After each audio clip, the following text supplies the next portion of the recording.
Ariadne Eldir is a young heiress of Duke Eldir who is no longer alive.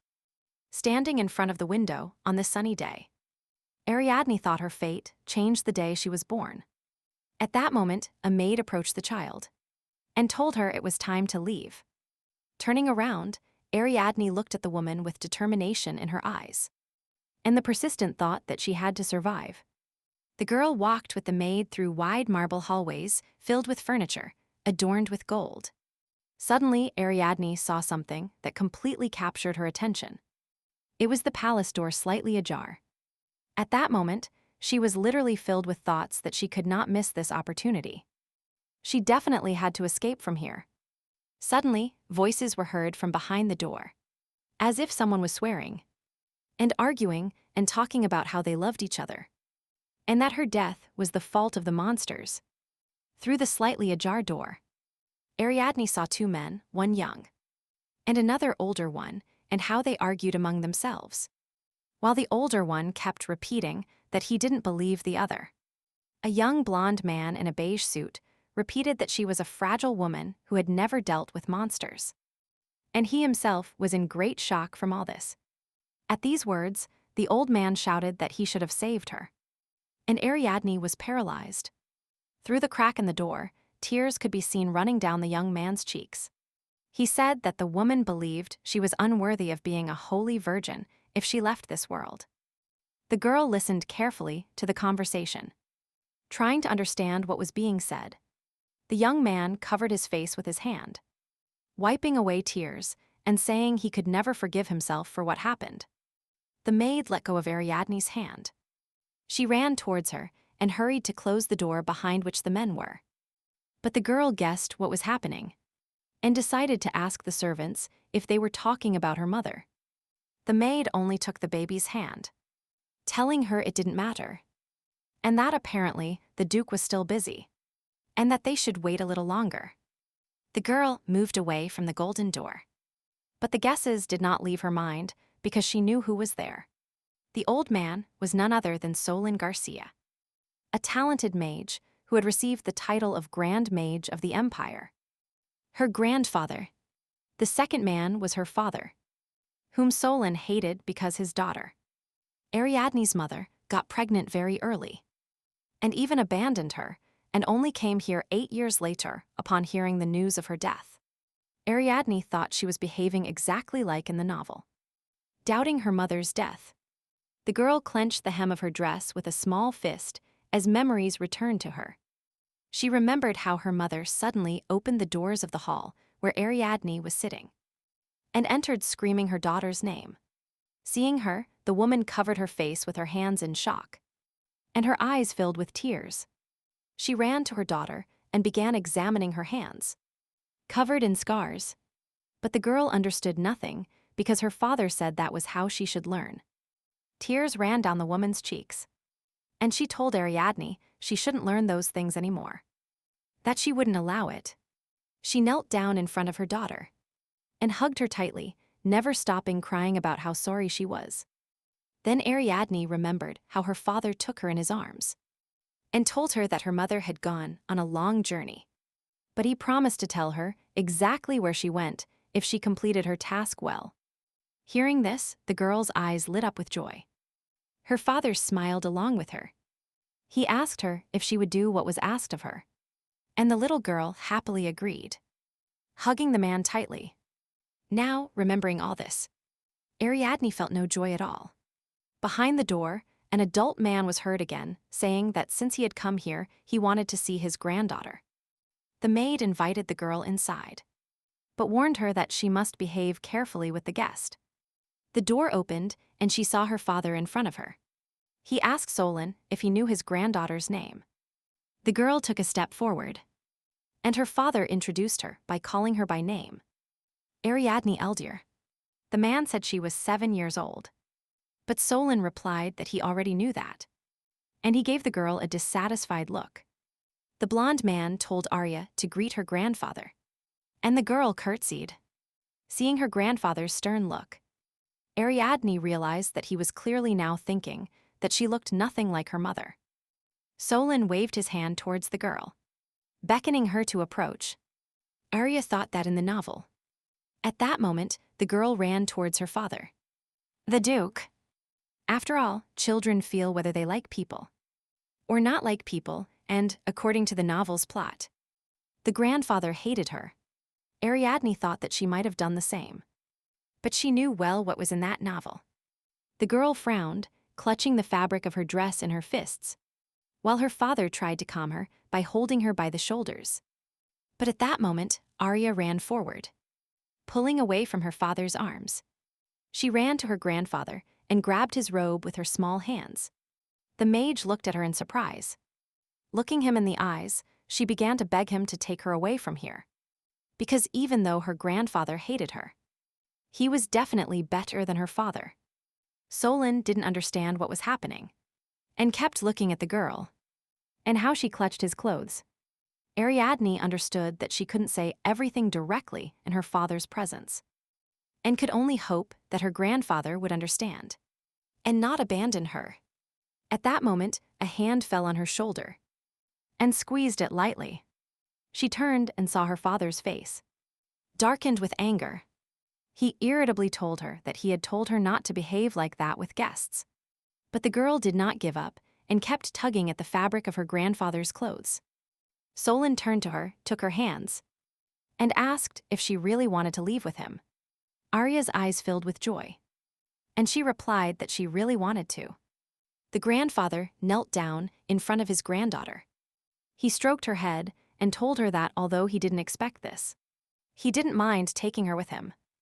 The Duke was indignant and said it was dangerous. But the girl grabbed the mage's hand and moved closer to him. Solon decided to remind him who he was and that he could take the girl away. To which the Duke replied that he was as weak as his mother. Gloria. The mage sadly replied that he himself raised Gloria, so he shouldn't worry about Ariadne. He said that, since the girl wanted to go with him, so be it, and that he would be happy to keep her company, since he couldn't be with her before. He told the Duke he could pick her up later, and he was about to leave the hall when a blonde man shouted at them to stop. Otherwise, he would have to use force. Shouted the Duke, ordering Ariadne to return. However, these words did not scare Solon at all. He turned to the Duke and decided to remind him that he was the one who held the title of Grand Mage. The Duke's expression immediately changed to one of fear, and he held out his hands in front of him in fear. He said this was kidnapping, to which the mage suggested he report this to the palace and see what the emperor would reply to him. The Duke ran after his daughter and the man, begging them to return. But they silently disappeared behind the hall door. After a while, Ariadne and her grandfather were already traveling in a horse-drawn carriage. The girl looked out the window at the castle where she had lived her whole life, and she couldn't believe she had finally managed to leave. Then she looked at her grandfather, thinking that he really didn't want to see her. Solon asked Arya what she was so afraid of, and the girl was surprised, as this was definitely not in the novel. The mage didn't understand why she was so eager to run away with a stranger, and the girl wondered why he was so kind to her. A tear rolled down the girl's cheek, and her grandfather assured her that she was safe now, and she could tell everything. Arya felt she had to explain everything to him, that she was ready to make a deal. But tears kept running down her cheeks, and she didn't understand why. Solon hugged the girl and told her she could cry if she wanted to. Ariadne clung tightly to the man, clutching his clothes in her hands. The next moment, she started roaring, pouring out all her emotions. After a while, the girl remembered the legend according to which Ariadne Eldir, despite the power of the saint, could not reveal it and met her death at the age of 16. And she learned about her fate at the age of 7. The memories led Arya to the castle office, where her father was preparing elixirs. He turned over his shoulder, holding strange bottles of liquid in his hands. Behind him, Ariadne was sitting on a chair, with her hands tightly clenched on the armrests, and her head bowed. The father approached the girl. He opened the bottle, and she gasped in fear. He approached her, leaned over her ear. He put his arm around her neck and whispered to her not to be afraid. Then he squeezed her shoulder tightly with his hand and told her he wouldn't hurt her because he loved her. Ariadne screamed heartbreakingly, but her words seemed to turn into an echo, and she herself seemed to shatter like broken glass. The girl seemed to have fallen asleep. She barely remembered her name and how old she was. She seemed to be floating between fragments of memories, but she didn't even know what those memories were. Images of people talking on the phone, and roads full of cars flew before her. And then she realized these were memories from the 28 years she had lived. These were memories of her past life. Suddenly, a bright light spilled over Ariadne's face, and she even covered her face with her hands, resisting. But when she opened her eyes, she found herself in a place unknown to her, which was apparently a library. The girl headed towards the bookshelves with books. There were fairy tales, collections of poems, detective novels, and stories. All shelves were literally packed with books. And then she realized that place was nothing more than a memory library. Arya's attention focused on a pile of black-bound books on the lowest shelf. In total, there were about 10 such books, and the girl picked up one of them. She placed it on the floor in front of her and opened it and started reading. And then she saw something that incredibly surprised her. Among the lines of the book, she saw her name, Ariadne Eldir. The girl understood. It was a novel she read in her past life. The main character was Axel Valentine. He had the ability to rewind time, and he wanted to use his ability to save the world from demonic creatures. However, despite his best efforts, the world collapsed and the romance ended. According to the plot, Ariadne Eldir did not live long, and the girl could only admit that she was the heroine of the novel herself. It was said that Duke Franz Eldir had 2 daughters, but his natural daughter, Ariadne, died at the age of 16 and recognized his adopted daughter as heir. Helena, everyone considered her a genius, but the power she used did not belong to her. She used the technique of the Holy Maiden to extract the soul, and thanks to the artifacts made by the Duke, Helen could become the master of spirits. And although Ariadne is barely mentioned in the novel, the reason for her death at such an early age was obvious to the girl. A tear of resentment rolled down Arya's cheek. She remembered what her father did to her, how he mocked her, and even though she was only 7 years old, remembering her past life, she realized that all this was completely abnormal. Ariadne couldn't understand how the Duke could do this to his own daughter, and at the same time tell her he loved her. She remembered his words that her mother had simply gone on a trip, and at that moment she realized maybe he killed her mother himself. But if he killed her, nothing would stop him from killing Ariadne. At that moment, the girl realized that her father, Franz Eldir, was a dangerous man. But she was determined. She would definitely find out the truth and change the ending of this novel. But in reality, she was still unconscious, and her grandfather was hugging her. He shouted at the coachman to hurry up. The man shook the reins, and the carriage moved faster. Soon a huge mansion appeared on the horizon, and a rich mansion with a beautiful garden. And behind it, snow-capped mountains rose. The carriage entered through the black wrought iron gates. One of the servants inside the castle saw guests arriving through the window. He hurried to inform his master, a middle-aged man with gray hair, that the mage had returned, to which he replied that he did not expect his arrival so early. The man in the gold-embroidered uniform added that although Gloria's death is being investigated now, Solon still insists on conducting a personal investigation. The servant hurried to add that most likely the mage did not come alone. At that very moment, the men heard Solon, who was shouting that his granddaughter was dying. The servant did not know that the grand mage had a granddaughter, but his master assumed it was Ariadne Eldir. But he still didn't believe he could bring her, because her father cared about no one except the master himself. But suddenly, he thought that his father might have simply kidnapped the girl from his palace. The man quickly put on a white fur coat and ran out into the street, swearing out loud that the old man was completely crazy. Time passed and Ariadne finally woke up and through her blurry vision. She saw high ceilings and walls with gold decorations right above her. And then she realized she was in a strange place. She lost consciousness on the way.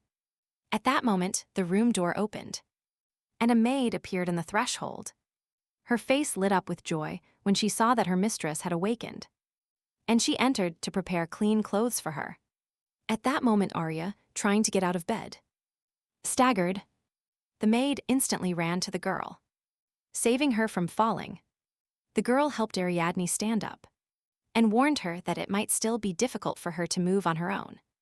She sat the girl back down on the bed. She covered her with a blanket and offered to light a fire in her room so she wouldn't catch a cold. Ariadne turned to the girl, and she replied with a sweet smile. The girl looked at her surprised, and at the same time fascinated because she no longer remembered the last time someone smiled at her. The servants who worked for her father. The Duke didn't even look her in the eye.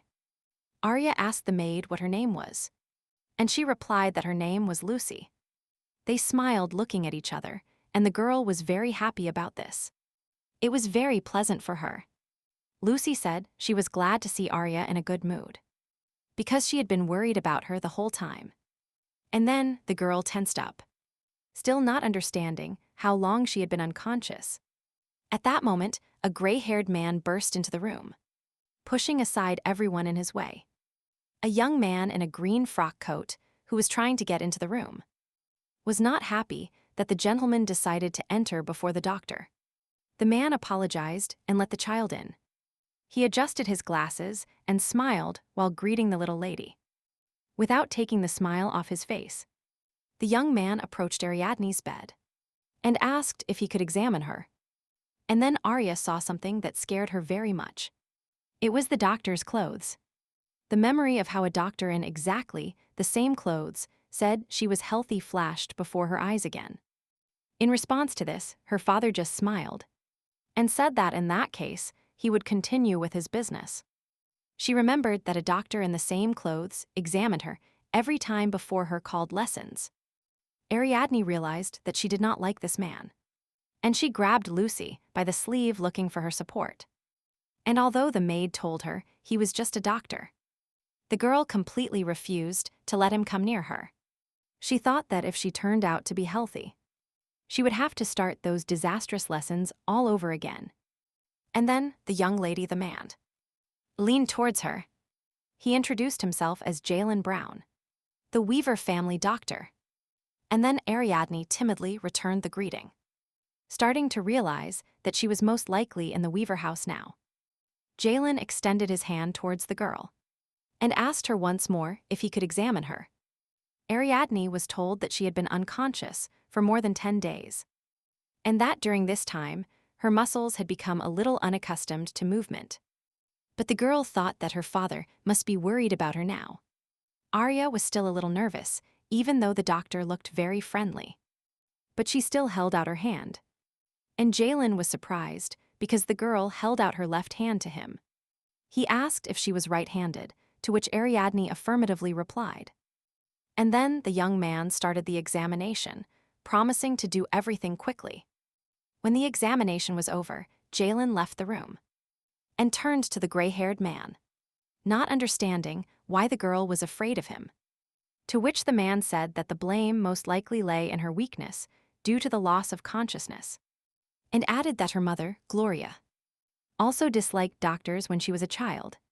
But the doctor understood that something was wrong, and that it was something more than fear of doctors, especially since she also had other injuries.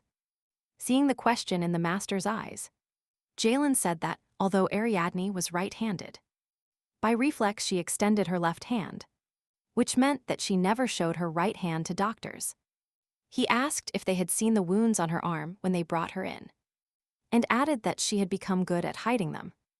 The gentleman didn't understand who could have done this to her, but the doctor replied that she had wounds all over her body, in addition to intestinal problems. And based on all this, he concluded that she was tortured with permission from her father, the Duke. The gray-haired man was lost in thoughts that he had previously thought Gloria's marriage and the Duke was a good decision. because the Eldir family was one of the most influential in the empire. And the Duke's character was not bad, and he adored his wife and daughter. He thought Gloria would be truly happy with him. But that hope shattered. Setting aside his thoughts, the man knocked on the door and entered Arya's room, asking the maid to leave them alone. Arya thought this man seemed to be her uncle. She looked at him and decided he was angry with her, and began to think about what might have happened if, after getting pregnant, her mother had decided to stay with her family. The girl timidly greeted her uncle, knowing that his name was Ernest Weaver, and she apologized for the trouble, promising to thank the man for taking her in. Ernest was surprised that she acted so maturely for a child. So Ariadne apologized and decided that she had behaved too brazenly, and that now they could send her back to her father. But the man sat on her bed and said that she had no reason to apologize. He gently placed his hand on her head, telling her it was his fault for not being able to help her in difficult times. But he assured her that everything would be fine now. Ariadne was surprised by the warmth with which he treated her, and she was about to ask him why, when Ernest interrupted her and told her she could call him uncle. He said this was her room now, and that she could stay here as long as she wanted. But Arya was surprised and decided it was too much for her alone. She said her last room looked nothing like this one. It was much smaller and didn't even have windows. Ernest thought the Duke only pretended to be a loving father. But in reality, he not only beat the child, but he also didn't allow her to live in good conditions. The man cursed the Duke under his breath, and a snowstorm seemed to swirl around him. Arya felt cold and then realized that Sir Weaver was an elemental knight, and it was his spiritual power that she had read about in the novel. But in real life, everything was even more exciting. The girl was worried by her uncle's silence, since the spiritual power would start to burst out if the knight was agitated. Noticing Arya's frightened look, Ernest hurried to cover her with a blanket and said he was very glad she liked her new room. Then he got off the bed and headed towards the door, adding that the girl needed to rest now. But Ariadne still didn't understand why he wasn't asking her anything. Ernest gave her a kind smile back and told her there was no need to relive difficult memories, and that she could tell everything herself when she was ready. But Arya doubted his good intentions, since in the novel the Grand Mage and Sir Weaver were also not indifferent to her due to her noble blood. But she wanted to know what a real family was. Deep down, she understood that family was just an illusion, a vain belief that a person would love her just for blood ties. She was upset to realize that neither in her past nor in this life could she experience the happiness of having a real family. And loving, the Duke will stop at nothing to obtain Glomus, the elixir that can turn anyone into an elementalist. But it was impossible to get it without Ariadne, and the Duke was only interested in her talent. She lay on the pillow thinking that if Ernest had problems with his father, the Duke, he would abandon her, and she would have to rely only on herself. Soon Ariadne fell asleep and found herself again in the library. But this time, there was a little girl there. She was sitting on the floor reading a book. Seeing Arya, she held out her hand and called her. Ariadne sat down in front of her, and the girl immediately bombarded her with words about how happy she was to meet her, that she was glad to see her after so long. Seeing the sad expression on Arya's face, she asked if she was sick, and if the lesson was difficult this time, to which the girl replied that she wouldn't have come if she were sick. This girl was Pi. She is the guardian spirit of this library. She was apparently born along with this place. She didn't know how to read, but thanks to her lessons with Ariadne, she quickly mastered speech. She apparently collected all the knowledge from Arya's past life, but she herself didn't even know her name.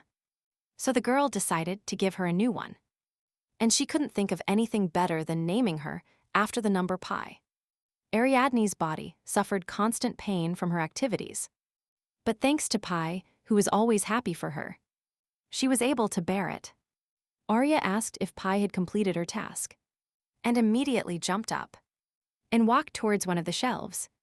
Soon she took out 2 cones from there, with a yellow liquid and one red. Pai's library was a great place to hide things. The reason why Ariadne smuggled the elixirs here when she fled from her father. Upon waking up, Arya began to prepare for dinner with Sir. And Lucy actively helped her with this, choosing an outfit for her and apologizing for the fact that it was too old. But the girl really liked it.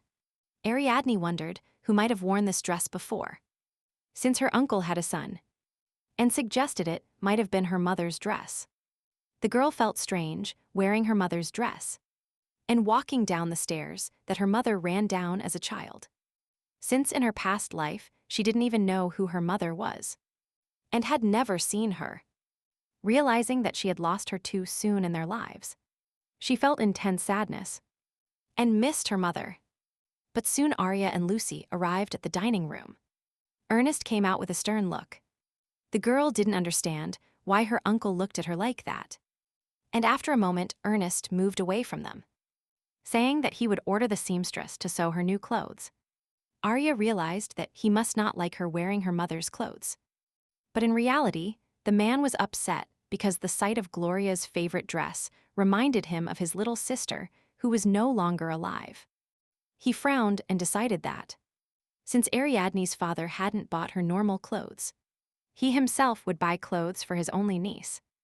The girl followed him and sat at the table, which turned out to be too big for her. And Ernest was indignant because he couldn't even see his niece's face. In a murderous tone, he ordered the servant to bring Ariadne a new chair suitable for her. When everything was ready, the man sat the girl next to him and told her she could eat whatever she wanted. Ariadne frowned, thinking she would have to chew her food well so as not to bother her uncle, and decided they would need to talk after dinner. The girl was tormented by disturbing thoughts, and Ernest watched her eat in silence. He couldn't believe she could eat too. But the servant hurried to correct him. At that moment, the man organized his thoughts and decided that since his niece was so alarmed, he had to protect her. Obviously, he wasn't observing her expression at that moment. And when Ariadne looked at him, she froze in horror. Ernest stared at her. His eyes burned with a bright blue fire. And the servant again hurried to strike down the man. At that moment, another servant approached the girl. He put another plate of food in front of her and smiled sweetly. Arya looked at the servants and realized that everyone was looking at her and smiling. They were not like the servants in Eldir. Only her father, the Duke, smiled at her there. Remembering her past life, the girl realized she had never been favored. But she only wanted to be loved, so now the only right decision for her was to make a deal with her uncle. She turned to Ernest and told him she had something to show him. The man leaned down to wipe her face with a handkerchief and said she had eaten too little, thinking that she had violated etiquette this way. Arya lowered her head and apologized timidly, adding that she would not make such a mistake again. Ernest smiled kindly at her and told her she was only 7 years old and that she didn't have to act like an adult. But the girl was still afraid they would simply throw her out of here, and asked her uncle to call the Grand Mage. She added that he should take a look at what she wanted to show, and Ernest decided to clarify exactly what it would be. Arya said she wanted to tell what her father did to her. The man's eyes filled with surprise and anger. He ordered the butler to call the mage. The servant replied that the old man had not left the Western Tower for several days. But Ernest asked them to tell him that if he didn't come, he would send Ariadne back to the Duke. Literally 5 minutes later, an angry mage flew into the hall and shouted at Ernest. He grabbed him by the chest and asked if he really wanted to die in his hands for those words about Ariadne.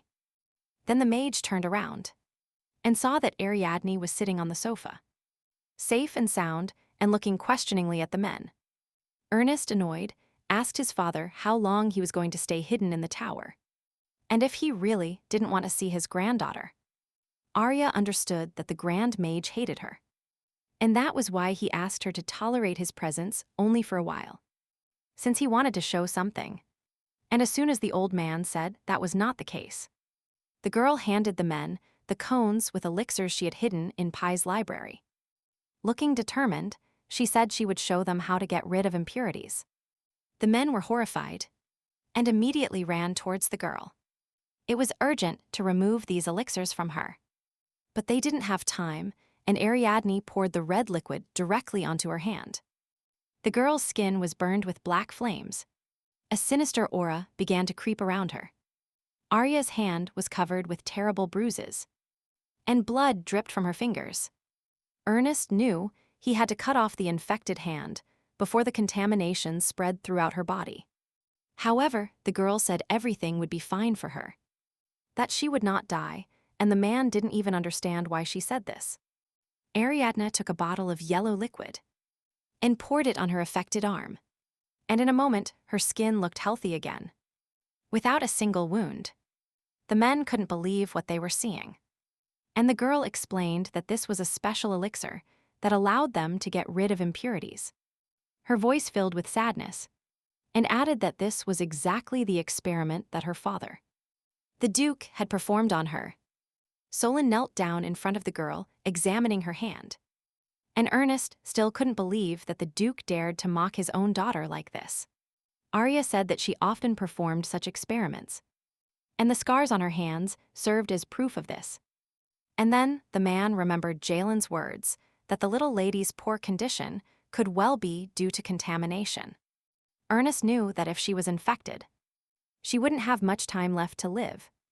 The men were completely desperate because they hoped that in reality, not everything was like this. Arya said that Duke started doing this to her when she was 4 years old, when he realized that the girl had good compatibility with the elements. Solon pressed the girl's hands against his face. He trembled with sadness. He thought it was all his fault, but the girl said she would prepare a new elixir if they listened to her request. This elixir was like a poison and, except for Ariadne herself, no one could resist it. The girl was willing to complete the elixir, provided they gave her the right ingredients, and protected her until she became an adult. She bowed her head and added that she didn't want to return to Eldir. The men fell silent, and this reaction scared the girl. She was about to add that they shouldn't rush to make a decision when Ernest handed her the vial and asked her if it was all the contaminated essence. Arya decided that the men wanted to see her action again, but Ernest hurried to stop her because the girl was experiencing severe pain from the effects of this elixir. Ariadne didn't understand why the men were so upset, because she showed them how the essence worked. Ernest and Solon hurried to assure the girl that they were not afraid of the Duke, and that they would definitely help her. The knight left the room. He called the butler, and Solon turned to Arya and asked if she hated him because he couldn't save her from this nightmare. The girl replied that she didn't hate him at all, because he didn't know what was happening. But the old man kept blaming himself for it.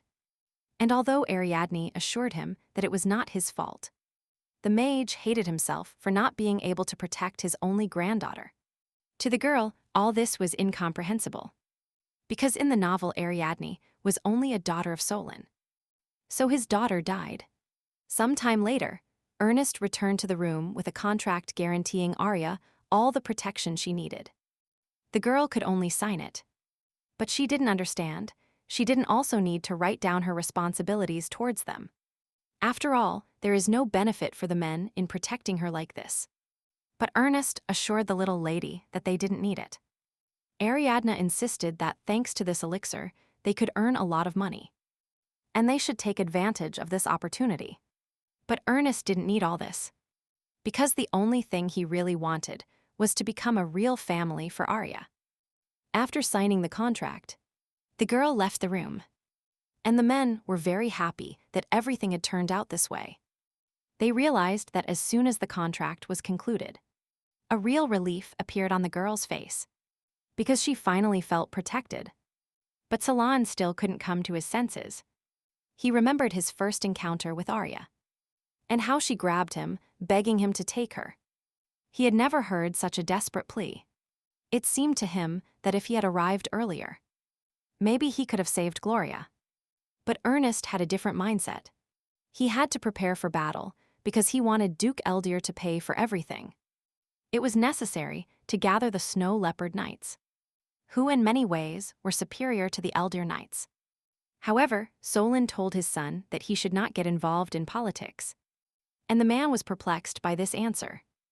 The old man decided to remind him that he was still the Grand Mage of the Magic Tower, as well as a member of the Continental Magic Consulate. And he knew what he was talking about.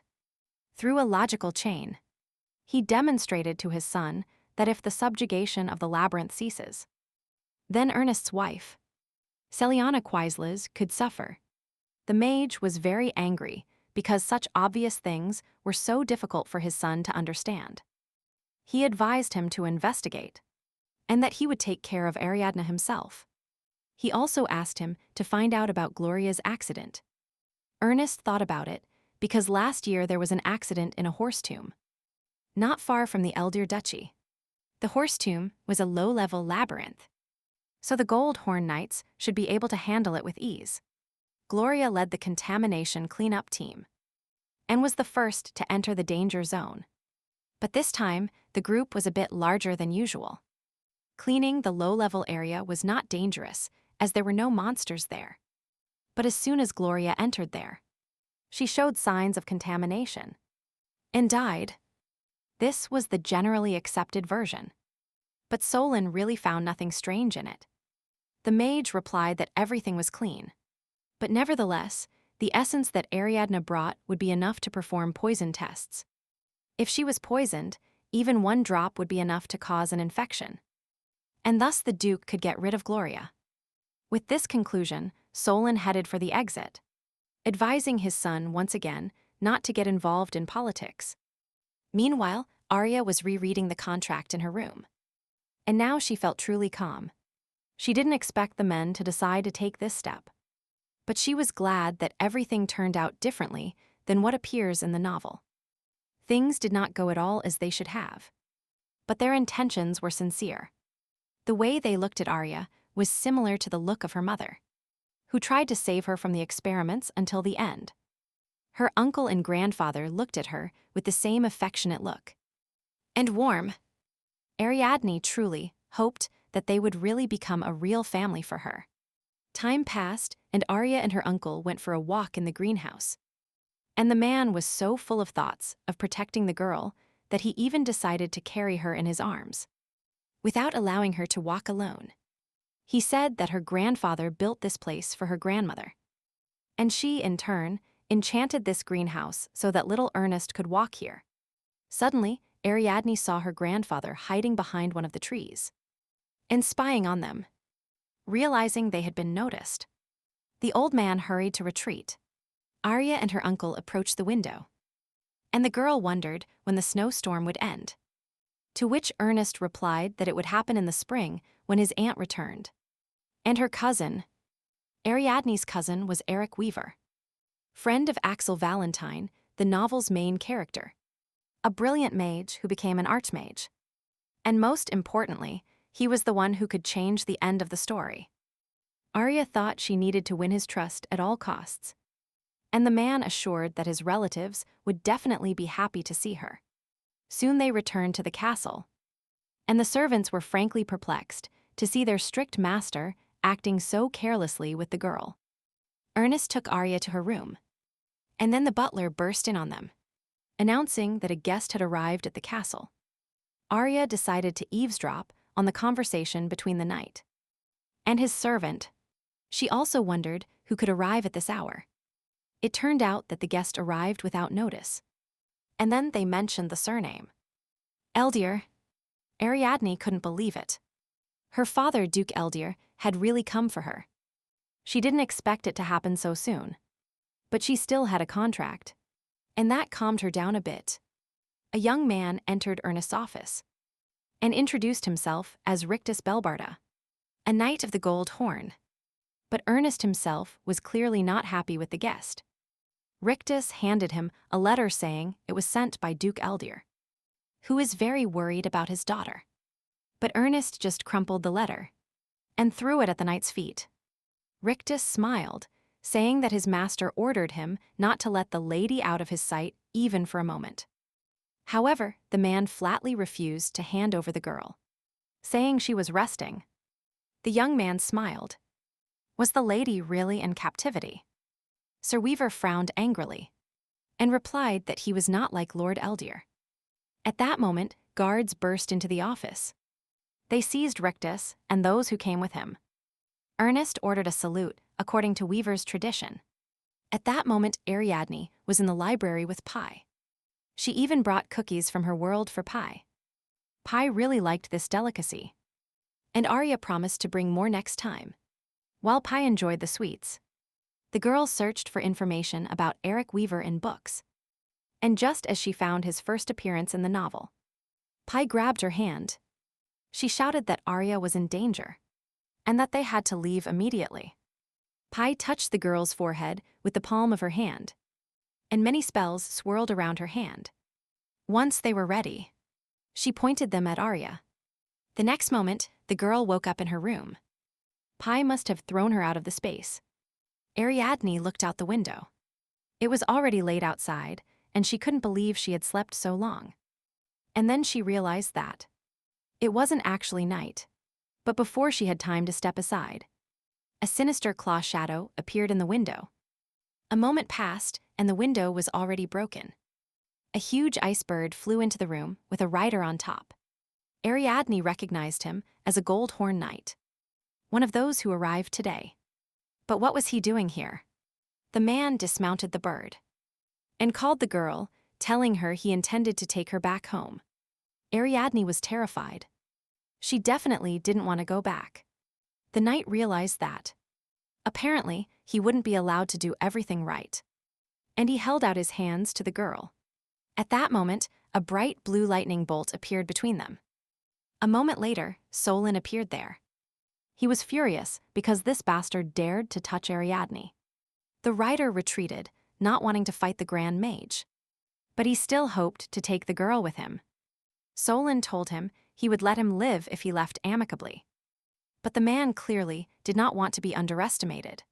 He pulled out a vial of red elixir from his pocket and spat it out as soon as it was above the mage. And the girl he crushed with a lightning bolt directly from his palm. Arya realized that it was the essence of contamination, and that it could not be stopped by ordinary magic. So she ran forward, closed her eyes, preparing to feel incredible pain. And the knight didn't understand what was happening here. However, Solon was on time and covered the girl with his cloak. The essence dripped onto him, burning the blue fabric, advising the knight to read more about his legendary battles with monsters. The mage launched the brightest lightning bolt directly from his fingers. They struck the evil rider, and he gasped in pain, since he didn't want to deal with such powerful magic anymore. He hurried to hide. When Solon rushed to the window, the knight had already flown away, riding a bird. Then he returned to Ariadne again. He was furious because she threw herself right under the spilled potion. And although Arya assured him that nothing would happen to her, the mage gave no quarter. He hugged her tightly and told her that he should be the one to protect her, and not the other way around. Ariadne realized that it was incredibly warm in the arms of the Grand Mage. Having calmed down, Solon took the girl in his arms and took her for a walk around the castle, saying that her uncle had already taken care of the uninvited guests. He said that only one of them remained. They left him to take care of his wounded comrades and bring them home alive. After all, guests should be treated with mercy. Right. Ariadne feared that all this would have consequences, because in the novel the Eldirs are a powerful family with power and wealth. But her grandfather assured her that the Duke could be as angry as he wanted. It was not wrong at all. Suddenly, Ernest came to meet them. Solon immediately attacked him with questions about how these scoundrels could have entered the estate, and began to complain that he could not wait for the return of his daughter-in-law, Celiana. Ernest was indignant that his father trusted her more than his own son. But he reminded him of the 289 battles that the knight lost to his wife. Quickly changing the subject, Ernest extended his arms towards Arya with the intention of taking her. But Solon hit his palm, saying that he was constantly dragging her anyway. He picked up the girl in his arms and told her to just be a child and not to be sad about anything. And then Ariadne remembered how the old woman told her she was disgusting and that she didn't look like a child at all. Ernest said earlier that she is only 7 years old and that she doesn't have to act like an adult. In the novel, Ariadne is a child destined to die. But she remembers her past life, and now she has the opportunity to survive. Her reluctance to give up gave her these memories. But now she definitely couldn't be a simple child. She would always have to act carefully. And her constant caution made her hate herself. Arya apologized to the men for not acting like a normal child. Ernest placed his hand on her cheek and told her that she had been through much more than a normal child, and that she had the right to act with greater maturity. It was not her fault. It was sad that Arya had her childhood taken away. But no one was going to blame her for it. Solon added that he was saddened to see her relying only on herself. After all, they are family. Ariadne just wanted to know from them that they could rely on them and behave like a child, that they would be there for her and protect her, and then maybe she won't have to suffer alone. Tears rolled down the girl's cheeks, and she asked the men if she could really trust them. Solon hugged her tightly, and Ernest squeezed her hand, telling her she couldn't doubt it. The mage also said she could call him Grandpa. And then Arya couldn't take it anymore and roared at the top of her lungs. Ernest also wanted her to call him Uncle. But the old man pretended not to notice. He hurried to take the girl out of here, and the knight ran after them. At that moment, the situation in Eldir Castle was tense. The Duke was upset that the attempt to take his daughter failed. And then he realized that he would have to take extreme measures to bring his daughter back home. Time passed, and Ernest decided to take Ariadne for a walk. They were going to meet Eric, and the girl couldn't wait for him to arrive. The maids ran after her, worried that the child might have caught a cold. And now that Arya was fully assembled, they could finally hit the road. The servants saw the little lady off with tears in their eyes. They were very worried about her. Ernest asked the girl to step back, and a snowstorm began to swirl around him. As soon as he uttered the word blizzard, a huge snow leopard appeared out of nowhere. Arya realized that it was a contracted beast, not to be confused with a common animal. And current, mages use spells to cast magic.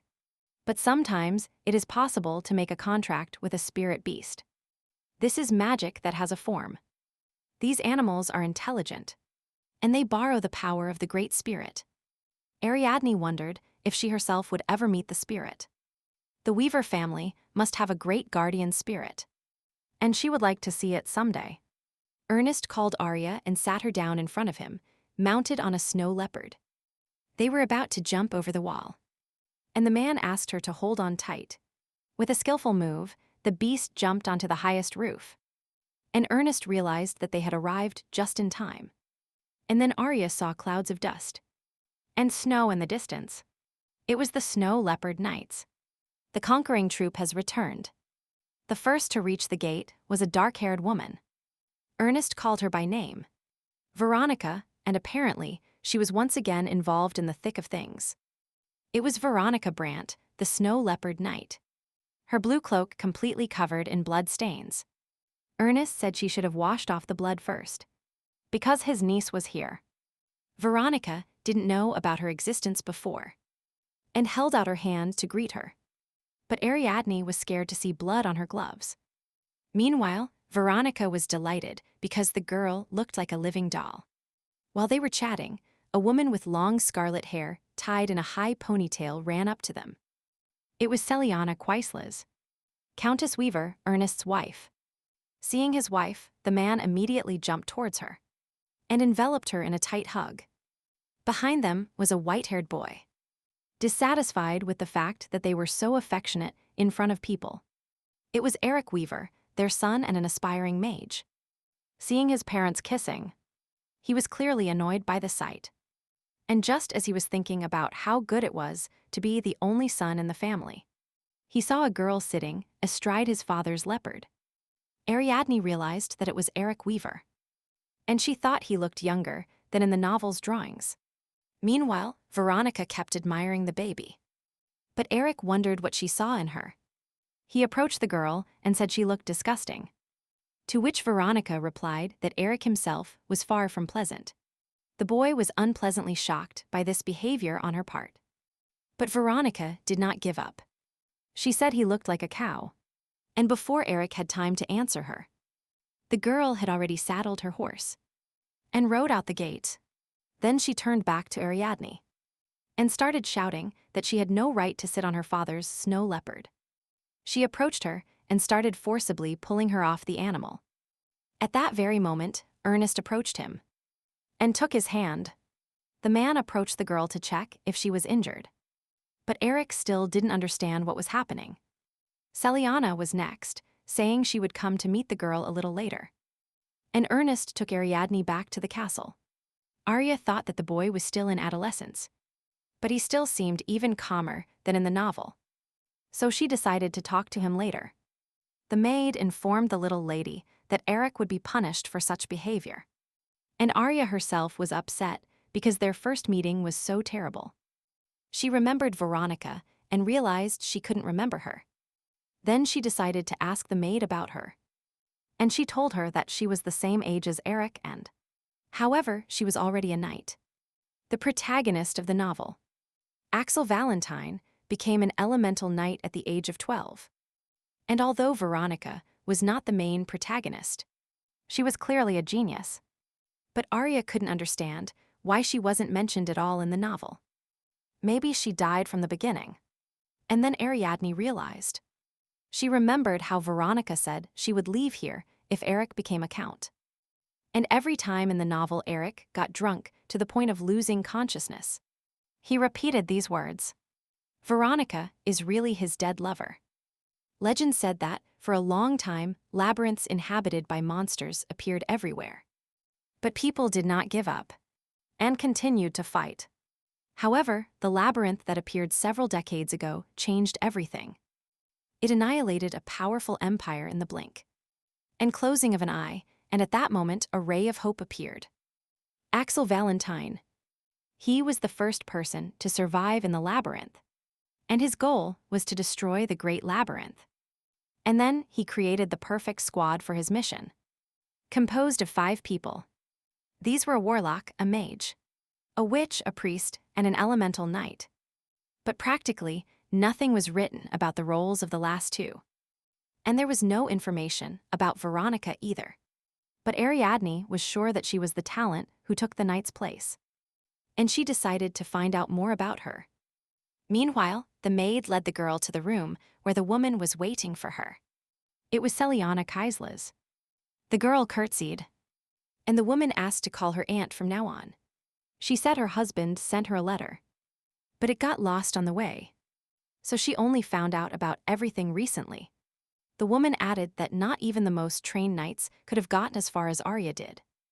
In this child, she saw a warrior preparing for a new battle. She explained that a warrior doesn't always use weapons and, first of all, he is a person who fights to win. Ernest believed that Ariadne was very fragile. But to Celiana, it seemed that unprecedented power was hidden in such a small body. In her eyes, Arya was a truly strong girl. She wished Eric were the same. Celiana gave the girl a box.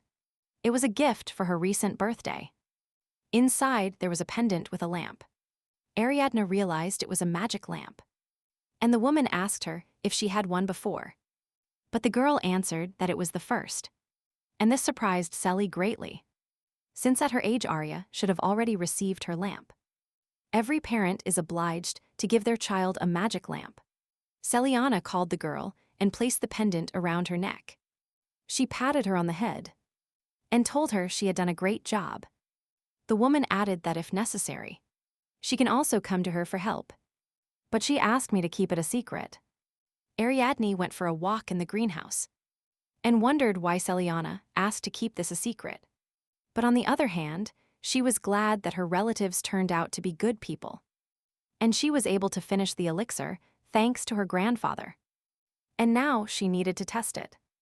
She didn't understand why her destiny turned out this way, why she was reborn in the Duke's son's body. And she considered this whole story with the novel absurd. But she was still surprised, thinking she needed to find a test subject for her experiment. And then she noticed a plant.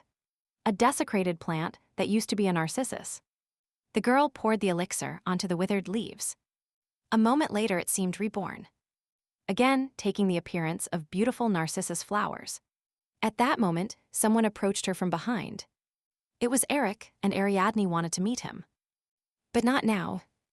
However, she made a bow and greeted him, calling him brother. Eric was not happy about this and told her that even though she was his cousin, he had no intention of treating her well. Arya didn't understand why he was so negative. But the boy stood firm and told her to leave here, since this place was not meant for games. But Ariadne replied that her grandfather allowed it.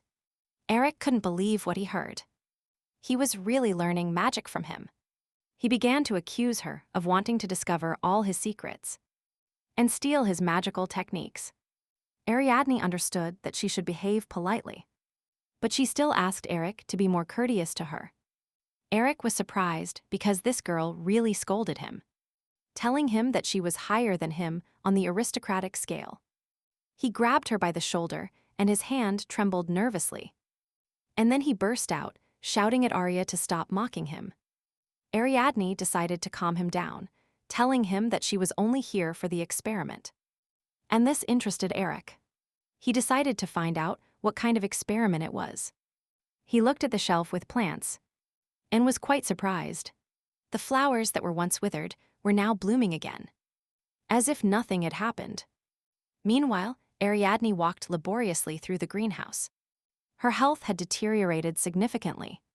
She really wanted to rest. Eric caught up to her and grabbing her by the shoulder. He began to ask her what she had done with the desecrated narcissus flowers. When the girl turned to him, she saw that blood was coming out of his nose. Eric was surprised and didn't know what to do. Ariadne wiped the blood away and hurried to calm the boy, telling him it wasn't his fault. But the blood didn't stop, and a moment later the girl almost fell. But Eric managed to hold her up. He touched her forehead. She was literally on fire.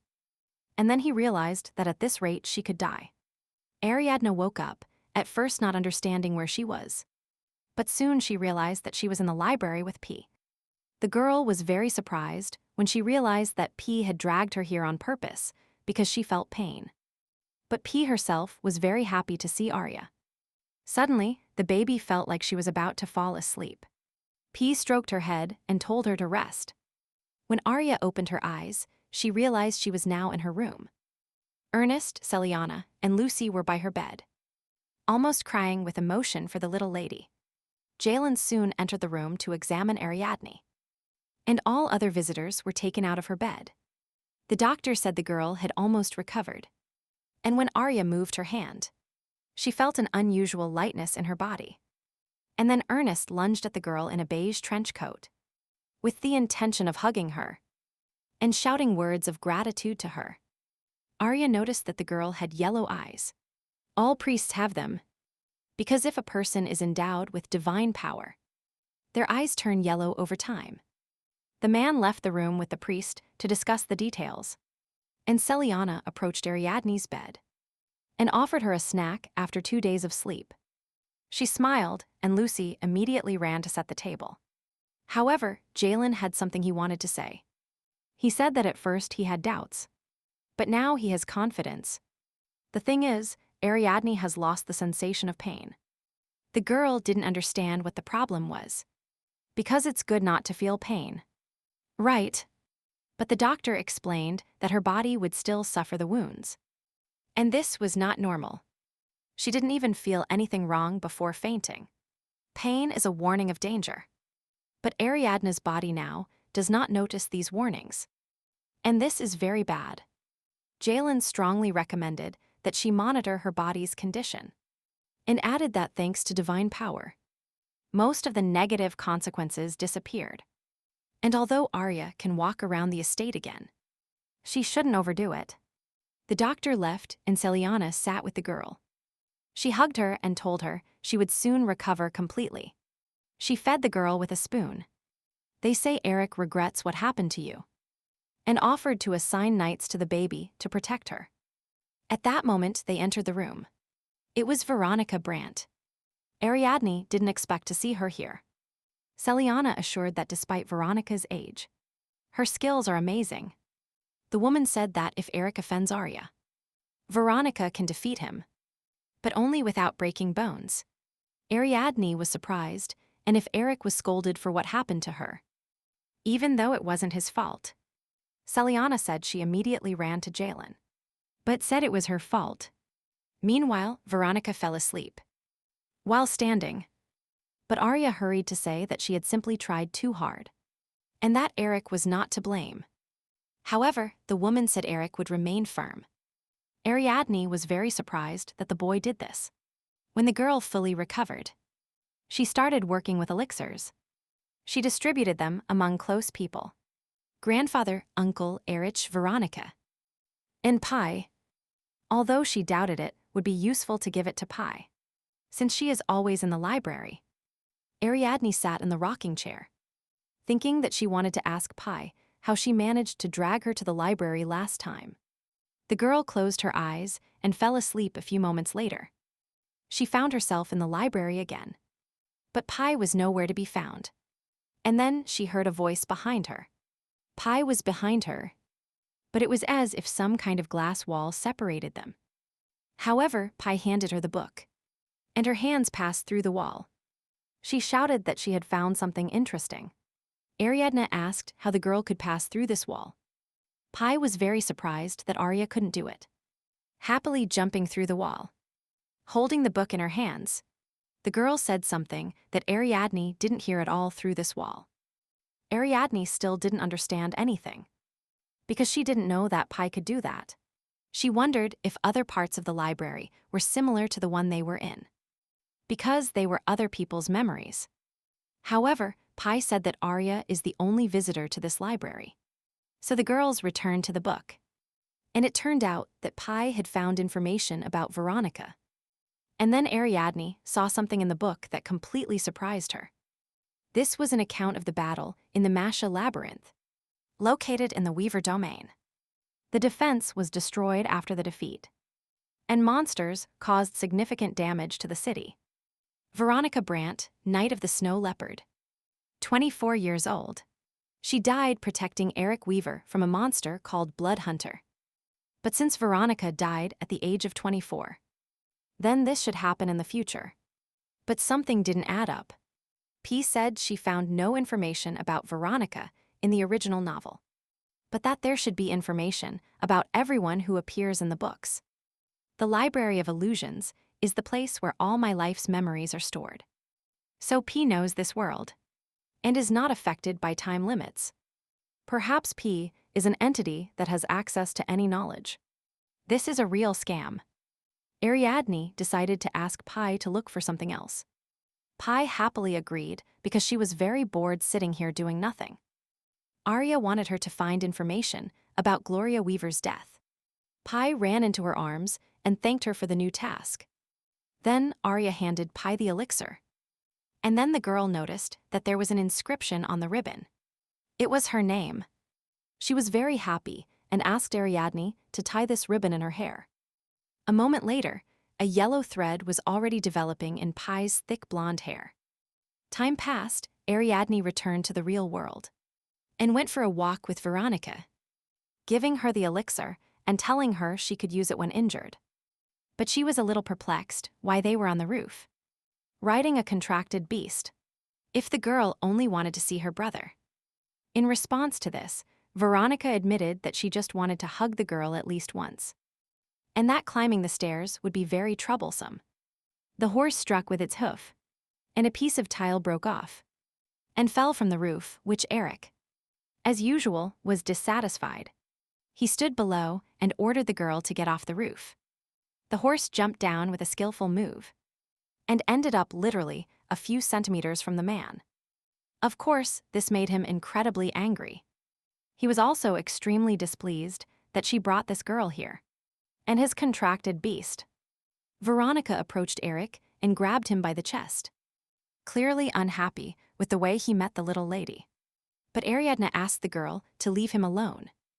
And Eric was surprised how strong this girl was. Arya decided to give him the elixir, saying that she could learn more about him thanks to her grandfather. In addition, the girl wanted to apologize. She remembered that he took the blame when she fainted. And she wanted to know why he did that. Does he really not hate her at all? Erich wanted to curse, but deciding not to contact Veronica again. He walked away. When he left, the girl added that this boy was not worth the lady's gifts. But Arya was sure that she did everything right. Time passed, and Ernest decided to relax in the greenhouse with his wife and his niece. They talked about how the cleaning elixir works. Celiana wondered if the land would be clean once they cleaned the labyrinth and used the elixir. Ariadne said that the elixir only affects living organisms. But Celiana did not give up. She wanted to know if it would work on the soil. But Ariadne did not know the answer to this question. It was decided that they needed to conduct a test. And if everything went well, they would need to make even more elixir. Arya said she could prepare more potions, but asked that the information about it be kept secret. She announced that she wanted the elixir to be sold on the black market. And once the word gets out about the potion, they will publicly donate the recipe to the temple. At that moment, the male bird brought a message for Solon, which spoke of Ariadne's decision. He asked a woman in rich attire, adorned with gold and pearls, what she thought about it. The woman was very intrigued by this decision on Ariadne's part. The woman was Rebecca Garsha, the owner of the Garsha house. After the appearance of the Great Labyrinth, the entire territory of the Garsha house disappeared. Rebecca had difficulty finding a new refuge for her house. She was Salon Garsha's second daughter, an heiress who was not interested in money or power. However, she now has unimaginable wealth. Solon and his daughter continued reading the letter, which said that Arya was ready to give the elixir to everyone for free, if it was useful. Rebecca thought she was going to leave everything to the temple.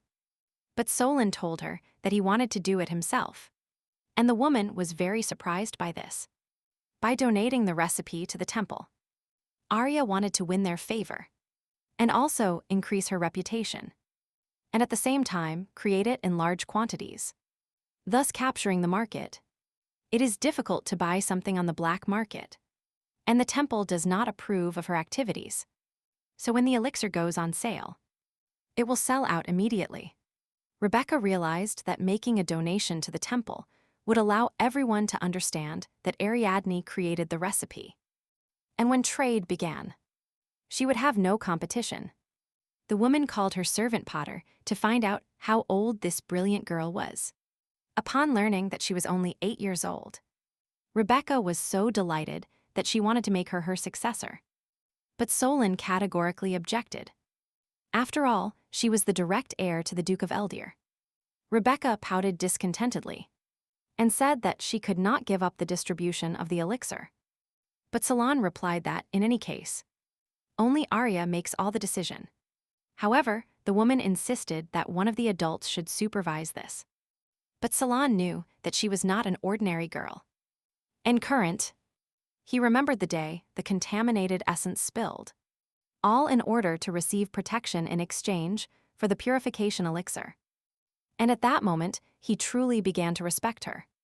Rebecca expected no less from her daughter Gloria.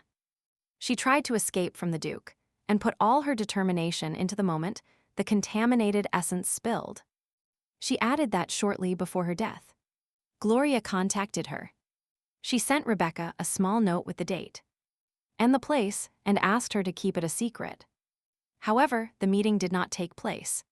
Rebecca waited at the designated place all day. But Gloria never came. And then she found out that her sister had died. Rebecca even conducted her own investigation. But everything led to the same thing. An accident.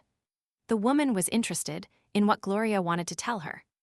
But she supposed that this was related to her husband. She could not tolerate harassment. But if this had been revealed, divorce would have been inevitable. But Ariadne was different. Solon tried to persuade Gloria to hand over the child while she had the chance. Moreover, rumors were circulating that the Duke was a womanizer and arranged dates with his lovers immediately after the wedding. But nobody believed it. And then the mage again thought that he was the one to blame for what happened. For this reason, Rebecca did not talk about the note. And as soon as she wanted to invite both of them to meet Ariadne, Solon said that this time he would go with her alone. Rebecca asked him why he didn't go with her. And then he gave her a letter. It was a custody certificate for Ariadne. But even if they present solid evidence to the court, it will be very difficult to challenge the Duke's paternity rights. Solon admitted that he stole the certificate from the Duke's house, and he will not be punished for it. But in return, he will have to teach some members of the emperor's family. Rebecca smiled. Duke Eldir turned out to be so insignificant. But after a moment, she became serious again, and realized that even if everything is fine now, no one knows what will happen next. She did not believe that Gloria died by accident. It seemed to her that everything was due to a special poison that leaves no trace. Perhaps that is why Ariadne wants to donate the elixir to the temple. Because if everyone knows about its existence, the truth will finally be revealed. Dismissing unnecessary thoughts, Rebecca got up and declared that she wanted to go quickly with her brother and see her brilliant niece. She knew that no child could think like that, and she wanted to personally meet the one who devised this plan. Rebecca soon arrived at the Weaver estate, but they told her that the Weavers themselves were not there. It turned out that they decided to go on a picnic. Rebecca arrived behind them, still not believing that Ernest and his wife had finally decided to go on a picnic. But it was true, everyone was sitting in front of her. She recognized everyone, except for the dark-haired girl in a blue cloak who was nearby. At first, Veronica thought that Rebecca was the enemy. But Celiana and Ernest quickly introduced the girls and said they were very happy to see Rebecca here. The girl greeted everyone, and then a little blonde girl approached her and curtsied to her. She introduced herself and said her name was Ariadne Eldir. Rebecca pointed her finger at her, not being entirely sure if it was really a living girl and not a doll. Eric intervened in the conversation and said that Aunt Rebecca should wash her hands before touching Arya, which surprised all other guests. However, Rebecca ignored him. She approached the girl and told her that she had come to see her niece. When everyone returned to the estate, the girl said she already knew her story. She asked which she preferred Ariadne to see, her aunt or the main shareholder. Garsha. Arya thought that her name was hardly ever mentioned in the novel, except for a single line mentioning that she was Eric's aunt. She didn't mind the extra help. But the problem was that this time the novel couldn't help her. She knew nothing about her aunt. However, she didn't have many options, and asked what the difference was between an aunt and a shareholder. In response to this, Rebecca started asking her questions about white lies and polite ones that the girl didn't understand at all. Ariadne didn't know how to react. The woman seemed to be on her own wavelength, but maybe she was overthinking. And Rebecca came to have a serious conversation with her. She must have thought that Arya was just her 8-year-old niece. And although Rebecca was her mother's older sister, the girl didn't know if she could trust her. Ariadne decided that her aunt was just making fun of her, and hurried to add that actually, she is not that stupid. Rebecca laughed, and Arya sighed in relief, realizing that her aunt was simpler than she thought. She realized that not everything was serious, and called her aunt a liar. She pointed to her eyes, telling her they were more sincere than ever. To which Ariadne told her that anyone who asks to look into the eyes to check sincerity is a scammer. Rebecca was surprised and asked who told her that. And when Arya answered that it was her mother, her aunt's surprise immediately disappeared. When she was a child, when she made fun of Gloria, She always asked her to look her in the eye to see if she was being honest. And every time, Gloria answered the same way. Then, Rebecca took out a stack of papers and finally decided to get down to business. It was a contract that included a sales plan. But there was more. Rebecca said that to conduct business successfully, a competent person was needed to attend meetings on behalf of Ariadne and help her with her affairs. Her personal secretary. The woman selected the best candidates, and the girl was very grateful for her help. And as soon as Rebecca said she was always willing to help, Arya asked her for help. She needed to find someone. This was the man she wanted to support. The story moves to a completely different location, to a dark-haired boy wandering the streets in search of food. The area where he lived was contaminated. There was no food or water. But he still had to look for work. And he arrived at a house whose door was guarded by a guard. The boy wanted to find work here, but the guard didn't want to accept. They say he has no skills. But the young man did not give up and begged for a chance. This seriously angered the guard, and he put his sword to the guy's sword, telling him that he wouldn't be able to resist even the weakest monster. However, the young man spun his sword, taking the weapon out of the guard's hands, causing him to be confused. The guard knelt down not knowing what to do. The guy told him not to be afraid, because a speeding carriage would surely hit a stone. And the guard asked him who had taught him those words. It was the boy's late father. His house was located right in the center of the labyrinth. Since childhood, his father taught him the art of the sword. And after his death, the young man began to wander alone. By the age of 12, he was already used to fighting monsters. This story interested the guard, and he sent the boy to a clothing store in the alley, asking him to say he wanted to be a cook, because there he could find people who would support him. The guy left, and the guard immediately grimaced, whispering to himself that he hoped they would like him and turn him into a toy for the rich. When the boy entered the store, the smell of old clothes and leather hit him in the face. He saw an old woman, told her he wanted to be a cook, and she pointed him to the warehouse door. But what the boy saw behind the door seemed to be a completely different world. In front of him was a large, luxurious table, at which sat a man in expensive clothes. Apparently, he was the owner. The boy told him he wanted to be a cook, to which the man simply smiled and asked him who sent him here. The owner approached the guy and was about to throw him out when he noticed the color of his eyes. They were red, eyes the color of a furious flame. Cursed eyes. These children are called red eyes. They are extremely rare. Many of them die in infancy, and the cause of their death is fire. They say fire spirits love such children, but fires often broke out because of these spirits. That's why people started hating children with red eyes. And the boy supposed that maybe that's why his parents abandoned him. The boy asked if the man was afraid of his eyes, to which he replied by asking if he knew that fire spirits love people with red eyes. He implied that he had a very high chance of becoming an elemental knight. He stroked his hair with his hand and said he would try to support him. And for the boy, this was very unexpected, because except for his late father, no one had ever touched him. The man invited him to stay with him until the boy grew up. And when he agreed, the owner's eyes twinkled with mischief.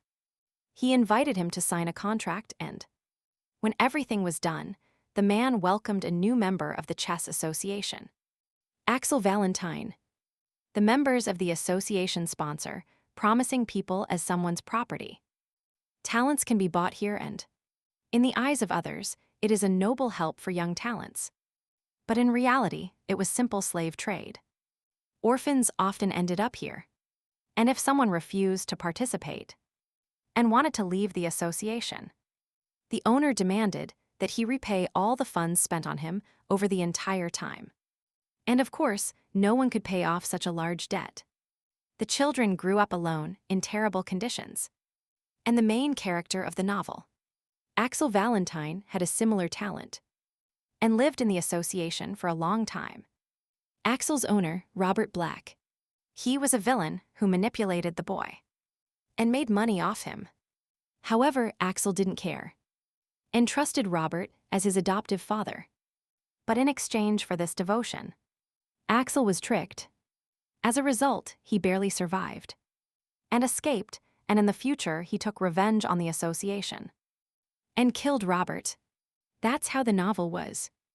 Ariadne wanted to help the main character, save him from the association, because if everything follows the original plot, the world will be destroyed and everyone will die, including Ariadne herself. But the main character can save the world. He had the ability to return to the past, which he could activate in a moment of extreme danger. Axel returned numerous times, and eventually became distressed, and therefore, he couldn't fix the ending. While Ariadne was devising a plan to rescue Axel, someone knocked on her room. It was Simone Dannett, the secretary Rebecca had found. Judging by the documents, he was trustworthy and unusually loyal to money. But Ariadne was glad she chose him. His job was done perfectly. As always, it turns out that to strengthen the hero, but not harm him, it was necessary to steal Robert Black's role. It was necessary to become the person who guided Axel and then betrayed him. To play this role, Ariadne ordered Simon to buy Robert's share in the association. And as a result, she could see a list of everyone under his protection. And Axel's contract was also among the documents.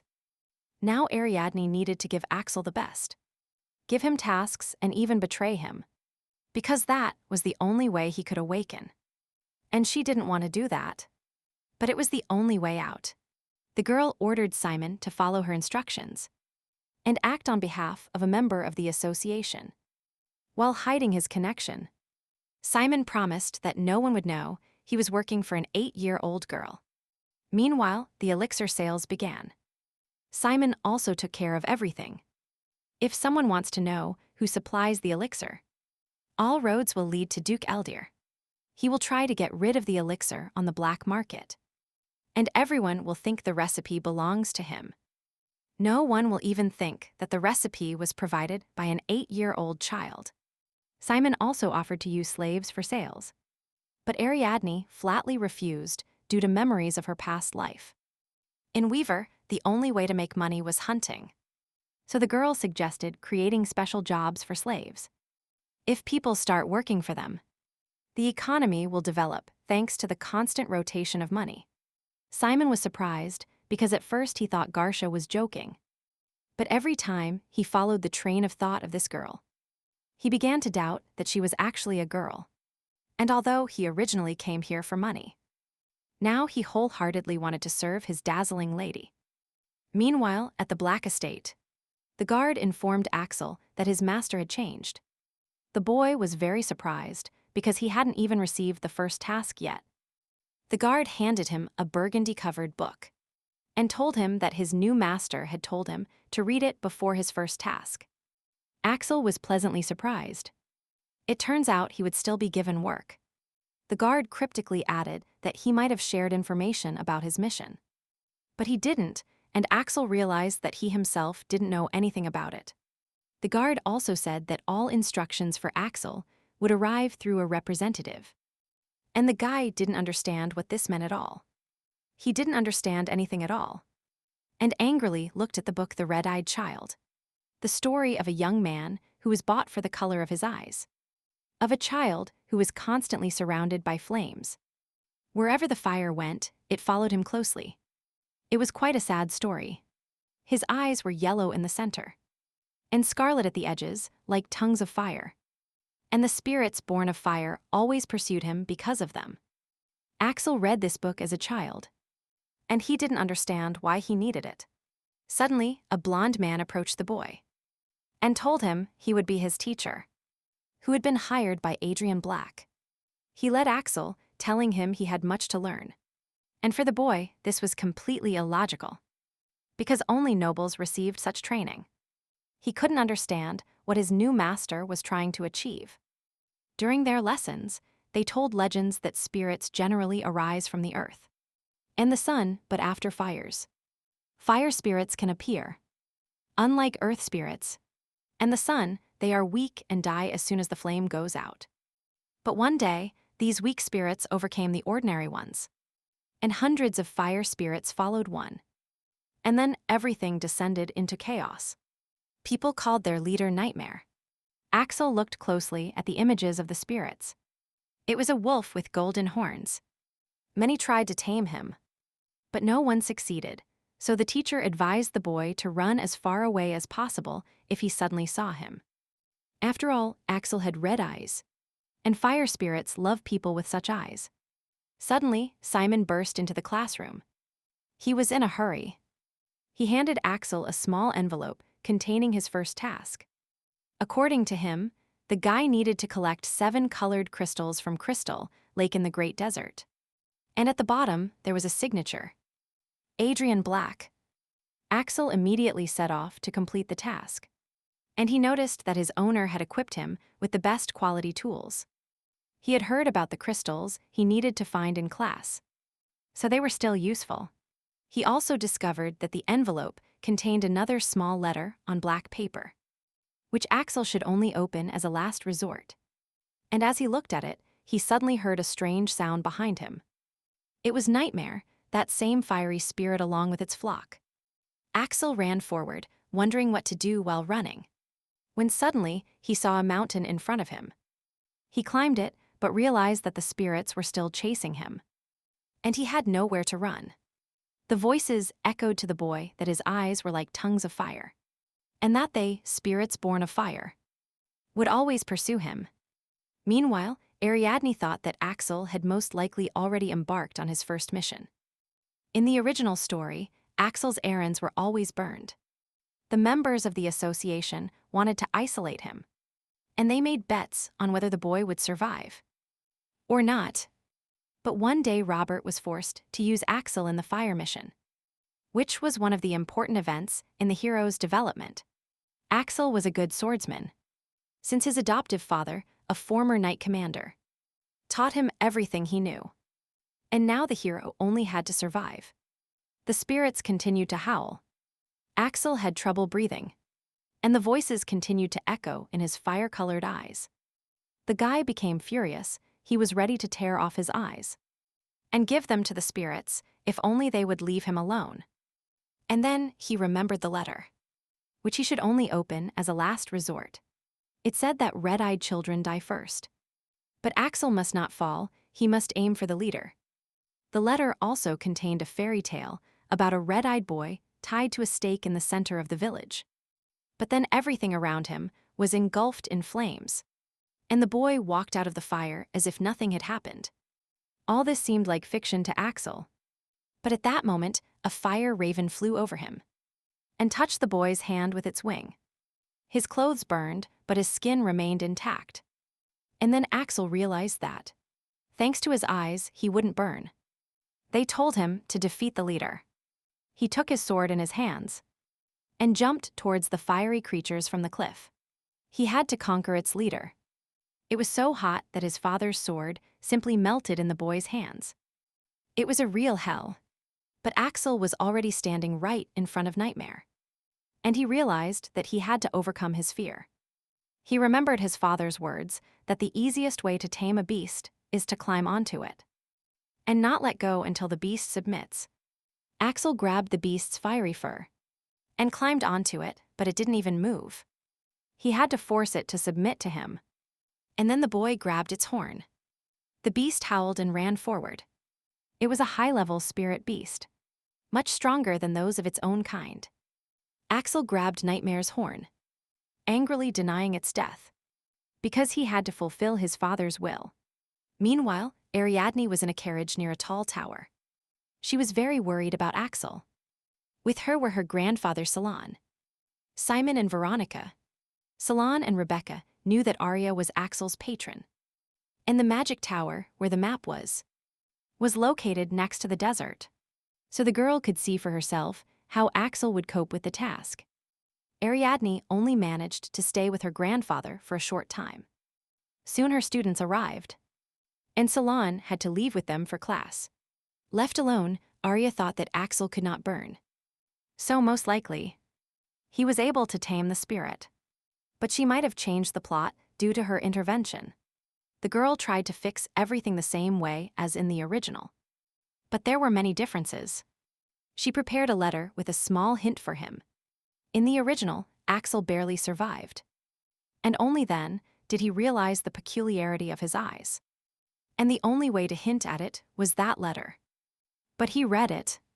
After all, no matter how strong the main character is, Axel was only 12 years old. Ariadne's thoughts were interrupted by a sudden flash in the sky. A moment later, Axel appeared from their riding nightmare. A smile lit up Arya's face. But now was not the right time to meet. Simon came to him to find out how he was coping with the task. Arya remained inside the carriage. And she asked Veronica not to leave either. A huge fire wolf towered over Simon and, after a couple of moments, Axel jumped off it. He headed towards Simon and Jalen with the intention of seeing his master. His rage knew no bounds. He shouted Adrian's name, shouted that he knew everything. He was furious that his owner had sent him on such a mission. And Ariadne just looked at him with sadness in her eyes. No matter how angry the main character was, Arya could not reveal her identity. She did everything for him, but this step was too drastic. And now he is angry. At that moment, Axel collapsed to the ground, apparently losing consciousness from fatigue. But Ariadne was determined. This time, she definitely wouldn't lose sight. Simon told the girl that the boy was very dehydrated, but that he just needed time, and that he would definitely get better. Arya promised the assistant to double his salary if Axel recovered faster and, of course, this gave the man even more motivation to save the boy. But he was worried that a 12-year-old boy who tamed Nightmare could attract unwanted attention. But Ariadne assured him that everything would be fine. The collar donated by the Chess Association records what happens during missions. If the Chess Association investigates a little, they will find out everything, and then Axel can become a slave. He will not be allowed to receive the title of knight. However, Axel was able to take the first step. He has a lot to do in future missions. And Arya can only try to help. However, she didn't know if her actions mattered. So she could only wait and watch. But time moved on. And 4 years have passed since Nightmare was tamed. Ariadne still acted under the name of the Chess Association member, Adrian Black, while watching the main character's growth. Axel Valentine. Lucy entered the girls' room and said that the knight had invited the young lady for a ride. Ariadne turned around, and she was no longer a baby. She was already a 12-year-old girl. But what will her fate be next? Will she be able to change his destiny and save the entire world? Or will 4 years of her efforts be in vain? The story continues 4 years after Arya decided to produce the elixir. Things were getting better in the kingdom, because the potion was very effective in cleaning contaminated areas. And they would disappear completely soon. And it was all thanks to the greatest development of a 12-year-old girl. A lot has changed during these 4 years. Firstly, the elixir was completely completed. When it first appeared on the black market, everyone decided it was a lie. A doll, and there were many rumors. But the people who tried it changed public opinion. And everyone realized that the elixir was real. People started buying up all the supplies like crazy. Along with demand, the price also grew. But there were still many buyers. The elixir became a treasure that everyone sought to obtain, whether it was the temple or the royal family. And then no one doubted the elixir's effect.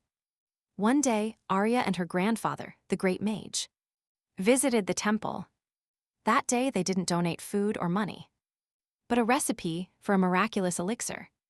The temple thanked them for their donation, and Arya received the title of saint. Almost at the same time, a workshop for elixir production was opened, and sales began in the name of the temple. So, thanks to the miraculous potion, almost everyone got to know Arya. Moreover, during this time, there were many changes in the girl's environment. Her health returned to normal, and sudden nosebleeds practically ceased. Eric, her cousin, turned 20 and, although they still teased each other, Their relationship became much warmer. The day the girl came to his greenhouse, he handed her a letter. It was Duke Eldir. He kept sending letters to his daughter. After donating the elixir recipe to the temple, he became furious. He couldn't suppress the rumors of abuse towards his daughter, and his reputation collapsed overnight. And then he started sending letters to Arya. He asked for family affection or criticized her. He even claimed that he also participated in the creation of the elixir. These messages seemed to stab the girl in the heart every time she received them. But Eric didn't want her to bear that burden alone, so he suggested reading the letter together. He looked at his sister affectionately. The last thing he wanted was for her to collapse after everything she had been through. The biggest change in Arya's life was that she got used to Weaver, and they became a real family. They were different from the Duke of Eldir. They were caring and affectionate. Arya decided to trust them completely, so these letters no longer scared her. However, from the stack of envelopes the girl held in her hands, a suspicious paper covered with strange letters fell out. Eric managed to catch it before it fell to the ground and handed it to his sister. Her eyes widened in surprise. It was a wedding invitation. The girl tensed up. The Duke's new marriage was briefly described in the novel. It was said that many years after the loss of his wife and daughter, he fell in love again. In the letter, the man invited Arya, saying that she would brighten these holidays with her presence. And at the bottom, there was a signature: France Eldir and Rida Picardo.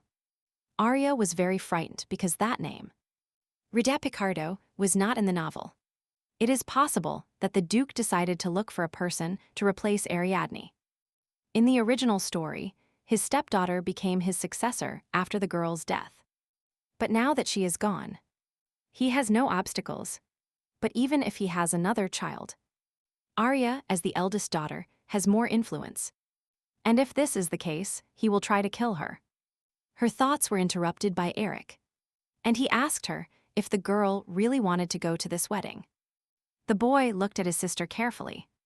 He didn't want her to fall into any trap by deciding to go to her father. He ruffled Ariadne's hair and, although the girl didn't want her hair ruined, she was not against such displays of affection from her brother. Eric laughed and gave his sister a nice gold coin. She liked small displays of affection, even if she pretended not to. And even now, she wasn't particularly happy about the coin. But she was still happy that he gave her a gift.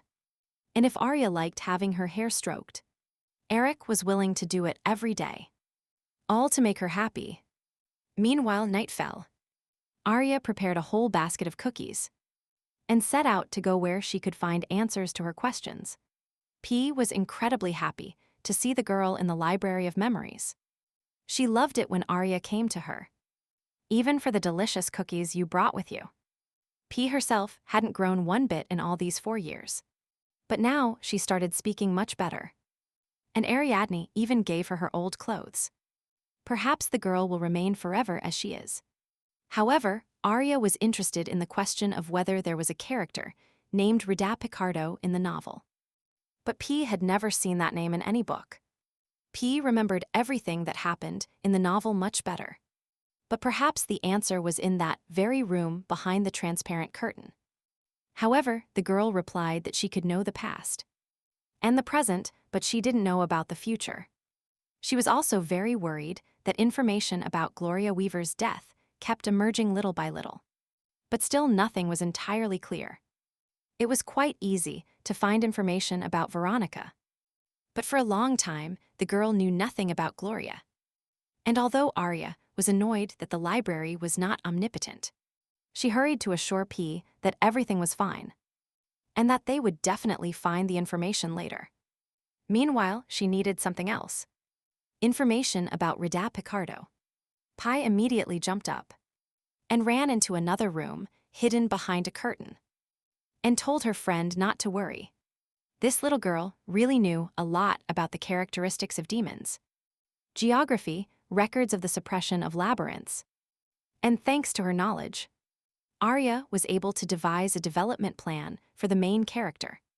The association began to seriously bombard the young man with questions after Axel became Nightmare's master. The association is a clandestine slave market for aristocrats. In their missions, they were taught to kill and torture innocents. They were forced to do humiliating things. There were many things that could make Axel suffer, and he had to avoid them.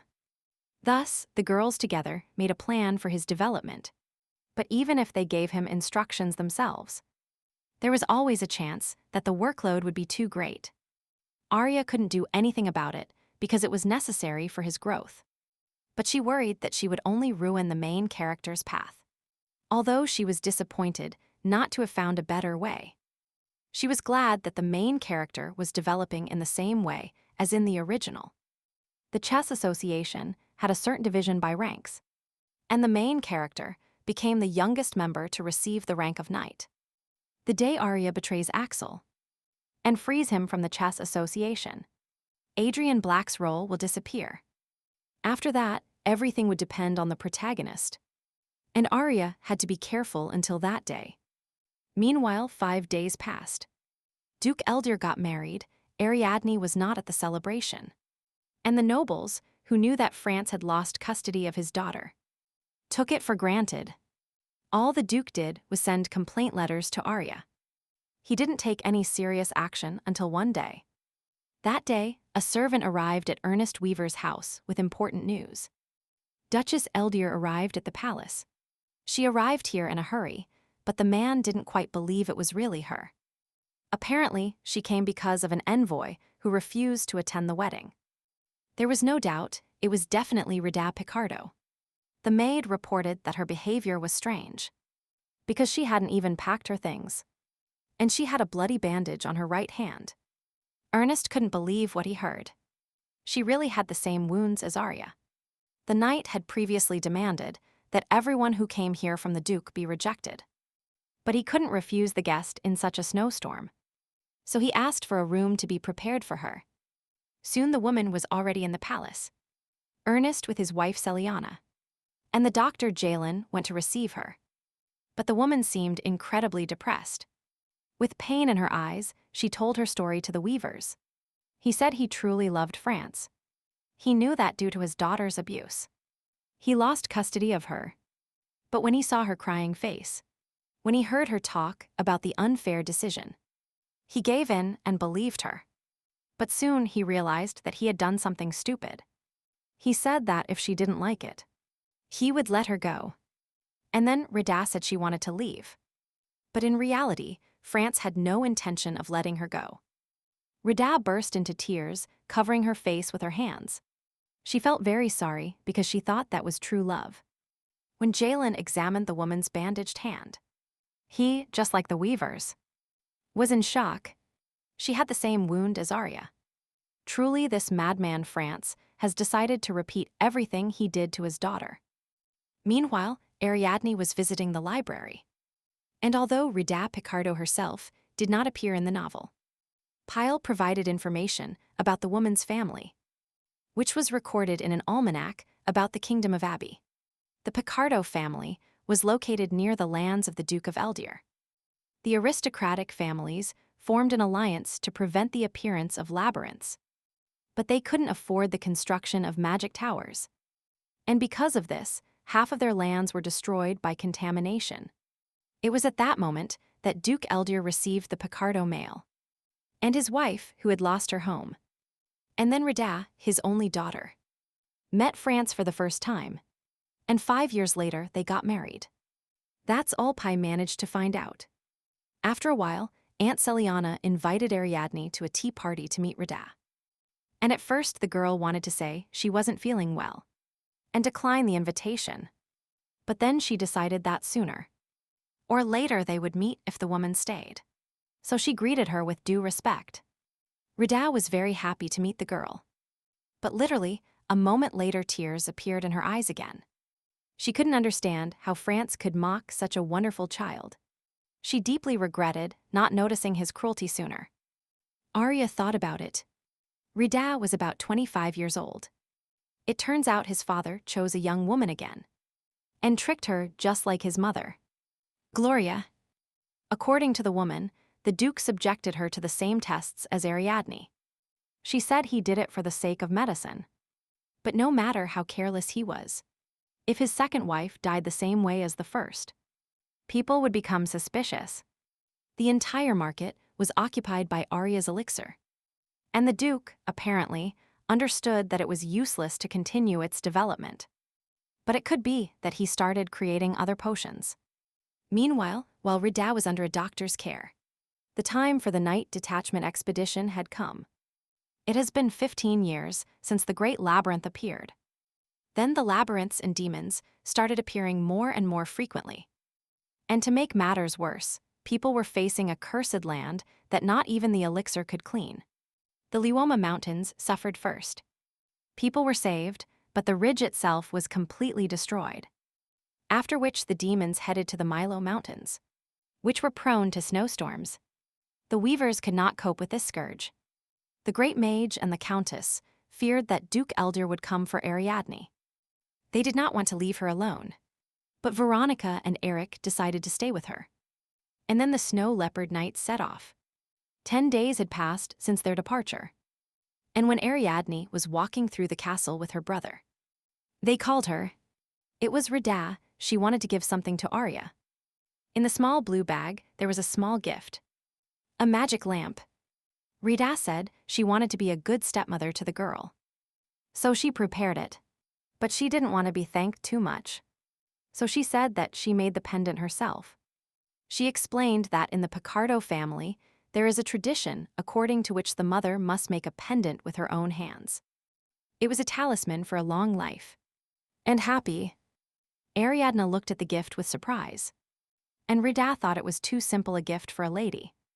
But the girl understood that this woman wanted to become a real mother to her. So this gift made her very happy. And she promised to cherish it. And although she appreciated Rida's efforts, she couldn't consider her a mother. Just as she couldn't consider the Duke her father. But Ariadne was going to help her. Because the woman was the same victim. And if they combined their testimonies, then maybe this would be enough for the Duke to be executed. But there was no hurry yet. Such a monster did not deserve to live. And the girl wondered if it would be better to witness her death in person. She wanted to grow up as fast as possible to personally take revenge on the Duke. When night fell, Ariadne was awakened by strange sounds. And her magic lamp glowed purple. The girl got up and, as if bewitched, left her room. Veronica, who guarded her chambers, called out to her lady, but she didn't even turn around.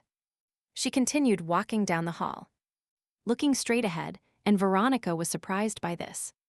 Because, although Arya was already an adult and could go wherever she wanted by herself, it seemed as if she was obsessed with something. And then the girl realized that it was true, that she was truly obsessed. She immediately ran after her lady. However, it was already too late.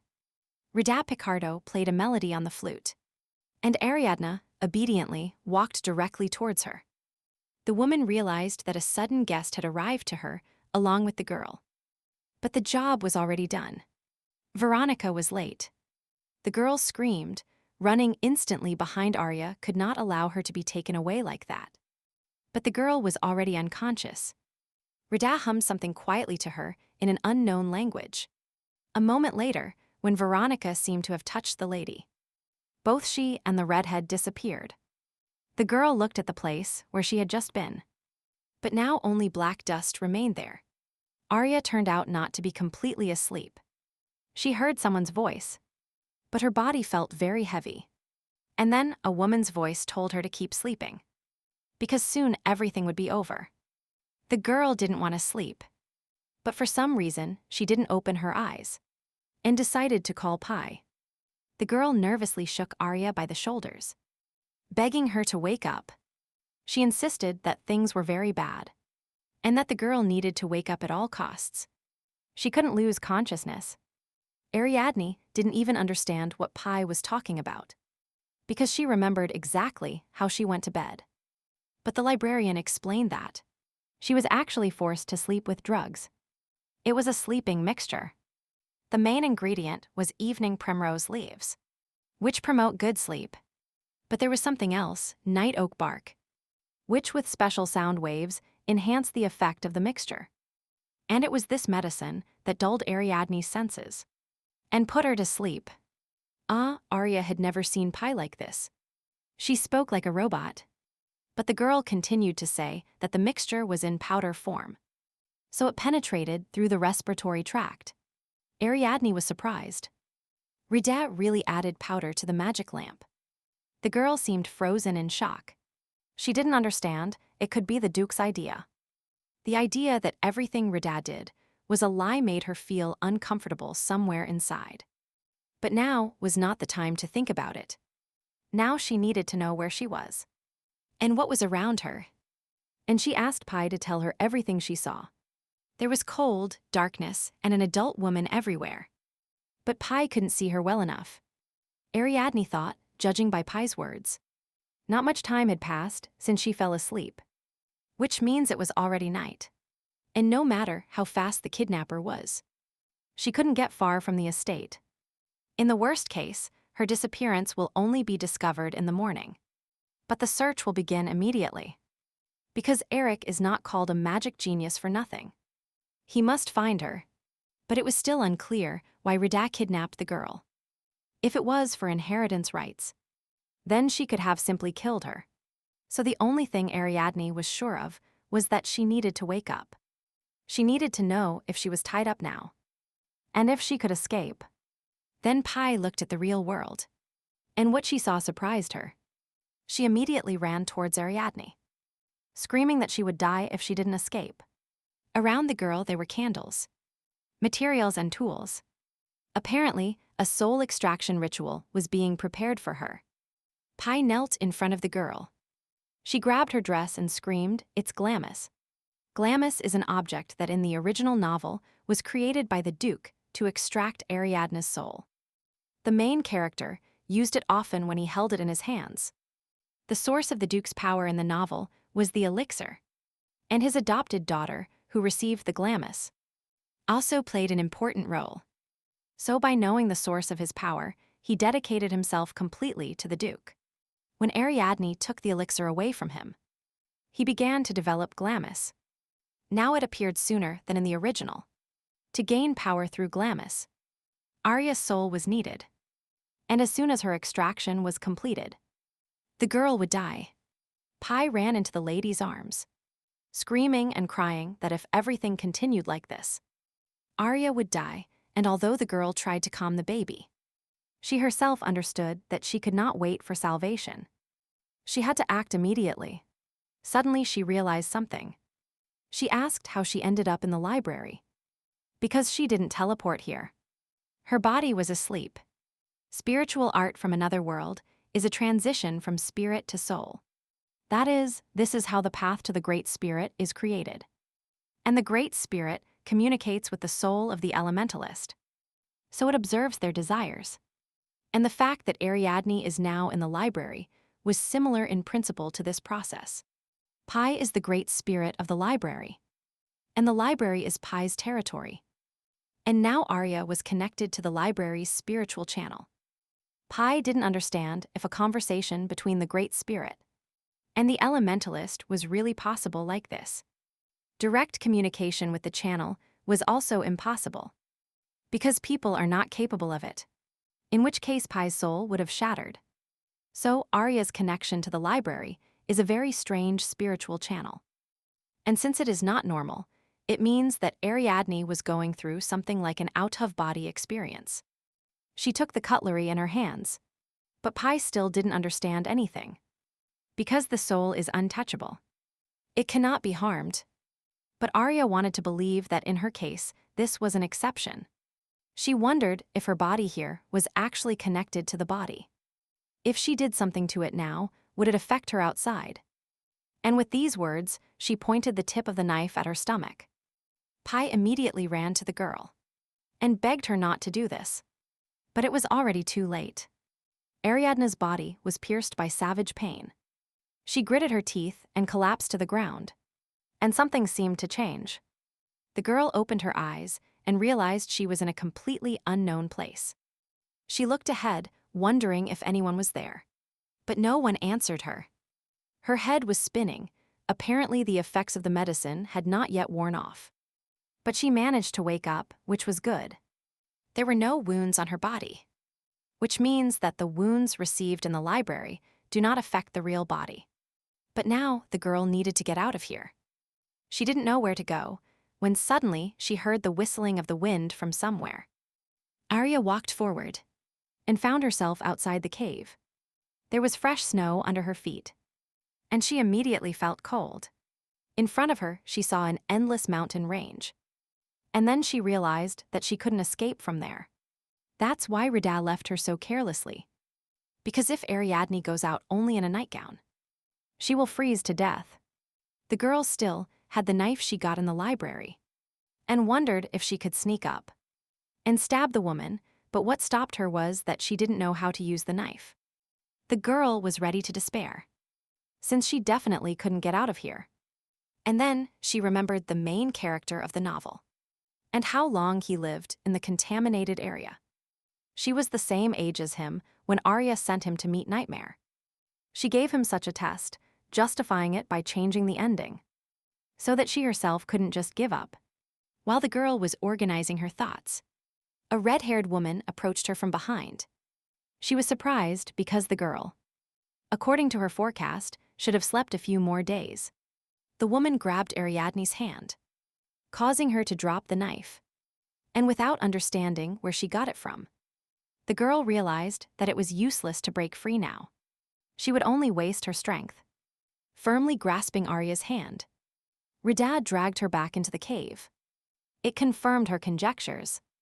The woman poured powder into that same magic lamp, and then lured her out of the room with a magical melody. The woman hoped that the girl would understand everything because she was unusually smart. Arya suggested that these were all the Duke's tricks.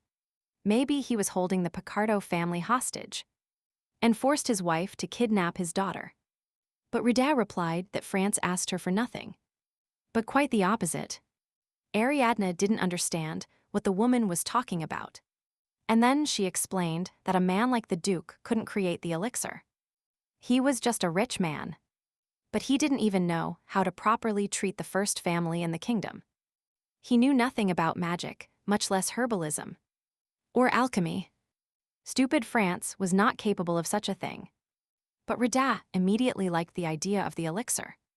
According to the results of the experiments, she slightly changed the ingredients and their proportions, and so the elixir is entirely her work. She explained that France only participated in creating the specific samples necessary to prepare the elixir. Rida needed a child who had a talent for communicating with spirits. She was the one giving orders to the Duke. And she did them well. She had a beautiful face. Wealth and power, what more can one ask for? Ariadne was not the first child. She had many brothers and sisters. 7 wait, but every time Rida. And the Duke failed. Arya, who inherited the blood of the great mage, became their only success. And the experiments on her were perfect. The girl knew that the Duke did not marry her mother, Gloria, because he loved her. But now that she knew the real reason, she couldn't believe it. They really wanted to use the child for experiments from the beginning. The woman rudely returned Arya to the ritual circle, saying that she was also resistant to drugs. The next moment, the vine wrapped around the girl's legs, not allowing her to move. And she understood that something had to be done. She asked Rida, did the Duke really become her puppet? And did what she wanted. And so it was. France was simply a cover for a woman to gain wealth through the elixir. But how could the Duke trust her? Because Rida Picardo is only the daughter of a male who appears to be around 25 years old. Who actually was? To this, the woman replied that she was Rida Picardo. She is a mage who received the Black Cup. Ariadne looked at her with surprised eyes, still not believing what was happening. Those who received the Black Cup changed their souls by force in a deal with the devil. They abandoned their human being and surrendered their minds and souls to the demon world. An ordinary person could not receive the Black Cup. It fell into the hands only of those whose hearts were saturated with malice and rot. And among those people, there were many mages. To distinguish them from other mages, apostates were called black mages. And since Rida was a black mage, it became clear why the Duke became like this. She has greater knowledge and power than other people. But there was one thing Ariadne couldn't understand. Why would a black mage create an elixir? Rida's answer was simple: to gain public recognition. She explained that the world is divided into three main forces. In short, these are labyrinths, monsters, and contamination. These are the three rulers of this world. Arya didn't understand what the woman was talking about, because this didn't happen in the novel. The most dangerous of the three forces is contamination. People are too careless about it, and if this continues, it will take over most of the world. Rida herself belonged to the labyrinths. Arya chuckled. She really joined the enemies for her own benefit. But the woman did not consider this weak world as her enemy. To her, it was just a small entertainment. She explained that she was telling Ariadne all this because she would die soon anyway. She was ahead of the woman with the elixir, and therefore, she would have to start everything all over again. And the girl would become new material for her. And then Arya realized. Glamis, Rida turned around and left. She needed to finish the preparations and let the girl live a little longer. Sitting in the center of the ritual circle, entangled in a vine, Ariadne thought. She needed to stay calm, because her life depended on it. She was betrayed, but now the enemy belonged to the demon world. In recent years, she has not experienced fear, and has lived surrounded by kind people, and has completely forgotten what the world is really like. The girl sighed tiredly. How did she not realize before that her father was connected with the demon world? This means that the elixir is associated with demons. And Rida simply tricked the Duke with her finger. In the original, the Duke, when he was struck down by Axel, was an ordinary person. If he had been a black mage, he would have carried out a brutal massacre. But why was Rida Picardo not mentioned? Such an incompetent Duke would not have been able to hire a black mage. So most likely, after receiving Glamis, Rida would abandon him. Soul magic is an enemy of contamination, since soul mages can create an area around themselves. This is to prevent contamination in some areas. Without soul mages, it would be impossible to stop contamination, which is why such a mage is needed to clear the labyrinth. Perhaps Glamis was created to prevent contamination, but Ariadne could not allow it. It would not be some ingredient for Rida. Outside, there was a snowstorm. Trying to escape now would be suicide. But she couldn't just sit there and wait for help. Only one path remains for her: unleash elemental magic. There was a reason why Arya constantly delayed the revelation of magic. Every soul mage had to go through a special ritual. It is necessary to cut a magic circle on their own body and place a soul stone on it. This is a very complex ritual, after which there are often side effects. It is advisable to perform it at least 16 years old. But if you make a mistake, the soul will be destroyed, and the mage will die. And it was complete madness. But now Arya had no other choice. There was another way. It was to create a channel with the Great Spirit. And Ariadne needed to send a signal until the Great Spirit was near. In her past life, the girl would have called him Spam. And besides, Great Spirits are usually evil. But she hoped he would forgive her when she told him what was really going on. Flying over the snowy forests, Ariadne heard a sound. When she looked down, she saw him. The Snow King. The girl remembered how a year ago, for her birthday, she received a book she had long dreamed of. Ernest and Celiana remembered that Arya talked about the book about great spirits, and they found it. Before becoming a soul mage, the girl needed to study everything. There is also a great spirit in Weaver County, and she would like to sign a contract with him. This was the 1,000-year-old Snow King, the great spirit residing in the Weaver Mountains. If the contract with him was made by chance, then it should be broken immediately. Several times, the great spirit contacted the mage through a spiritual channel. and killed him. This spirit despises people and hates being associated with them. But Arya had no choice. He was the only spirit with such a disgusting character. But now he could become her salvation. Communication with another spirit carried risks. But communication with the Ice King meant instant death. Arya tried to find traces of other spirits in the forest. But it was in vain. But there was no one here except the 1,000-year-old Snow King. However, the girl could not wait. Rida could return at any moment. She had to try to survive. The first soul mage begged to be saved in a critical moment. She hoped that the Great Spirit would answer her, because they say that the spirit destined for you will save your life. Thus, elemental magic was born. What Arya was trying to do now was a typical ritual to make a contract with the Great Spirit. She called the Snow King and begged him to answer her call. Then the spirit saw her, and she extended her hands towards him. The channel opened, but when she looked at her palms, she was stunned. Her skin was covered with an icy crust, and it turned violet. The girl sank to the ground, hugging herself with her arms. She was freezing and couldn't control the power. In order to escape, she needed to remove the vines from her feet. Because from that moment on, she was a conductor of power, of the Great Spirit. At that moment, Rida returned. She screamed, either out of anger or lack of understanding of what this girl was doing. The girl just smiled.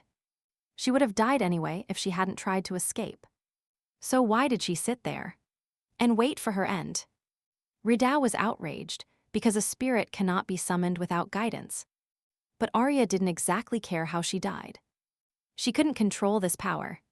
The Great Spirit seemed to be very angry, and the girl didn't know what to do. The manual is a collection of various magical techniques. It is interpreted by the Great Spirit associated with a person, and the person already uses the techniques he has learned. The powers of the Great Spirit are regulated automatically. This is the highest magic. In other words, a mage who is not truly connected with the spirit has no power. But Arya was able to temporarily transfer her body to the Great Spirit, and she decided to take advantage of this. Rida began drawing runes, summoning a spell. After all, Arya is just a child. How can you be afraid of her? The spell hovered over the girl. It was barrier magic, but it was useless against Ariadne because she could adjust the power to her body's condition. She had to entrust this to the Snow King. Rida could not hold the Great Spirit for long. The woman could no longer maintain the spell. It took her so much strength that she had already lost consciousness, when suddenly she saw the Great Spirit in front of her. It was towering behind Ariadne. The girl greeted the king and told Rida to run away if she didn't want to die right there. The next moment, the spirit roared, releasing a deafening stream of icy force outwards. Rida's barriers cracked, followed by the cave walls, and she had no choice but to give up. After a while, everything calmed down. The spirit's force no longer burned, and only a slight blizzard could be heard between the mountains. Ariadne looked around worriedly and realized that the spirit had destroyed the cave with its roar. Rida, apparently, managed to escape because not even the Black Mage could cope with the Great Spirit. Now Arya needed to close the channel, but she no longer had the strength to do it. The spirit turned to the girl, apparently asked her a question, but she didn't understand what he was saying. She didn't know that language. So the king, with a wave of his hand, imprisoned Ariadne in icy roots, not even allowing her to move. Is this really the end? And she will die like this. However, the next moment, Arya suddenly heard someone opening a channel. A familiar voice announced the synchronization of the state and the start of translation. Was it Pi? She cheerfully turned to Arya, checking if she could hear her. The girl replied to Pi, still not understanding how she could reach her. Then the Snow King tightened his grip, further wrapping the ice vine around Arya. And Pi hurriedly said that the spirit was now very angry, and asked how old the girl was. Arya shouted with all her might, telling the spirit her age. 12 years old. Suddenly, the spirit stopped. Pai said it was the first time she had seen such a small mage. The next moment, the king broke the ice shackles and freed the girl. According to Pai's analysis, the Great Spirit was experiencing discomfort, anger, and disappointment. But to Ariadne's surprise, he said he would forgive the girl since she was still a child. At this point, the 1,000-year-old Snow King cut off the spiritual channel and evaporated. The cold disappeared with him. Arya's hands were no longer chained by an icy crust. She stood up, but she still couldn't determine if Pai had entered her spiritual channel. Just like the Great Spirit, Pai herself didn't really understand how she did it either. She just managed to join, and that's it. And now she could observe the girl and analyze the situation.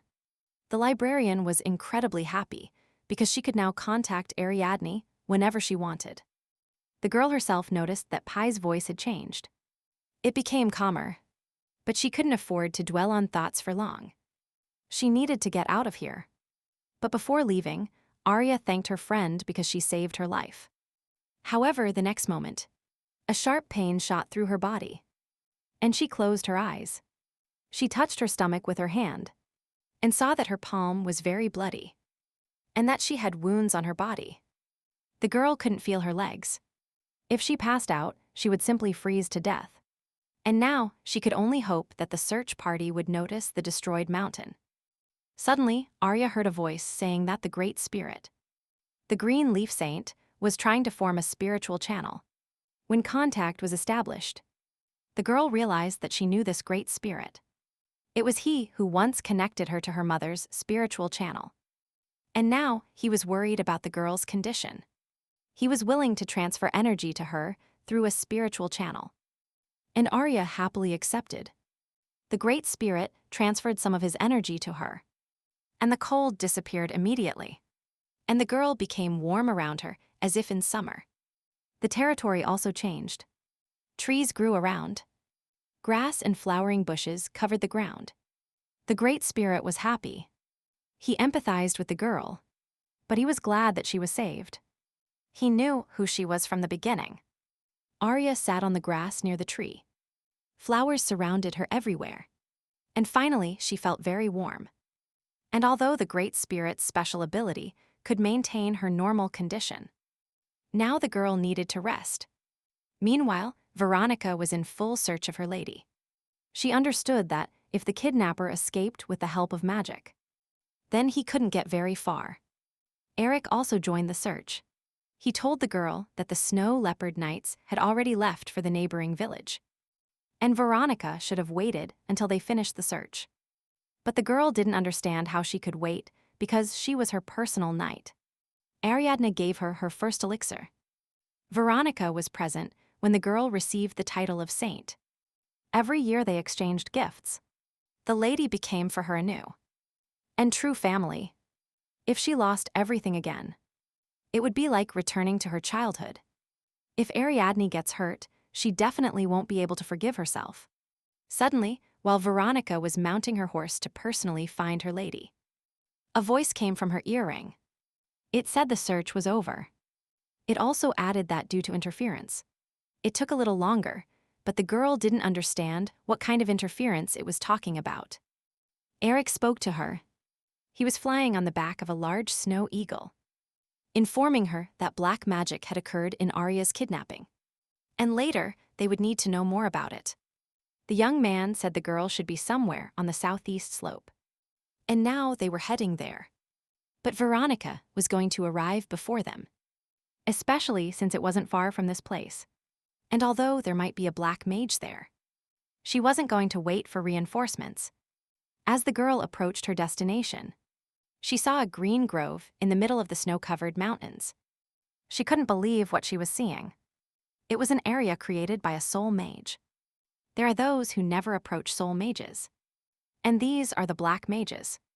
Great spirits are hostile to anyone who has touched the black cup, because these people can never become soul mages. They have no source of spiritual strength, so they join the demon world. If there is a soul mage here, most likely there is a fight with a black mage right now. The lady was there, and Veronica had to hurry. Soon she rode her horse to a clearing. But she didn't know what the mage's reaction would be if she entered his area. Suddenly, the tree branches leaned towards the path, as if showing Veronica the way. But where it led, the girl decided to go where the trees indicated. And soon she came out to a small green field, bathed in the sun, in the middle of which lay Ariadne. Veronica immediately ran to her lady. She didn't understand where the black mage was, why he had left her. The girl was horrified to see that Arya's clothes were covered in blood.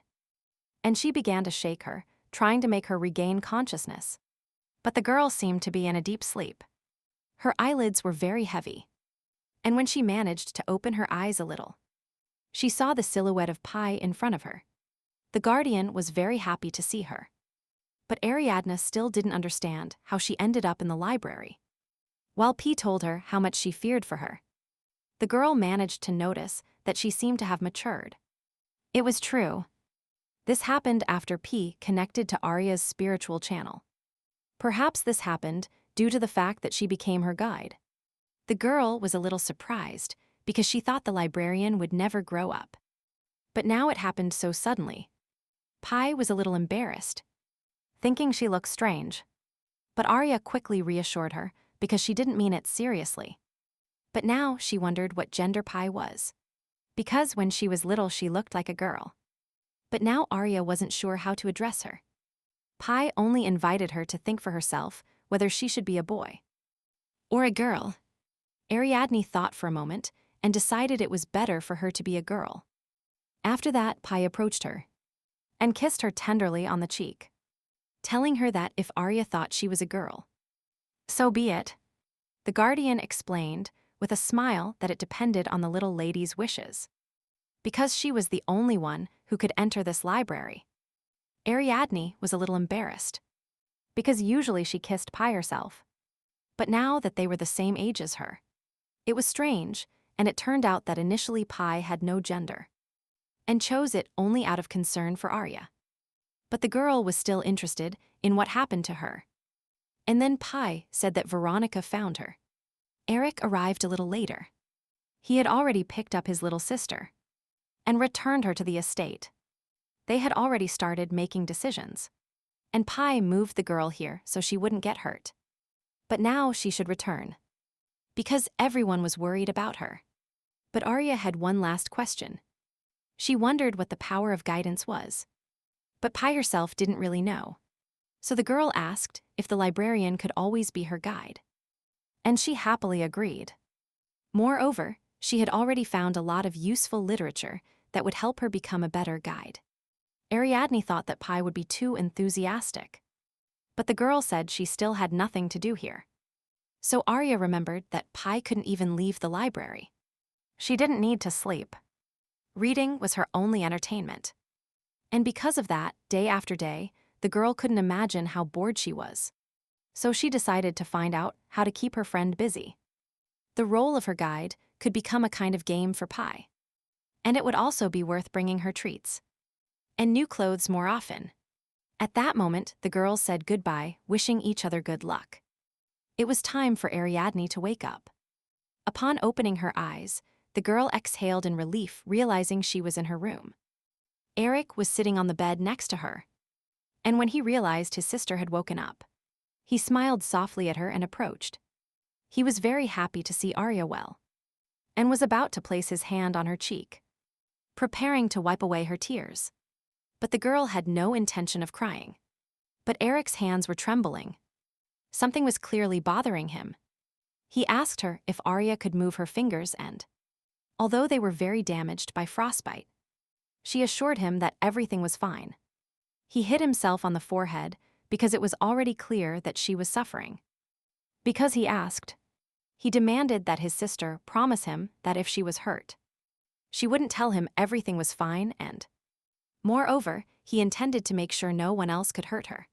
His annoyed expression quickly changed to one of regret. He felt very bad for not realizing that Rida was targeting his sister. Arya was surprised because she thought Eric would now ask her about everything that happened to her. But the brother just smiled and told the girl to gain strength. The point is that he has already caught the kidnapper. Unfortunately, he couldn't prevent his sister's kidnapping. But he couldn't avoid catching the culprit. Arya was surprised because it was a very risky move. She clearly underestimated Eric. The girl thought about it. She always understood that her brother was a wonderful person. In the novel, he was the companion of the main character.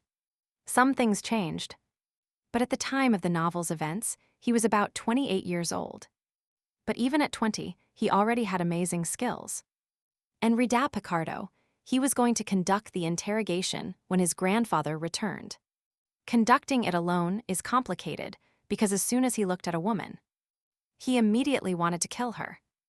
Now Eric advised Arya to relax and let the adults deal with Rida and Duke Elder, but the girl immediately told them not to touch him. Eric wondered if his sister really wanted her father to get away with it. But Arya explained that Rida was a black mage, so the Duke could simply say he was a victim of her influence. It will be difficult to officially punish him. All charges will fall on the black mage. The goal of black mages is the destruction of the world, not its conquest, since demons only don't touch those who have received the black cup. In other words, they kill everyone dear to the one who received the cup. But Duke Eldir remained alive, which is very strange. This makes him a victim in the eyes of society. Ordinary people are not even aware of the factions in the world of magic. Moreover, if you recall, it immediately becomes clear that the elixir is an invention of the demon world. If ordinary people knew about it, they would not trust it. But Ariadne was more bothered by the fact that this woman killed so many children for this potion. Once again, she asked to leave the Duke alone, explaining that this would cause them unnecessary stress trying to deal with their problems. Eric was about to argue that there was no point in underestimating them, when Arya immediately interrupted him. She wanted to deal with him herself when the time came. Ariadne had to turn 18 before she could inherit the title. And until then, she needed the Duke to live peacefully. If they prove that Duke Eldir is connected to black mages, he will be called a traitor to humanity. The sooner he is executed, the better. And everything he has will disappear. The royal family will get the most money, and relatives will slit each other's throats for the right to take care of the youngest Arya. But for Arya to take over the duchy, he must remain alive until the girl officially inherits the title. Eric was pleasantly surprised. At such a young age, his sister had already learned not to give in to emotions. And the more he looked at her, the more he liked her.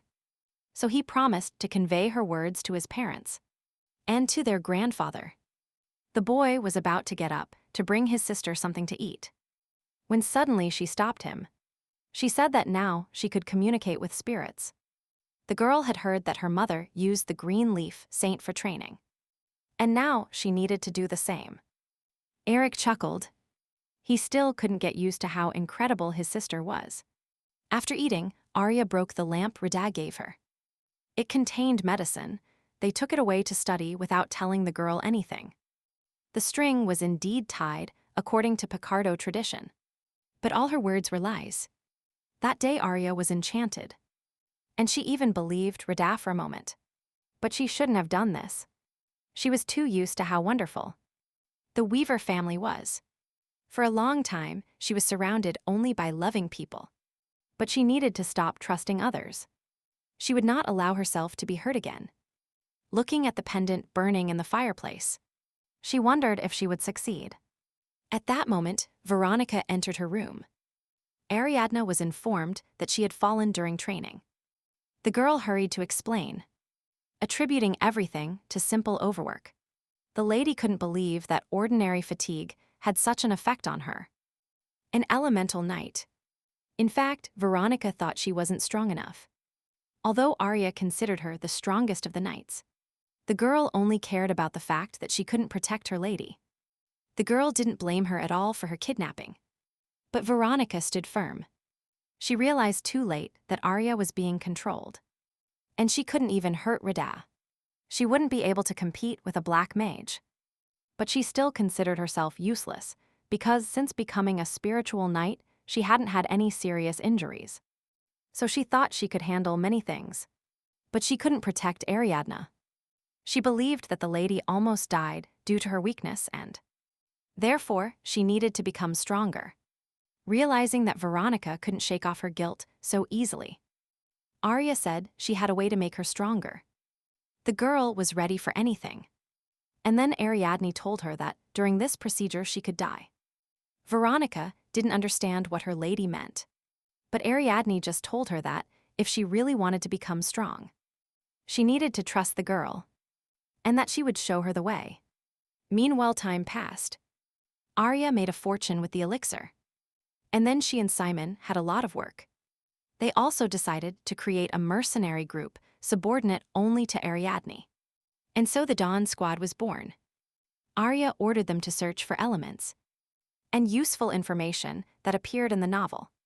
Among what they found, there was a clue about the power received by the one who betrayed the main character. And then the girl decided to tell the knight about it, who was about to enter the Great Labyrinth. Ariadne explained that this is a map of the contamination area in southern Decembrin. There is a large pond with a bunch of monsters around. So Veronica must be prepared for this. When she reaches the pond, she will have to open the first letter. When she prints the second one, she will understand it herself. But the last letter should only be read in a moment of grave danger. The girl assured that if Veronica trusted her, she would become stronger. However, she understood that the knight knew nothing about those places. So Arya's words might sound like nonsense to her. Veronica immediately informed her lady that she was ready. The girl was ready to go on a mission immediately. But Arya stopped her because her life was at stake. She had to think about everything. But Veronica only replied that her lady was the smartest person she had ever met. So she trusted her completely. However, Ariadne understood that she was only pretending to be smart. If it weren't for the library and the memories of a past life, she would be nothing. Then Veronica explained that she didn't mean intelligence. She believed that dry knowledge is not that important in life. But Arya always knew what to do in any situation. And this was much more important. The girl considered her lady kind and understanding, who loved to give everything. She always tried to do something for others, even though she covered it up with the fact that she was benefiting from it herself. However, Veronica understood that this was just what she was trying to convince herself of. However, Ariadne's dedication paid off not only for her. The girl was happy to hear these words. But she again asked if Veronica was afraid of having to go through many trials. But the girl stood firm. She would go through all the trials anyway. And her lady would decide if it was in vain or not. Arya was surprised how much Veronica trusted her. The reason she gave Nike a chance was because she had to join her in the Great Labyrinth. So she decided to trust her. However, she understood the reason for this trust. If you don't open up to anyone, you will never experience pain. But if you need to earn someone's trust, you must trust first. At that moment, Arya thanked Nika and felt that the world, even if only a little, had become a better place. After a while, the order from the Snow Leopard returned. Eric reported Ariadne's kidnapping to everyone. He and his grandfather continued the interrogation. But they received no useful information. Rida Picardo was executed. Winter came to Weaver County. Arya began helping the main character under the name Adrian Black. Because to survive, she had to change the ending. In the process, she used all the information she had available. And she even started to feel that it was selfish of her to allow the main character to suffer. But the more Arya watched him, the more she saw changes. Something strange was happening with many objects from the original. Of course, she did not expect to be able to keep all the useful items near Axel. But many of the items that came to him had nothing in common with the original. So she allowed them to be broken and thrown away. It was like a game of chess. And the girl felt that what she was doing was disgusting. Fortunately, everything turned out well.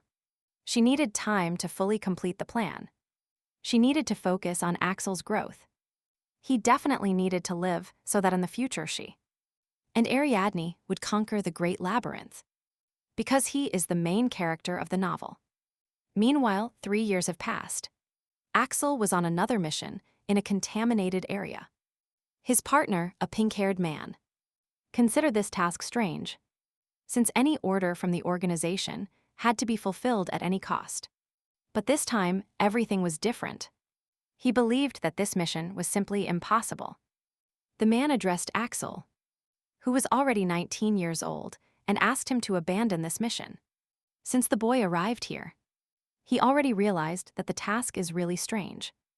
The contaminated area left after the next labyrinth has already absorbed 12 teams of daredevils. And deep inside this area lies the remaining core. They needed to find some objects.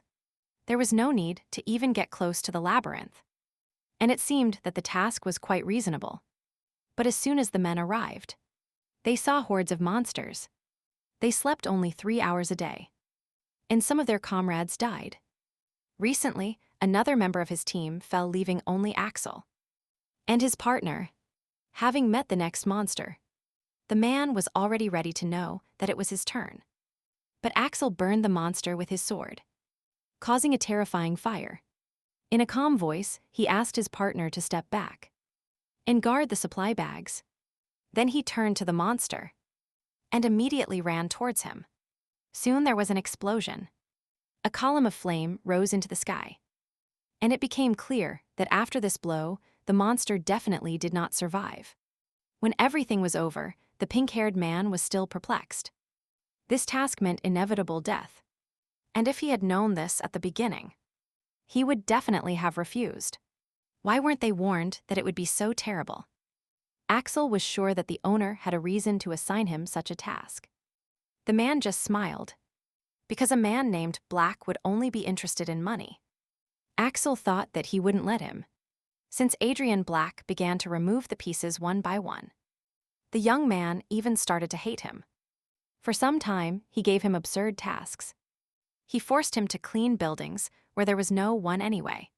And Axel thought that this would continue.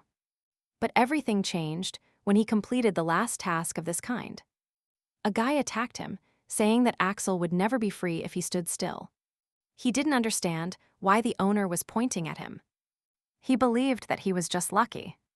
Until then, Axel did not realize that Adrian Black gave freedom to the pieces, because by entrusting them with very difficult tasks, it was as if he was playing some kind of game. With care and skill, he removed the pieces from the organization from the board, and as a result of this delicate work and constant support from Adrian, after 6 years, Axel remained his only piece. He had his difficult days, but he always wanted to achieve more. He studied geography, history, languages, and everything that could be useful to him in the future. Later, they provided him with an extremely useful elixir. But what interested him most was how Adrian found out about his birthday. Every year, Axel received a variety of gifts. From books to weapons, he couldn't understand the reason for so much kindness and care. For every task, Adrian gave him a letter with advice in case of unforeseen circumstances. They helped him at all times. So he was sure of one thing: the owner would not have sent him to certain death. This mission definitely meant something. Axel's partner again asked him to return, but the young man seemed not to hear him. The goal of the Blacks is not to make money from it, but to try to achieve something more complex. If Axel were ever to become free, it would only be by Adrian's goodwill. And he was sure that the owner would not ask for anything in return. But he did not want to go against his father's words. He told him that no matter what your relationship is with a person, whether your enemy or your friend, always return what you owe them. But if he becomes free, he will be able to return to Adrian everything he gave him. Axel didn't understand why he put his soul into this, but he didn't even come to see him. As he walked through the contaminated ground, he couldn't stop wondering about the personality and the motives of his master.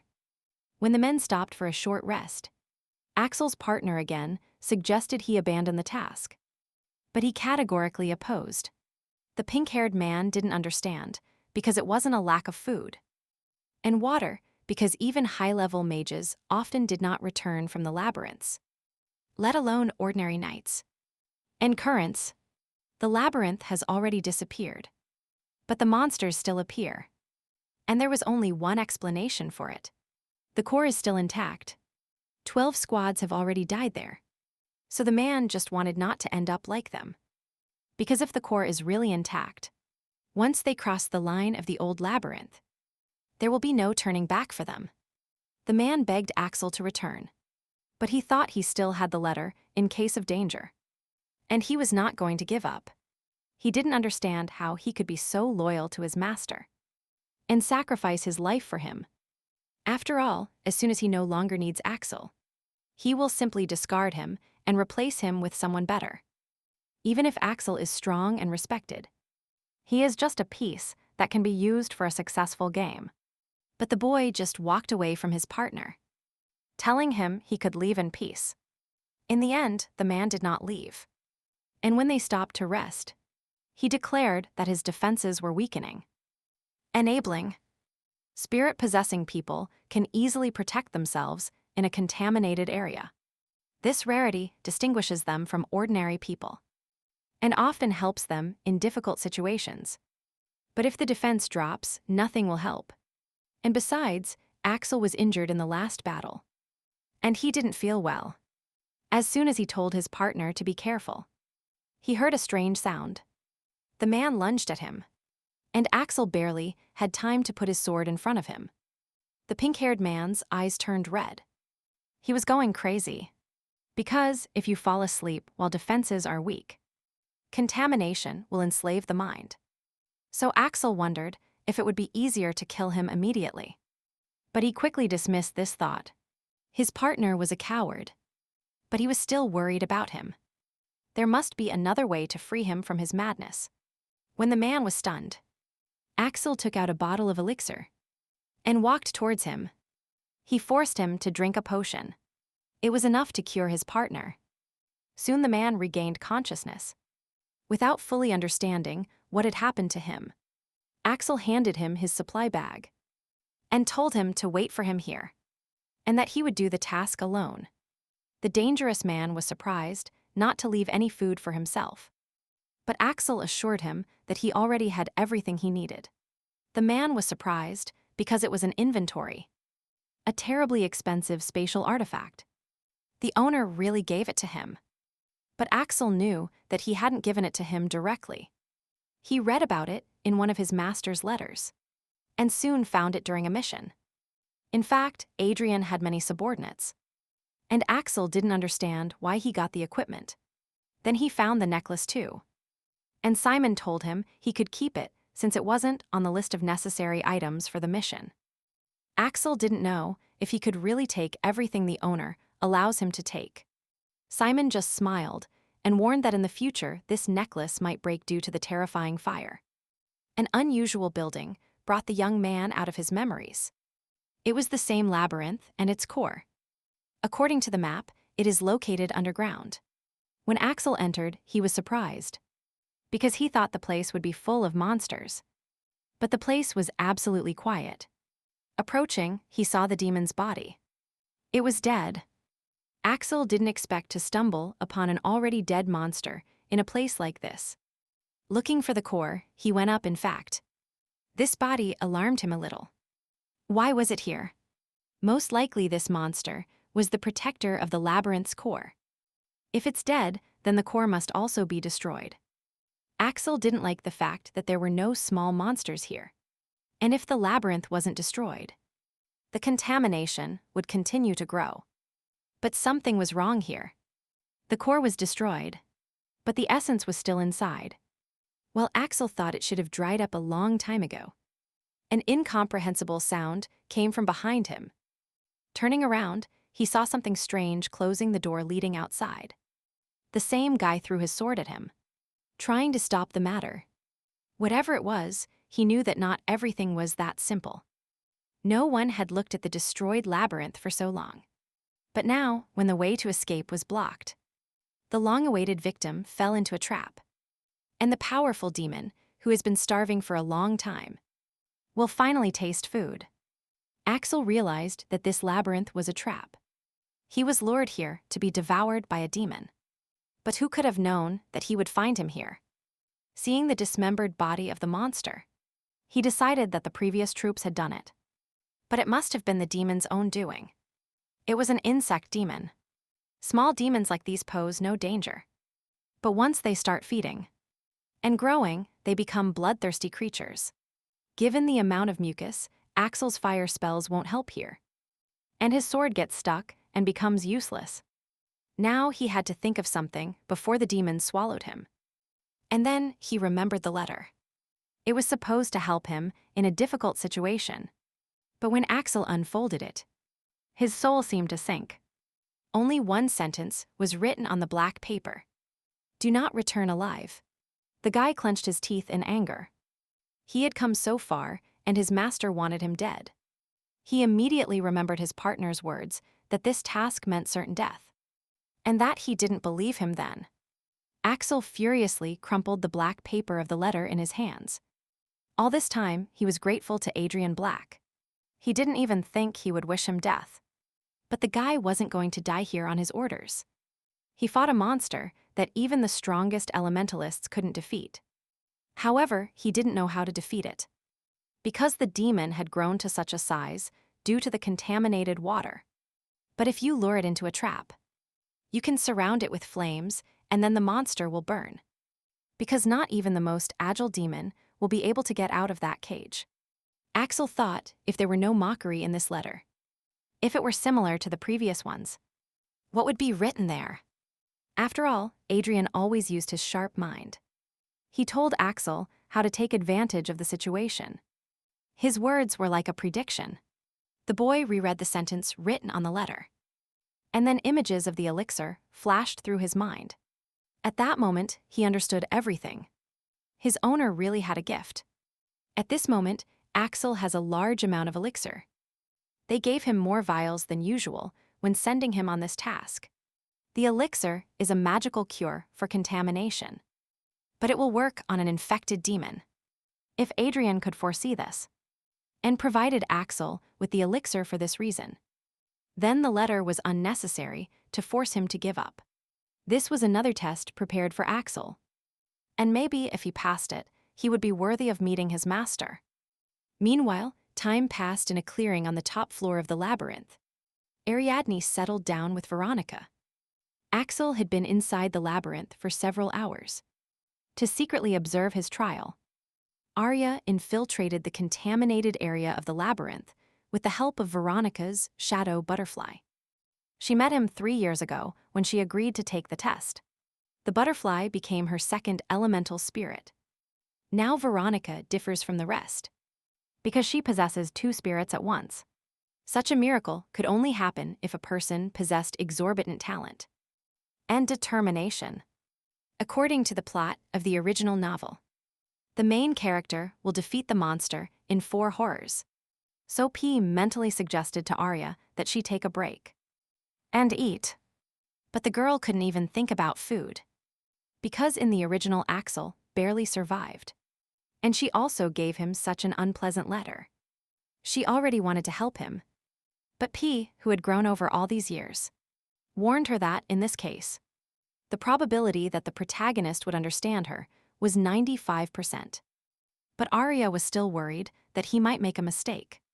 It only calmed her down to think that she had prepared a plan in case the hero failed.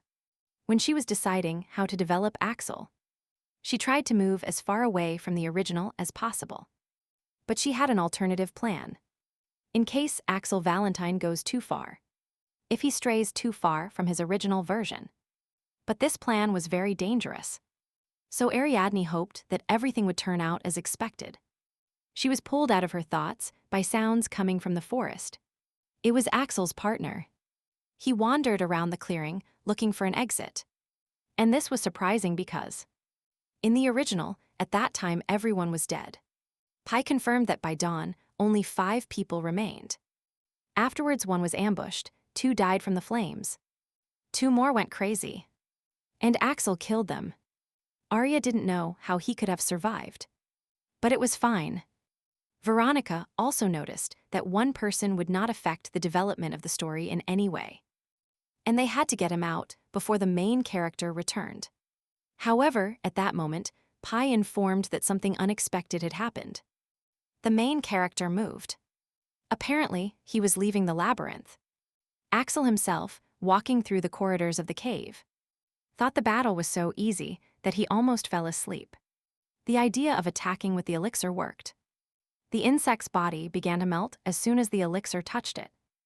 The monster got smaller and smaller, and finally became very small. And then it's time to crush it. Axel also managed to retrieve his sword. Upon leaving the labyrinth, he reflected on the fact that he had finally completed this task. At that moment, a sword flew towards his face.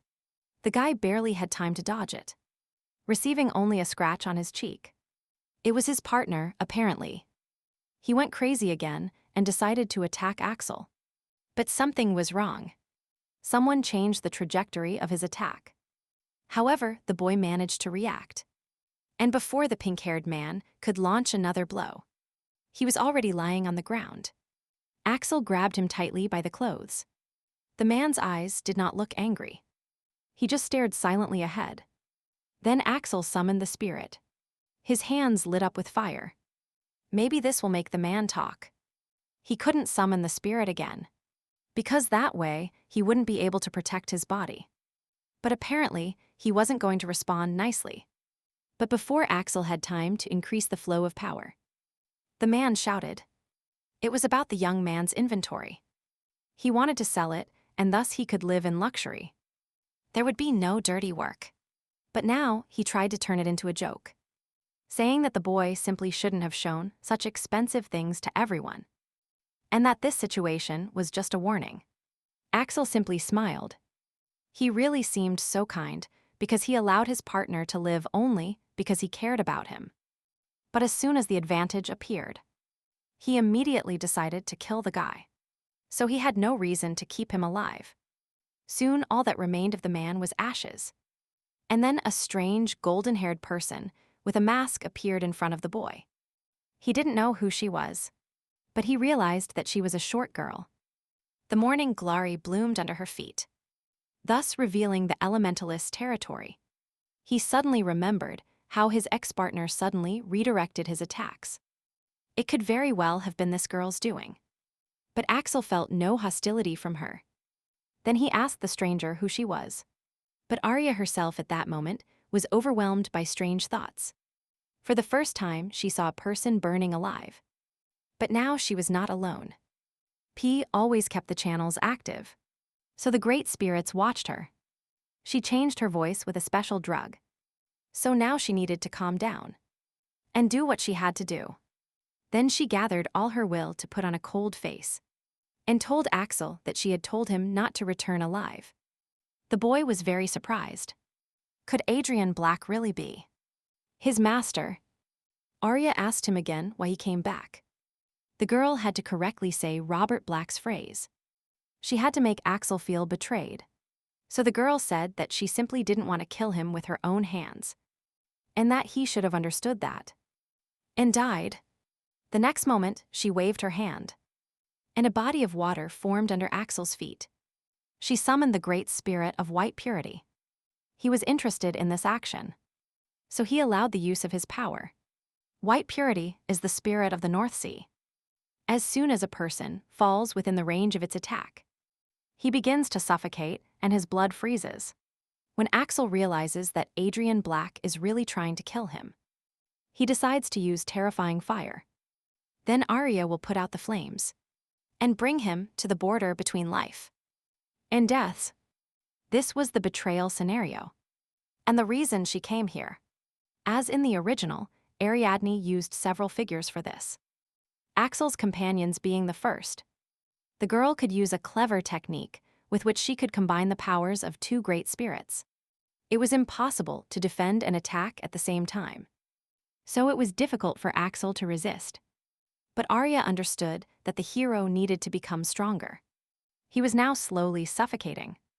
Unable to move, however, P reported that he wasn't trying to move at all. Arya didn't understand what was happening, but she hoped that he would understand what needed to be done in the water, because he had trained many times in conditions where it was necessary to use fire. But time passed and Axel did nothing. Then P reported that he had reached the time limit during which a person can hold their breath. Axel needed to attack Ariadne immediately. Otherwise, if things go on like this, he will die in a minute. The girl expected a better outcome because he is an elemental knight. His body should withstand more than the body of an ordinary person. But P said that the remaining time had already been calculated, taking into account that he was an elemental knight, and that the protection of the fire spirit was not much help for breathing water. Arya didn't understand why he gave up. He would really die like this. If Axel dies now, he won't be able to go back. He will gain the ability to manipulate time only after visiting labyrinths, the ancient capital of Crete. But each time less time was given. 10 seconds, the girl's hands were trembling. Mentally, she begged the young man to do something.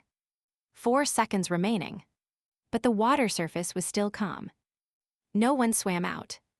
With only 1 second left, Arya canceled the spell, removing the water in which Axel was drowning. The guy suddenly found himself in a green clearing. He was coughing, trying to catch his breath, but the effect of the spell was too strong. He lost consciousness and fell inert onto the grass. And Ariadne immediately ran to him. P analyzed his vital signs. The main character was now passing out. His body was struck by the active water element. However, his breathing returned to normal, and all his vital signs returned to normal. And then Arya breathed a sigh of relief. A little later, looking at his mask, she wondered why Axel didn't resist. Because if he died, she would have to fight alone. He must have believed that the girl would not kill him. And that was very reckless of him. To him, Ariadne had to be the one who gave him harsh tasks without even appearing in person. And even if in his eyes, she became his second father. And he decided that he could trust her. He still shouldn't treat her roughly. He even sent her a letter wishing her death. So why did he still believe her? Ariadne expected to gain his trust, because the main character clearly understood that he was treated specially. But she didn't think he would trust a man who would try to kill him. The girl gently touched the boy lying unconscious, silently noticing how much he had grown. She had always imagined him as a gloomy guy and tired, but now that she met Axel in person, he made a completely different impression on her. It seemed better than just seeing him tired. But Arya felt she was being overprotective of him, because he didn't pretend to be Robert when praising him. So this development seemed quite justified. Robert pretended to be a kind man, and then sent Axel to the lair of hungry monsters. The guy was completely dedicated to Robert, but distrust persisted between them. It reminded Ariadne of the times when she blindly followed Duke Eldir, trying to see her mother again.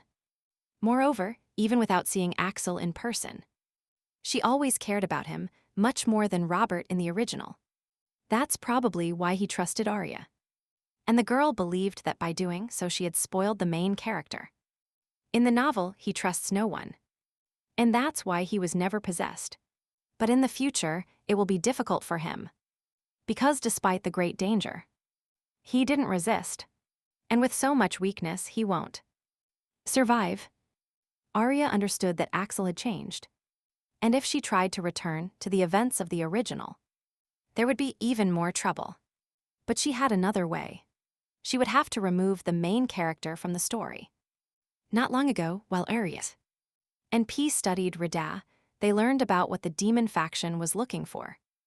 And thanks to Pi's knowledge, the information they found crossed all boundaries.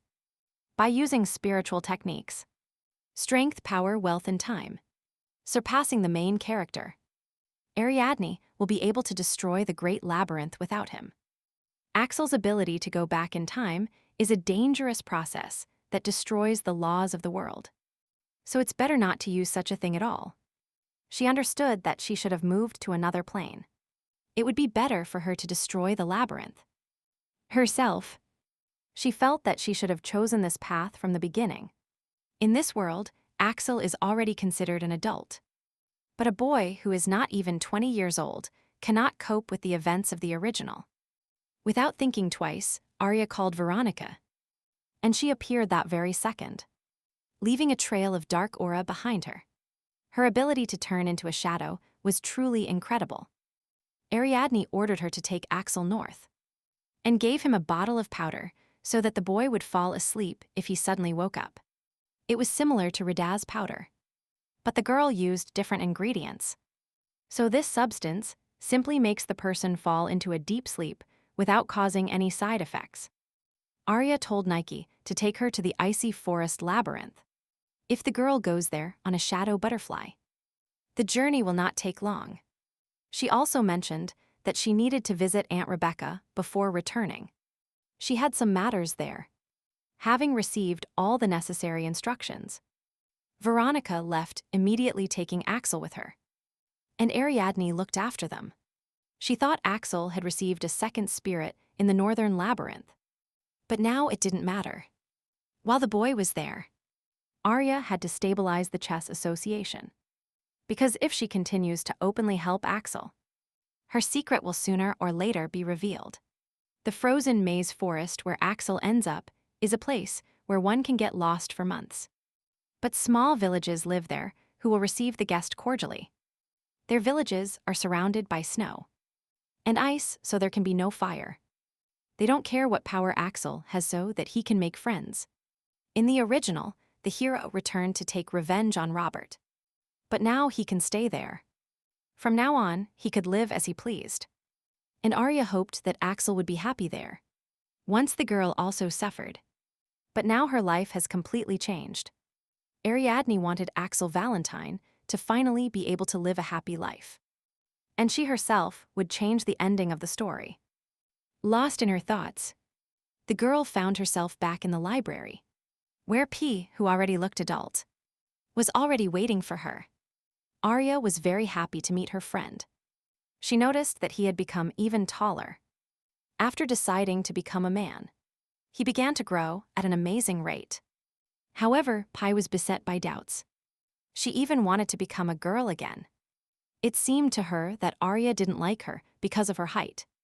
But the girl hurried to dispel her doubts, because she liked him in any form. Then Pi approached Ariadne's face, with the intention of kissing her on the cheek as usual. But the girl stopped him by covering his lips with her hands. It seemed to her that now that she looked different. Everything was a little strange. The next moment, Pi's body began to emit a bright light. And Arya knew what that could mean. Pi changed gender again. And now she looked like an adult girl. She understood that Arya liked her more in this form. And for her, this was the most important thing. And although Ariadne tried to explain that she had nothing against P-Boy, the librarian understood that her friend was not ashamed of her in girl form. But the time came to move on to important matters. And Arya reminded P of her last request. She asked P to find someone who could take on the role of the main character. They went against the original, so they couldn't take Axel to the Great Labyrinth. But they still had to get there somehow. So Arya had to decide who would challenge the Great Labyrinth instead of the main character. She asked P to find a candidate for the vacant protagonist position. And she was able to compile a list using information from the novel and the library files so they could check the candidate's future achievements. Among them was one who seemed the best option. He had a lot of experience behind him, as well as useful skills. It was Ludwig Blair, an elemental knight with red eyes like the main character. In his achievements and career, he was characterized by selfishness, which means he would not refuse the opportunity to become a hero, because it would be easier for a person who has no feelings in the future. And Ludwig's red eyes would be useful during the conquest of the Great Labyrinth. Arya thought he wasn't in the original, but P found him and even provided the exact page with information about it. In the novel, people mocked Ludwig, saying that even a member of the royal family would have been abandoned if he had been born with red eyes. P explained that the boy was an abandoned member of the royal family, and that many of his traits marked him as an elemental knight. And moreover, if you follow all the rules, you will be able to use more than one spirit. For the first time in the history of Elemental Knights, the main character who successfully concluded a contract with the Great Spirit disappears. But for the Elemental Knight to enter the Great Labyrinth, he must have at least 3 spirits. The talented Veronica had 2 of them, but Ludwig will be able to master more if he has the right conditions and the right environment. However, it was unclear whether Ludwig Blair could be trusted, since it would be very bad if he decided to betray Arya before she achieved her goal. However, P said there was no need to worry about betrayal, and advised the girl to check page 220. The knight mentioned on that part trusts Ludwig. He is not a traitor and has experience in overcoming a spiritual curse. Arya didn't understand how she couldn't include him in the list of allies earlier if he could lift the curse. And then P showed the main character's evaluation. There was little compatibility. In the original, Axel evaluated the compatibility with his red-eyed knight companion, and it turned out to be very low because the main character turned out to be much stronger than him. It turns out that Ludwig would have become a hindrance in the Great Labyrinth, but now he has become the ally they need most. Louis himself was currently in the capital. He had received the title of Baron from the royal family for saving the prince's life, but he did not assume any land possession, so he probably lives in the capital. And Arya understood that this was for the best, because they supposedly could accidentally meet him at the event. That is, at the girl's debut. Since the arrival of the cursed lands, social society has declined, and grand banquets have not been possible. But to maintain a positive attitude, luxurious gatherings are sometimes held. So, every autumn the royal family gathers children from noble families who are celebrating their 16th birthday. They are organized a debut ball. All persons from noble families under the age of 29 must also be present there, which means that the 22-year-olds, old Ludwig, will also attend the gathering. At that moment, Arya thanked P. But the guardian seemed depressed. He still couldn't find anything out about Gloria Weaver's death. Recently, it turned out that P couldn't find any information about the death of Arya's mother. She expected it, but still, it was difficult for her to accept it. However, she tried not to despair. The girl believed that P would someday find some clue. But the fact is that there were no records of her mother's death. But the Duchess died due to contamination. And it was strange that this was not recorded. So there was another option. Someone could deliberately erase the records about her. Arya thought that maybe she could find a witness to her mother's death. And then she realized P might have found some clue about the witnesses.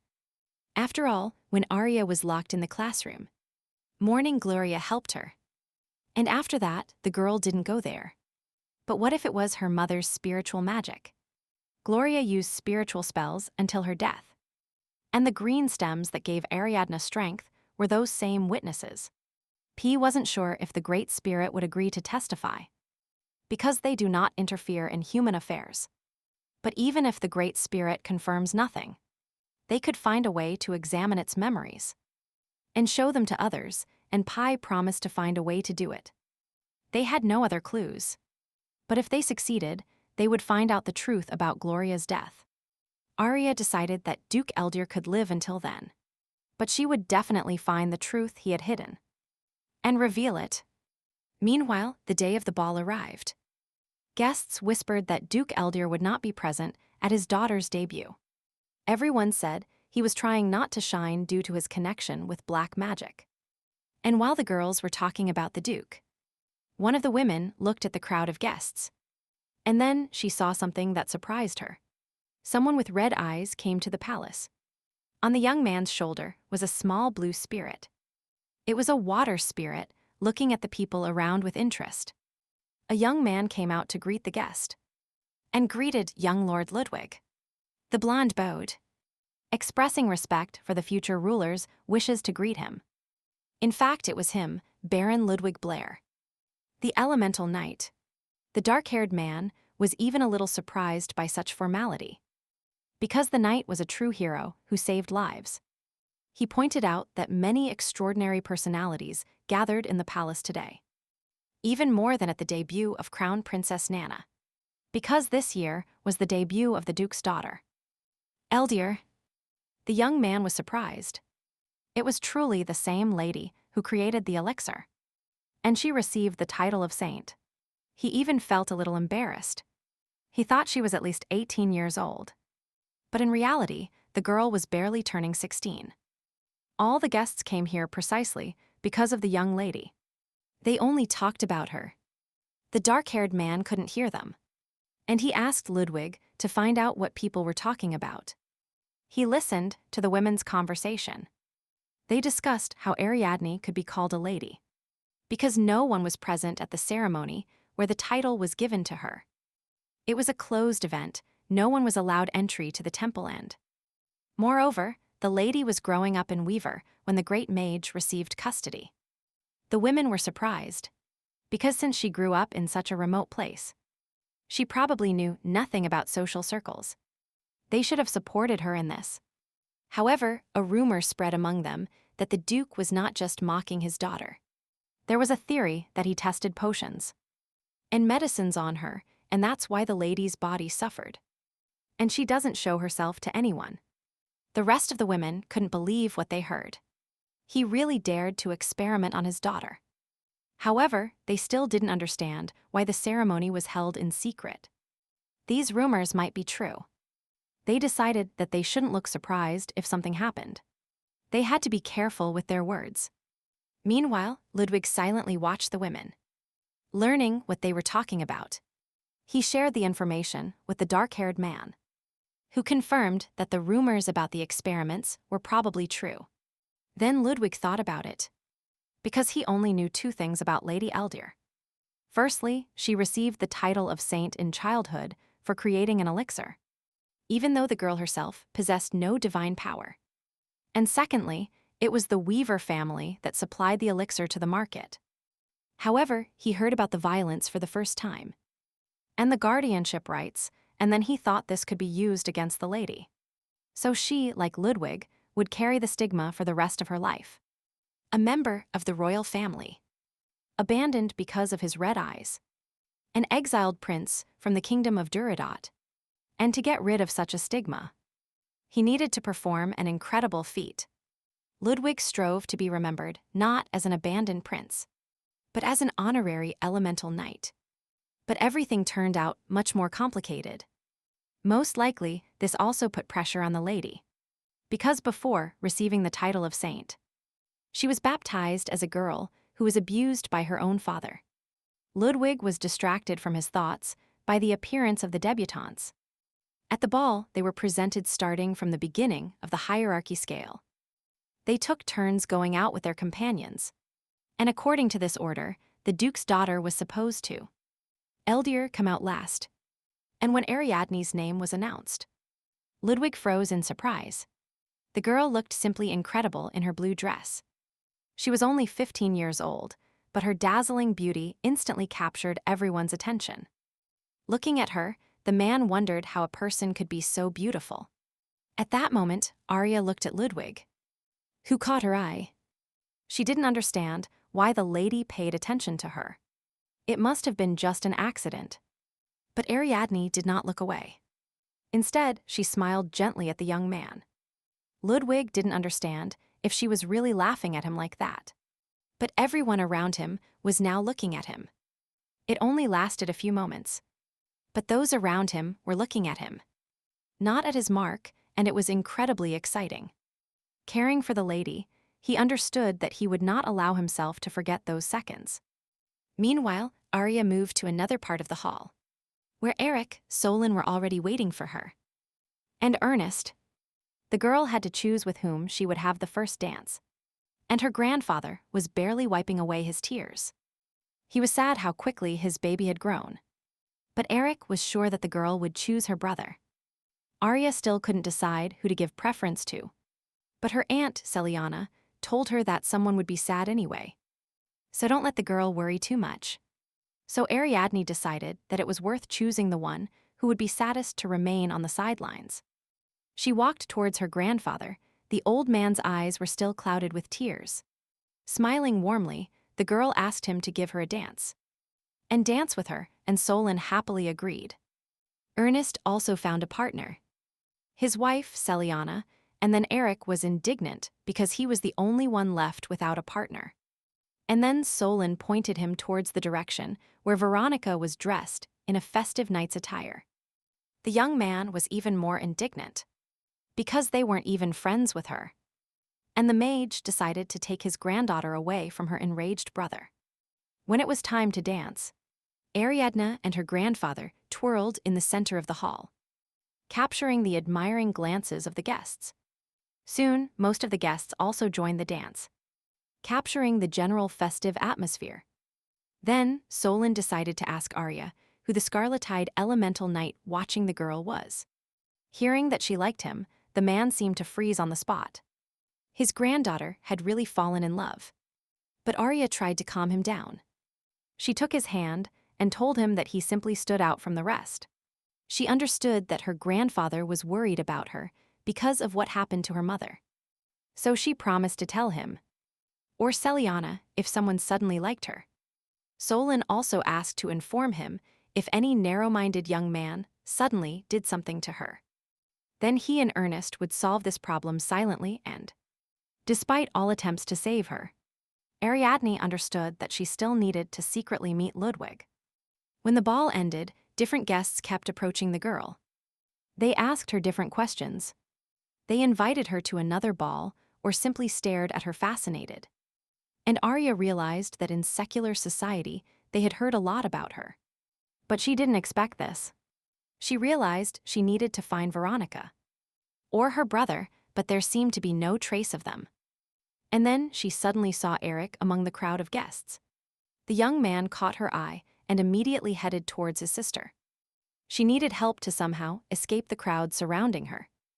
And Eric couldn't think of anything better than simply picking her up, telling everyone that she wasn't feeling well, and take her away from here.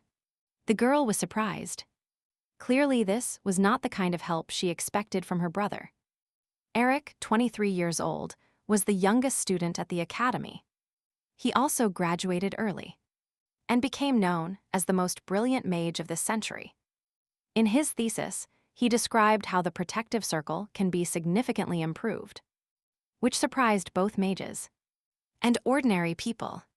Eric even managed to single-handedly confront and escaped from the laboratory is good in theory and skilled in practical magic.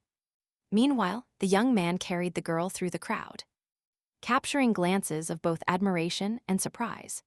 But Arya didn't like this situation, so she pinched her brother, forcing him to let her stand up. Ariadne soon reached her room. And now that no one was bothering her, she needed the meeting with Ludwig to be natural. She turned to Pi to open the channel.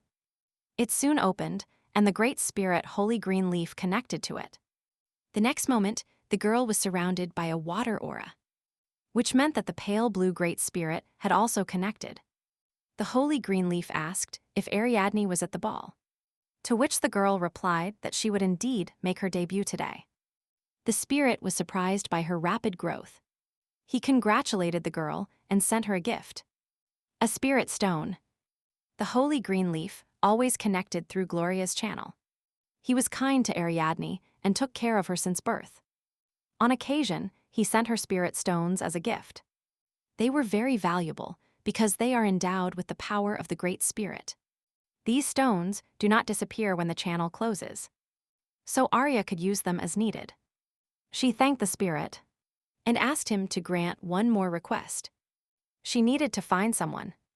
That's why Ariadne attended the ball. This person was simply necessary if she wanted to conquer the Great Labyrinth. Plants crawled across the balconies, and soon they stumbled upon a man's figure, which means he wasn't inside the castle either. What luck for Arya. Finally, Ludwig Blair found her. The girl timidly waved her hand towards the young man. And at the same time, the plants that had managed to intertwine on the railings of her balcony also moved.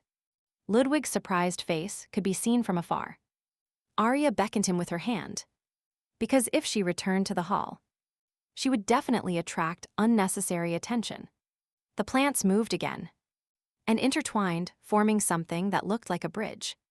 The girl was not sure if this support would be enough for the man. But she called him again anyway. And if he ignored her request, she would have to wrap a vine around his neck and drag him here.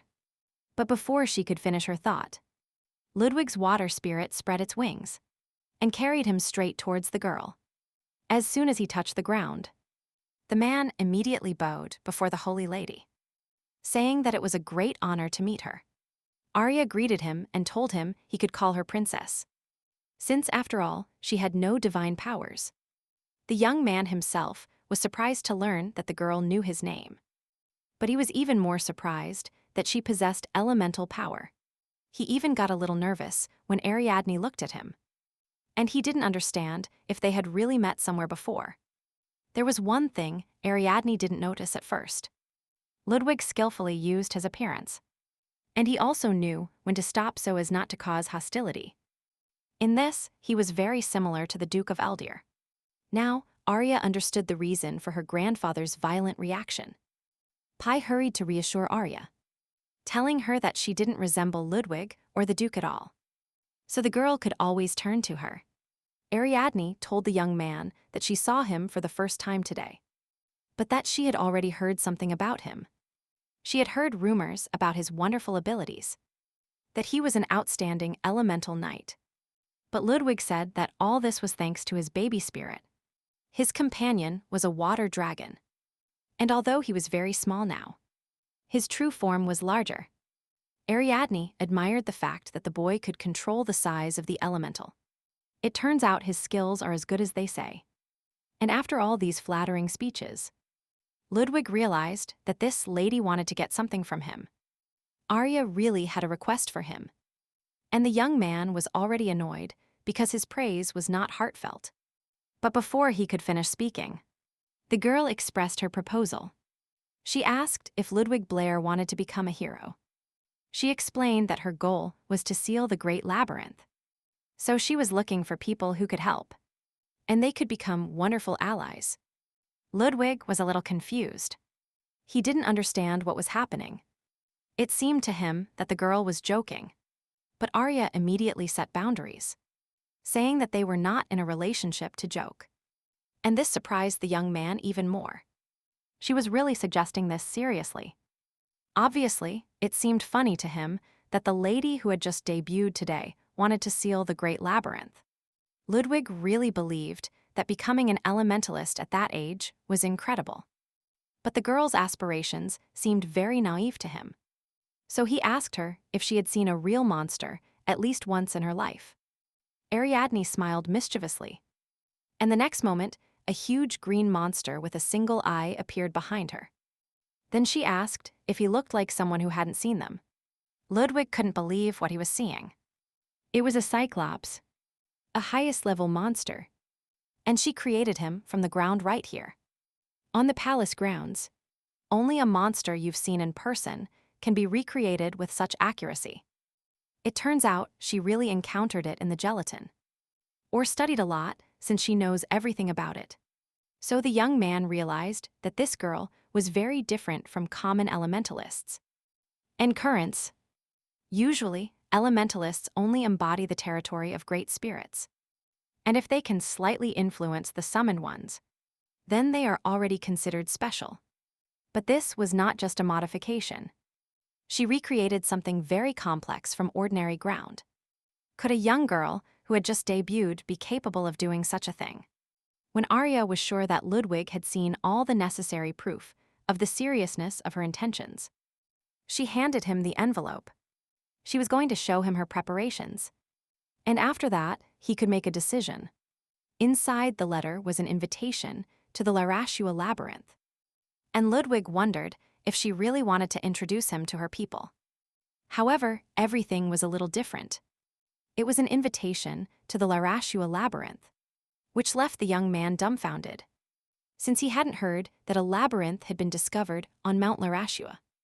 Ariadne only replied that it would soon be discovered. And then Ludwig asked if she could really predict where the labyrinths would appear.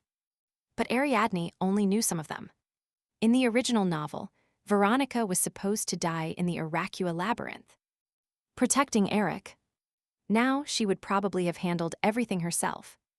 But the knowledge of what might happen still bothered the girl. And Ludwig, as expected, didn't fully believe Arya. In this case, she would have to make sure he couldn't refuse. Then she offered him a reward, that is, not mountains of gold. She spoke of an honor that would even overshadow the fact that he had red eyes. Ariana promised Ludwig what he desires most, a title that everyone will recognize. He will become the conqueror of the Great Labyrinth. The story didn't stop, and a year has passed since this conversation. People gathered in a tavern somewhere in the north were discussing the latest news. A labyrinth had appeared on Mount Larachua. It was said to be high level, and it was located on the outskirts of the Great Spirit's territory. But the most interesting thing was that, before the contamination spread, a detachment arrived there and sealed the labyrinth in one day. The attack was led by the saint who created the elixir, the elementalist Ariadne, and upon hearing this, one of the visitors turned around. The dark-haired man's red eye turned towards the speakers, clearly interested in the news about this elementalist. The story continues a year later. It all starts with the fact that Axel, unknowingly, overheard in a tavern about a stranger, a holy elemental girl. Over a glass of beer, people prophesied for her true greatness. Arachua became the first labyrinth she conquered. However, the stories about her were full of all sorts of rumors. Some said that the Dawn Squad was subordinate to her, and others didn't believe that a rich girl from a noble family needed any mercenaries. All this irritated Axel a little. He had already heard about the Dawn Squad. A rich man gathered capable people.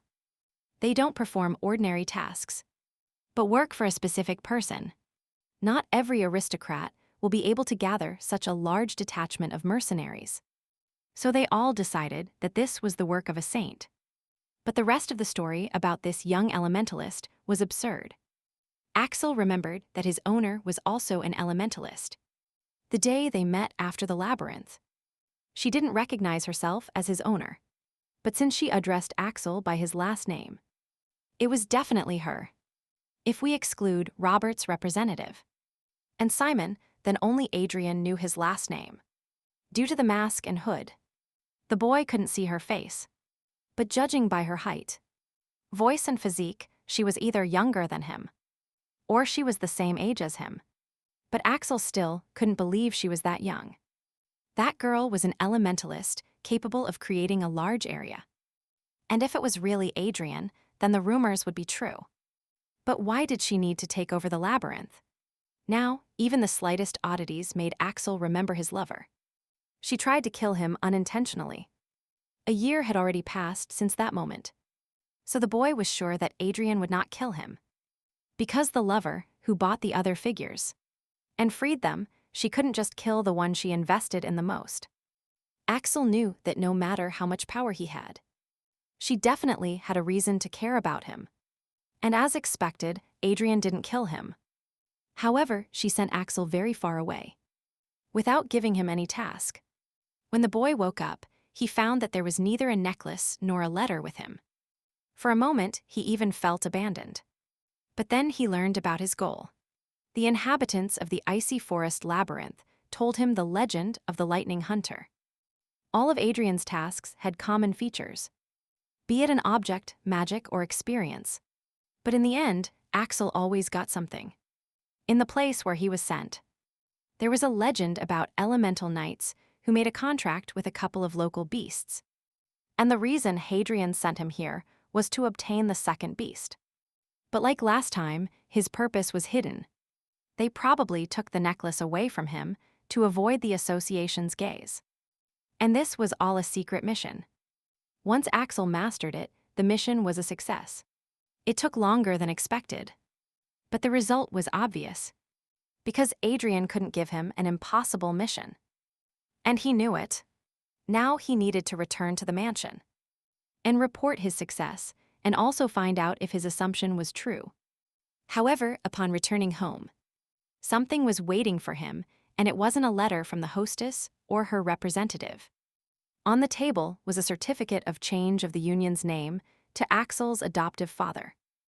And all this was completely incomprehensible to the man. The Valentine family are martial arts masters of the Cretan Empire. And there was no talk of trade.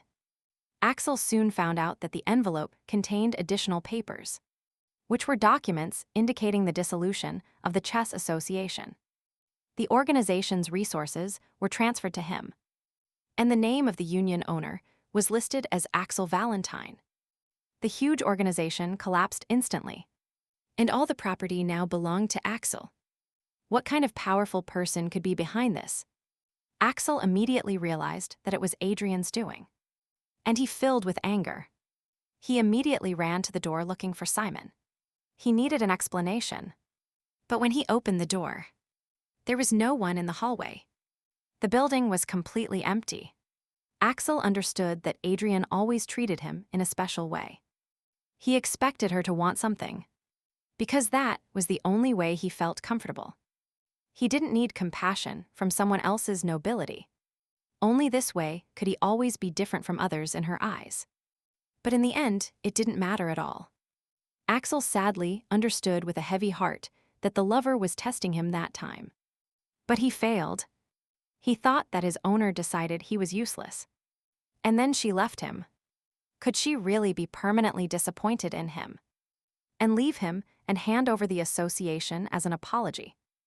However, Axel's thoughts were interrupted by the sound of the door opening. An old man entered the room, holding a lantern in his hand. He greeted the young man, calling him his master, and told him that he had been hired as a butler for this beautiful place.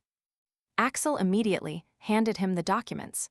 He needed an explanation of what was going on here.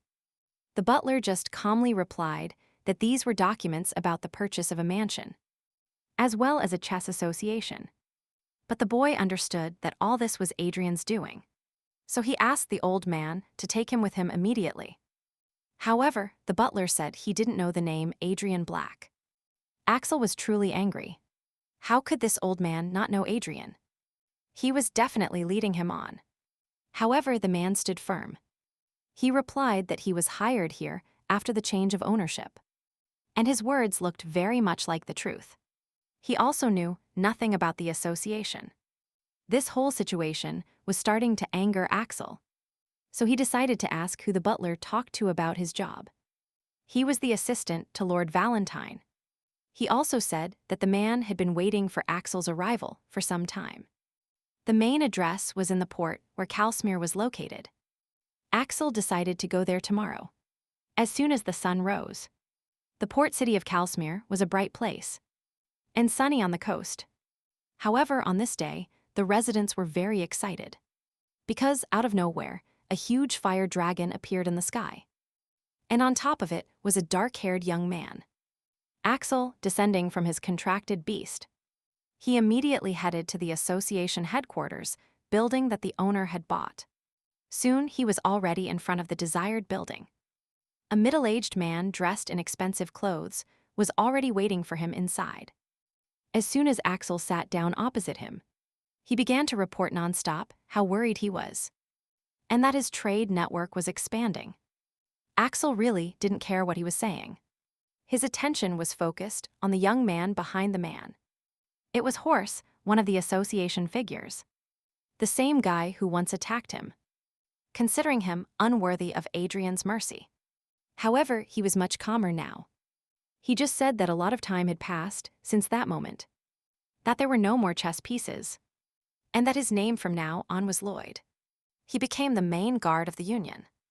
He explained that when Adrian was rebuilding the association, turning it into an honest trading company, his representative hired people who had nowhere to go for security and minor jobs. And now, among the guards, there were many people from the association. Axel smiled. Adrian was so meticulous that she even took care of the pieces serving other masters. Then he asked Lloyd if he had seen his lover. But the boy only replied that they were simply told that one day they would be given freedom. But Adrian herself was not there. Axel's second also didn't know this name. He stated that he only worked with Simon. In the end, it turned out that he also disappeared after handing over the documents along with Adrian.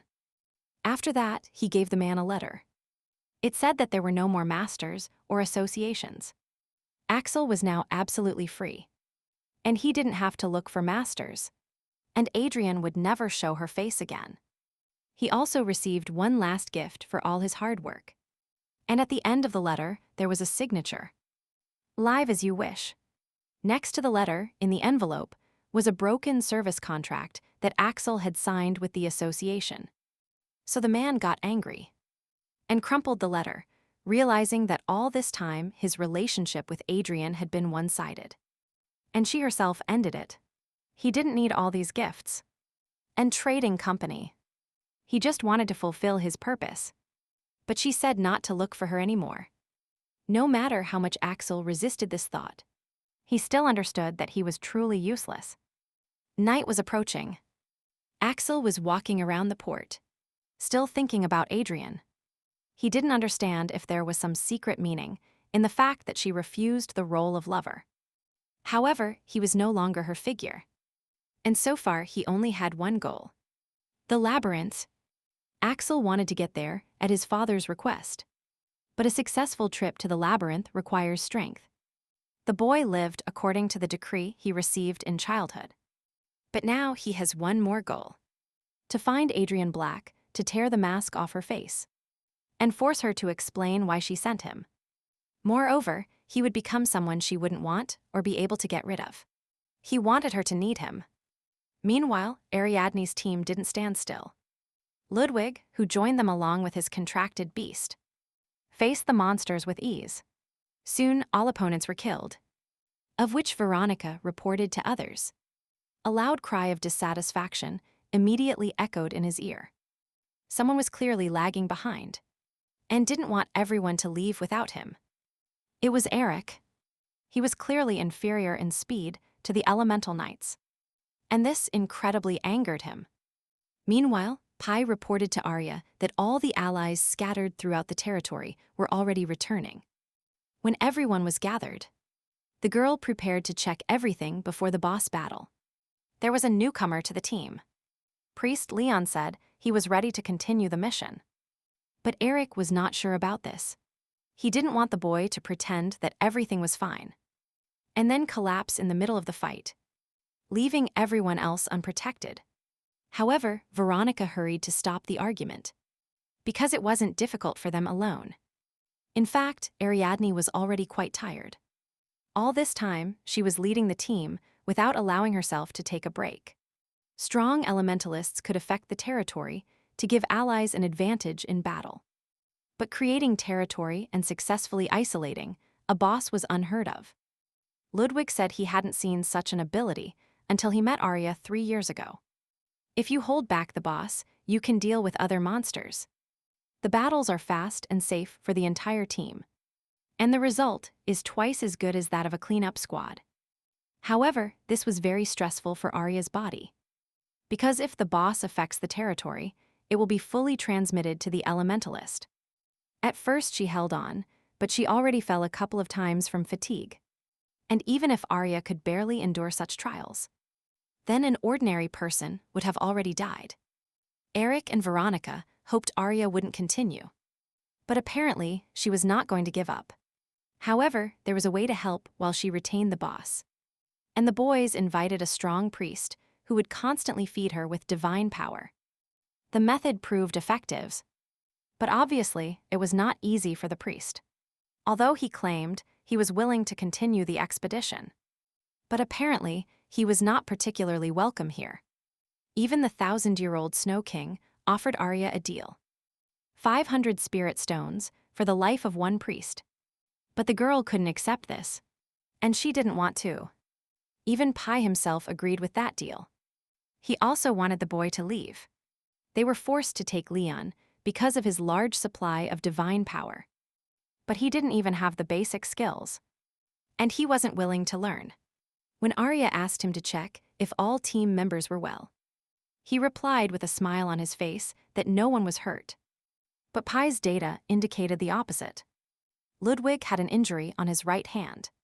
Ludwig himself immediately started making excuses that it was just a trifle. But Arya insisted he show it to her. When he rolled up his sleeve, everyone saw a bloody abrasion. Then the guy apologized for hiding it and promised he wouldn't make that mistake again. Leon seemed genuinely surprised, not noticing the hidden wound. So Ariadne urgently asked him to check for injuries. Not just with his eyes, Leon began to ask in response, saying that Ludwig hid the abrasion and that he had no chance to find out. This behavior was absolutely unbearable for the girl. She had already encountered this. These people are polite to elders, but as soon as someone younger points out their mistake, they immediately throw a tantrum. Arya sent the priest to help Ludwig with the wound, thinking to herself that after this outing she would send this boy to hell. The rest of the team thought the same, and the girl understood that problems arose due to the absence of someone in the main character's place. In the original, Axel also separated the boss and took care of the rest of the monsters, but he was strong enough to fight alone. Without Axel, Arya couldn't entrust everything to Ludwig and Veronica, which is why they started using elemental powers. However, the huge burden on the girl's body caused difficulties. Arya understood that she couldn't recruit a priest with only divine power into the team. She needed to find someone who could use their skills effectively. However, there was still a battle with the boss ahead. The girl gathered everyone to discuss the preparations. The monster had 8 limbs and a poisonous stinger. Thanks to its antennae, it sensed its surroundings, so it was first necessary to get rid of them. But it was so large that it was impossible to reach its head from the ground. First, the elemental knights had to attract the monster's attention. They would have to dodge the stinger until they cut off its antennae. When they destroy the wall blocking the boss, Eric, who will climb the mountain and get rid of the stingers. They came prepared. The boy had a necklace that completely removed the noise of movement. Eric cast a spell, and the next moment the monster was without antennae. Veronica understood that after this, he would start raging. She summoned a shadow butterfly to attack its weak point, its head thus defeating the monster. When everything was done, Arya ordered Nike and Ludwig to dispose of the core, and for her brother to return. Leon was amazed, because elementalists normally do not lead a squad. But Ariadne, 18 years old, was an exception. Soon Eric returned with a report. The core had been destroyed, so it was now possible to reduce the territory. Thanks to Arya's magic, the boy even forgot he was in an infected area. This was surprising, because usually traces of poison nature remain. However, Eric quickly changed the subject. He didn't understand why his sister was still here, since there would soon be a celebration in honor of her coming of age. The fact is that at the ends of the boss's antennae, there were something like crystals, and the girl asked Veronica to bring them to her. Eric didn't understand why his sister needed them. It was really some kind of magical thing. But the answer was simple. Ariadne needed this material for a weapon capable of destroying the Duke of Eldir. Meanwhile, the mission is over, and the day of the celebration has arrived. And unlike the debutante ball, the coming-of-age banquet is organized independently. It was planned that Ariadne Eldir's coming-of-age evening would be spent in Weaver with her family. However, the girl asked to organize a celebration at Duke Eldir's mansion in the capital, and the man had to approve his own daughter's request. France said he wanted to teach his son independence, so he did not help with organizational matters. But for Ariadne, who participated in the creation of the elixir, she gathered her own mercenary group and was involved in Weaver's business affairs. And Garcia, her father's indifference didn't matter. As a result, the banquet was perfectly organized. The guests talked among themselves. They were expectant because Lady Eldir would appear in public for the first time since her debut. A red-haired man joined the conversation. He noted that the reason for such secrecy was that the lady immediately after her debut went to conquer the labyrinth. In 3 years, she managed to close 13 labyrinths, and during all this time, only 5 people died, which was an incredibly small number for such a dangerous task. Some did not believe in Arya's abilities. But even the conquering aristocratic group had 20 casualties in 1 year, which makes the stories of the lady's feats seem more true. The guests were impatient. Some admired her, believing she could conquer the great labyrinth, and others dreamed of doing business with her. But soon the conversations were interrupted. Ariadne herself entered the hall. She walked carefully to the center of the hall. She wore a beautiful dark blue dress. She looked simply wonderful. However, there was no smile on her face, because among the guests was a man she would like to never see in her life. It was her father. They met for the first time in 11 years. His face fell, but neither the kidnapping nor the trial, nor the attempts to change Ariadne's mind with letters helped him. He couldn't get the elixir back. His marriage to Rida Picardo also brought him a lot of trouble. And only a statement about the effect of dark magic on the mind helped him avoid execution. From that day on, he lived in obscurity and suffered all the time. But his beauty, despite old age and fatigue, remained the same. Arya noticed that she really resembled him a lot, but she refused to acknowledge her relationship with him. She was her mother's daughter and had nothing to do with the man in front of her. France greeted his daughter, even shedding a tear, saying that, having come of age, she should understand him. He smiled and said that everything he did was only for her benefit, and that she still enriched herself with the elixir using his research. But Arya didn't reply to this. According to the tradition of the coming-of-age ceremony, parents must serve a glass of wine to their child. This bottle was sealed on Arya's birthday, and she will receive her drink tonight. The Duke handed his daughter a full glass, inviting her to come home. He pointed out that all his love was contained in this drink. So Ariadne replied that since all his love was here, she would not allow even a drop of it to touch her lips. And then she poured the contents of the glass onto the floor. She didn't trust her father enough not to allow herself to take a sip and risk dying like her mother. The Duke was perplexed, deliberately trying to pretend he didn't understand what his daughter was talking about. But Arya was an elementalist, like Gloria, her mother. The great spirit who accessed Gloria's channel could contact her. And with these words, the girl ordered the cover of the large mirror next to her to be removed. She did it with her grandfather. If it comes into contact with the great spirit, old memories will be reflected in the crystal. Arya said that 11 years ago, when her mother died, she saw mourning Gloria. The vines died trying to save her from her own father. So this moment was truly highly anticipated for her. She and P learned about Gloria's death before the debut night. A little later, P managed to find a way to show the Great Spirit's memories. Mourning Gloria was ready to show Arya's mother's memories. It cost them a little effort to find materials for the crystal mirror, but they managed to find everything they needed in the labyrinth. Everyone, especially the Duke, claimed it was an accident. But if it was an accident, why was there no information about her death? The Duke was taken aback. He didn't know how to respond to all these accusations. He tried to explain himself, but no one listened to him. Ariadne was filled with determination. She was going to reveal the truth about what happened to everyone right now. A few moments later, the entire hall was illuminated with a bright light. The mirror was ready to show the whole truth. Soon the outline of a room began to appear. Arya watched intently what was happening. She couldn't hold back her tears, even though she had been preparing for this moment and had already seen everything herself. The truth is that, while experimenting on the girl, her mother suffered from an infection. The Duke stood next to her bed and calmly asked her how she felt and how intense the pain was.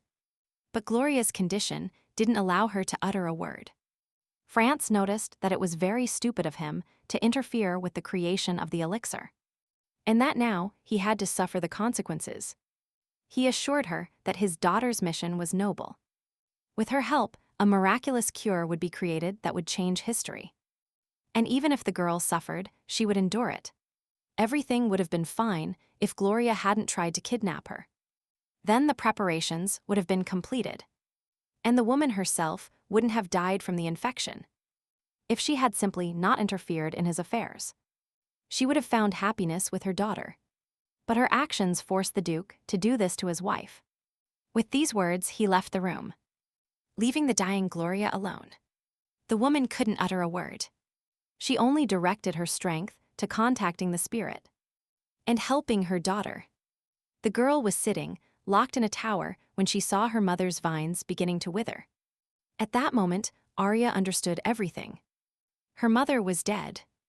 This was the fate of Gloria Weaver. The Great Spirit demonstrated it through her connection with Ariadne. She kept the memory of that day. Everyone present in the hall was shocked. And when the Duke realized that all his deeds had been hidden, he turned pale, not knowing how to explain it. Arya tried to hold back tears. She had been preparing for this day for a long time. Today they received everyone so that as many guests as possible would come. She also invited the ruler of the kingdom. And the evening was organized in the capital for that moment. Addressing the man, Arya bowed to him. His Majesty the King, the nobility, and the high society of Avigil. And she realized that the time had come. She accused Duke France Eldir, Lord of the Golden Horn, of the murder of her mother, Gloria Weaver. Ariadne asked him to be punished with the full weight of royal laws. And when the Duke realized he couldn't escape, he shouted that it was all a lie. But the king just looked at him with a stern expression, saying that he would justify himself in court. By order of the ruler, France was arrested by the royal guard. The guests continued to whisper. They couldn't believe that all the rumors about the Duke were true. And now that Ariadne's only surviving parent was arrested, no one could serve her a glass of wine. As was customary, everything seemed very sad, and then the king stepped forward, intending to serve wine for the girl instead of her parents. But he was stopped by the piercing gaze of her grandfather Solon. And the ruler immediately understood everything. The great mage would do it in his place. The man approached his granddaughter and gently hugged her, telling her she had done the right thing. Arya was glad to have her grandfather by her side. But she was still sad because she thought everything was for the best and would eventually bring her relief. But it didn't happen. Solon understood that the girl needed to mourn her pain, so he hugged her tightly, guiding the bottle of wine with the other hand. Ariadne reflected that she had a grandfather, a reliable uncle and aunt, a smart brother, and countless others by her side. They believed her and were willing to follow her. She was not alone in this world. Meanwhile, the glass was already full, and Solon handed it to his granddaughter, congratulating her on coming of age. The girl smiled gently and thanked her grandfather, finally stopping crying. Thus the ceremony concluded successfully, and everyone was sure that this celebration would go down in history. When the guests calmed down a little, Arya walked towards the hall exit. She actually felt better. She had been preparing for this day for a long time, and carefully, and now she was even glad that she didn't have time to be sad. She needed to meet with Simon, check the status of the Great Temple, and then write a report on the mercenary squad. The girl was so lost in her thoughts that she didn't notice bumping into someone. She almost fell, but the person managed to grab her hand. When Ariadne looked up to thank her guest, she saw someone she didn't expect to meet. It was Axel Valentine. By his powerful jaw and furrowed brows, he gave the impression of a monster.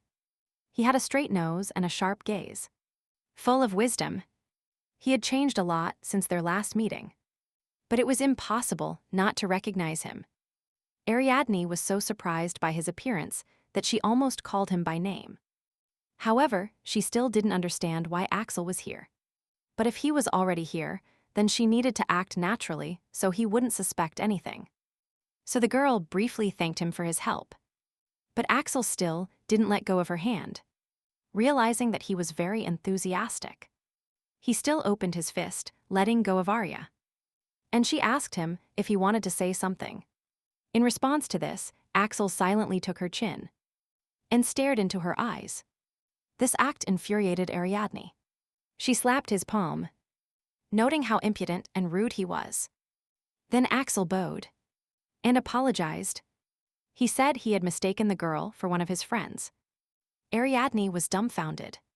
She didn't understand what was wrong with the man. He didn't resemble the original at all. His movements were very elegant. But he was alarmed by the words about a friend. She hoped he had simply mistaken something. Because the day they met, the girl wore a mask. Arya then said she had never seen him before. She forgave him for his mistake, because Axel caught her. But if he was rude again, she would be forced to take action. The girl wanted to walk past the man when he blocked her path with his body. Axel apologized again, attributing it all to excitement. And then he decided to ask for the girl's name. But Arya thought it would be more correct to tell him her name first. Then, the man introduced himself as the Viscount of Milksay. Axel Valentine. Arya was surprised, because Milksay was beyond the cursed lands on the correct continent. How did it happen that he became Viscount there? Axel explained that he had only recently returned here, since he was born on the left continent, and the Marquis of Auburn sent him an invitation to the banquet. About 20 years ago, the central territory of the Cretan Empire became a cursed land, and the continent split in half. And now, for convenience, the left side is called the left continent, and the right side is called the right. At first, both continents actively traded with each other, but the contaminated surface kept increasing, which led to a deterioration of trade relations. About 10 years ago, passage through the terrain became completely blocked. Lord of Lightning, successor to the legend. Colosseum winner, Dragon Slayer. At 22, Axel had many titles and nicknames. But now Arya only knew about him what was writ in the novel, as well as the news that the Valentine Trade Guild was thriving. And its composition had not changed. It is possible that in Milksay, the largest state on the right continent, Axel's merits are so recognized that he was even granted a title. In the original, Axel visited there only after 3 trips to the past. However, the man interrupted Arya's thoughts, because now it was her turn to talk about herself. But before Axel had time to ask the question, the girl left, apologizing and citing urgent matters. With a quick step, she reached Simon's office. She nervously closed the doors behind her. Ariadne asked what tasks Simon had at that moment, and then asked him to entrust them to Isabel, and sent the man on temporary leave to the right continent. Simon was bewildered. He didn't understand what the lady meant, nor why she was giving such orders. But instead of answering, Arya's only said that she would increase his salary 5 times, and would pay incentives separately. And this was more than enough for Simon to immediately start preparing for the trip. His task was to find out about Axel Valentine. Simon clarified if this was the same boy who was raised by the lady. Arya replied that she had just met him in the hallway. All this time, he had been on the right continent. And why was he there? The man had to find out. Simon could serve as proof that Adrian and Ariadne are the same person, where they would have to be separated for a while. And although the girl did not express it, the man realized that he should not shine. When he left, the girl wondered how this could have happened, and if it was just a coincidence. So many guests were supposed to attend the party. But what is the probability that a person from another continent would be here? Arya knew she needed to solve this problem as soon as possible. And time passed, and soon Duke Eldir's trial took place. As expected, the matter was resolved quickly. The evidence was indisputable, and his ridiculous excuses. Everything was revealed, even the true story of dark magic and, of course, everyone now knew about the dark mage's voluntary union. And the Duke. As punishment, France Eldir had to drink contaminated water, so as not to damage Ariadne's reputation. Such a cruel execution was chosen. The father who gave his daughter contaminated water died from the infection. Arya watched him die without taking her eyes off him, because this was the result of a long journey of revenge towards herself and towards her mother. Some time passed after the Duke's death, and Ariadne officially inherited the title. The first few months she was confused. France tried to manage the affairs of the estate and the family, but everything turned into a mess. Pai was now doing labyrinth work and conquering like a secretary. And if Arya hadn't infiltrated her people into the estate from the beginning, it would have taken years to stabilize the situation. The newly appointed Duchess was distracted from her thoughts when someone knocked on the door. It was Belbarda Rictus, the man whose help she had used even under France. The man approached the list of new knights. But when he saw the lady, he became very worried about her condition. It looked as if she hadn't slept at all. Moreover, she was going to participate in the labyrinth conquest. And Belbarda simply feared that the Duchess would lose consciousness. But Arya only smiled gently. She was very grateful to the man, because without him, she wouldn't even have knights. Back in Weaver, Arya learned of Belbarda's oath of allegiance. She was only 10 years old. Belbarda considered the entire Weaver process suspicious. Upon learning about the experiments, which were only known to a small circle of knights, Belbarda and the Duke discussed this matter. The punishment for impudent curiosity was the deprivation of the knight title. Arya heard this story and decided to take advantage of the situation. And to ensure Belbarda's sincerity, she assigned him a task to return to Eldir and to tell the Duke that there is no better place than the union of the Knights of the Golden Horn. And then he will postpone the expulsion. Then he will have to return to her every time he finds a new person in the duchy. Everyone will come closer, servants, maids, stable boys. Arya understood that if this was a lie, then Belbarda would definitely be caught. But if it was true, then her plan would be simpler. Belbarda, after the agreement, successfully attracted people for years and got in touch with Ariadne. He convinced Simon to hire those who would help in the cause. And after a few years, people appeared who became her eyes in the duchy. These eyes later found those who were loyal to the ex-duke. And Ariadne, becoming duchess, dismissed all potential traitors, and then admitted that Belbarda really wanted to work with her. Now he was recruiting the next knights of the Golden Horn, and he already had a list of candidates ready. Many of the former knights were expelled, and mercenaries were taken in their place. But there were still few people. But judging by the list of candidates, the selection was not bad. Everyone had good skills. Arya was very happy with this news until she saw one man on the list. Axel Valentine, a red-eyed man. She didn't understand why he was on the recruitment list. And Belbarda reported that he was surprised by the color of his eyes. He said that a man could extinguish a fire without directly interacting with it, a technique that was only available to those who used fire spirits. Axel claimed that red-eyed elemental knights control power. But Ari removed his name from the list without a second thought. Belbarda was surprised because such a candidate could not be rejected. He was young, but his skills were impressive. He thought it was his red eyes that were to blame. It turned out that at the entrance exam, he only showed a water spirit. And according to the rules, this was enough. But Arya knew what he was hiding. She then replied that she could not accept a noble with a title from another country into the knight detachment of the family, no matter how well he showed himself. This practice is used because nobles lose their territories after contamination. Belbarda didn't always understand his lady's orders, but he knew that she gave them with a view to a better future. So he made no objections. But Arya didn't understand why Axel applied to become a Knight of the Golden Horn, hiding his true powers. But now she needed to devote time to more important things. Pai, having become the girl's guide, grew up with her. More things could now be brought to the library. Some time ago, they added a table there and a chair to make working more comfortable. Now they were dealing not only with labyrinths, but also looking for priests. And this took much longer than expected. In about 2 years, when Arya turns 20, the cursed land should reach the sea. The world will be contaminated from the coasts. In the original, Axel enters the labyrinth at the age of 24 and awakens the ability to rewind. But knowing the plot, Arya went there earlier to seal the labyrinth.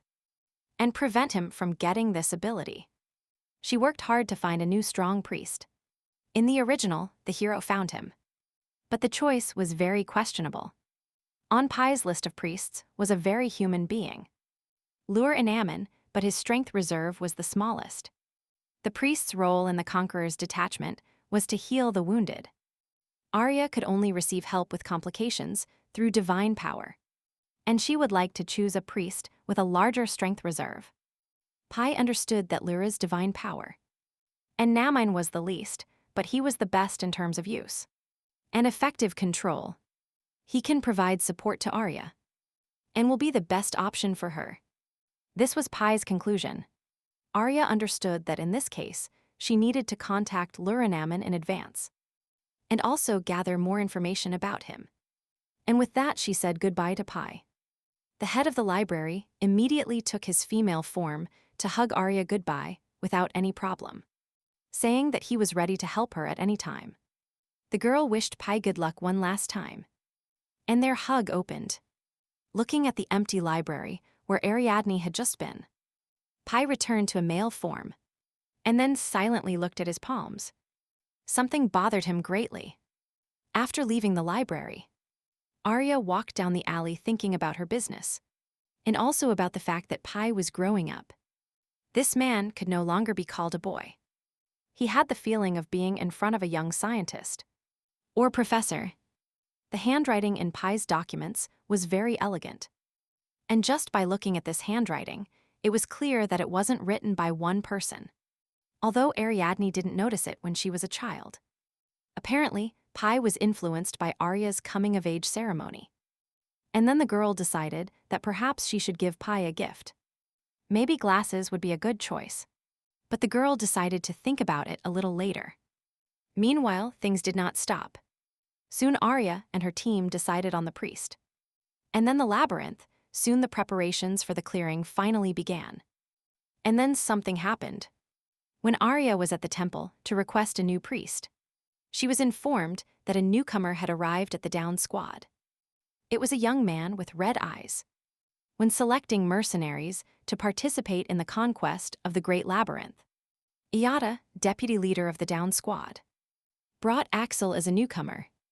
Initially, the mercenaries were only engaged in reconnaissance.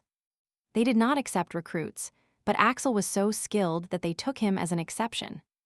Upon learning that he was indeed Valentine, Ariadne asked if he only had the water spirit at his disposal. And Alata's answer was affirmative. Then Arya realized that he was still hiding his abilities. If Axel had guessed that the girl was Adrian Black, he would not have reacted so calmly. Arya had worked hard not to have killed him, but she was still not going to be friendly with him. She didn't understand how he could find out the truth. Because they only met once. The girl wore a mask, and a potion changed her voice. He might have suspected something because of Simon. But only the people of Weaver, as well as Aunt Rebecca and Veronica, know that Simon works for Arya. Simon is quite hard to find, and revealing his connection is even more difficult. But then Arya didn't understand what was going on. She then ordered this newcomer to be expelled from the detachment. And Yada was surprised because such a promising young man is a rarity. Then he realized that, apparently, the reason was that his lady saw the future. Since lately the squad had considered her practically a prophet, Arya created this group to obtain information and elements from the original 8 years of blind obedience to unpredictable orders that always led to success. Over the past 3 years, Arya and her squad have conquered labyrinths and have easily achieved feats that shock the entire continent. Even if Arya asked them to move a mountain with shovels, they would actually start digging. Such was the strength of their trust in her. Therefore, there should have been no problem with the order to dismiss Axel. And although Arya expected not to run into him, something told her that this would not end there. A couple of days later, at the estate of the Duchess of Eldir, while she was having tea sitting in the garden, a guest appeared to her. When she learned that Axel had arrived, her face immediately darkened with anger. She had expected this outcome, but she definitely didn't want it. Arya wondered if she should meet him. Simon went to the right continent and hasn't returned yet, but now a refusal would look even more suspicious. She then asked the butler to let him in, but she was still annoyed that he was meddling with her. Axel is the main character, about whom there are many records in the library. And Ariadne knew how this character thought. But she had no idea what was going on in the head of the man Axel. She didn't even know what he had been doing for the last 3 years. It seemed to her that she knew him like the back of her hand. So this whole situation was very unusual. Arya closed the doors of the hallway behind her. And when she turned around, she was very surprised by what she saw. Axel was already inside. He stood up and looked at the courtyard of the estate through the open window.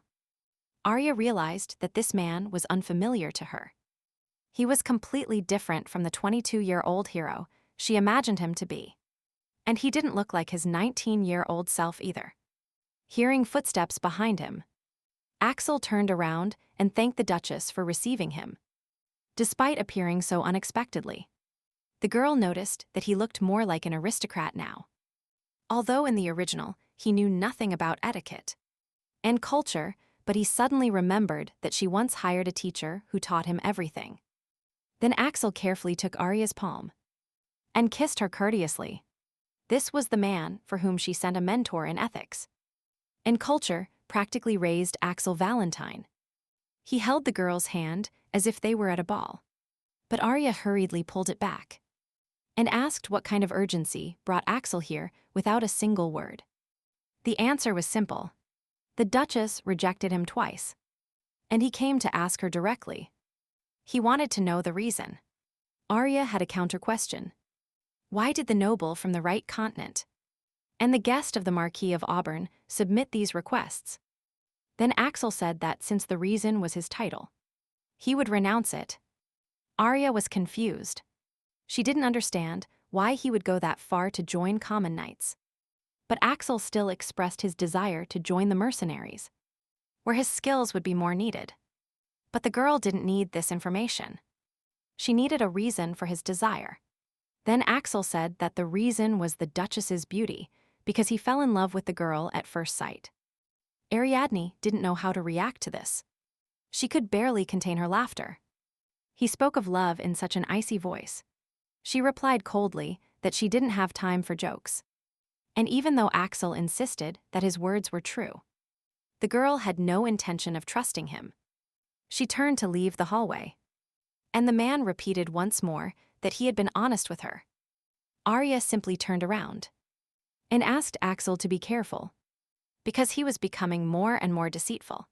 She ordered the butler to take the guest out and, until the girl turned the corner of the hallway, his gaze sank into her. Arya understood that something was wrong with this man.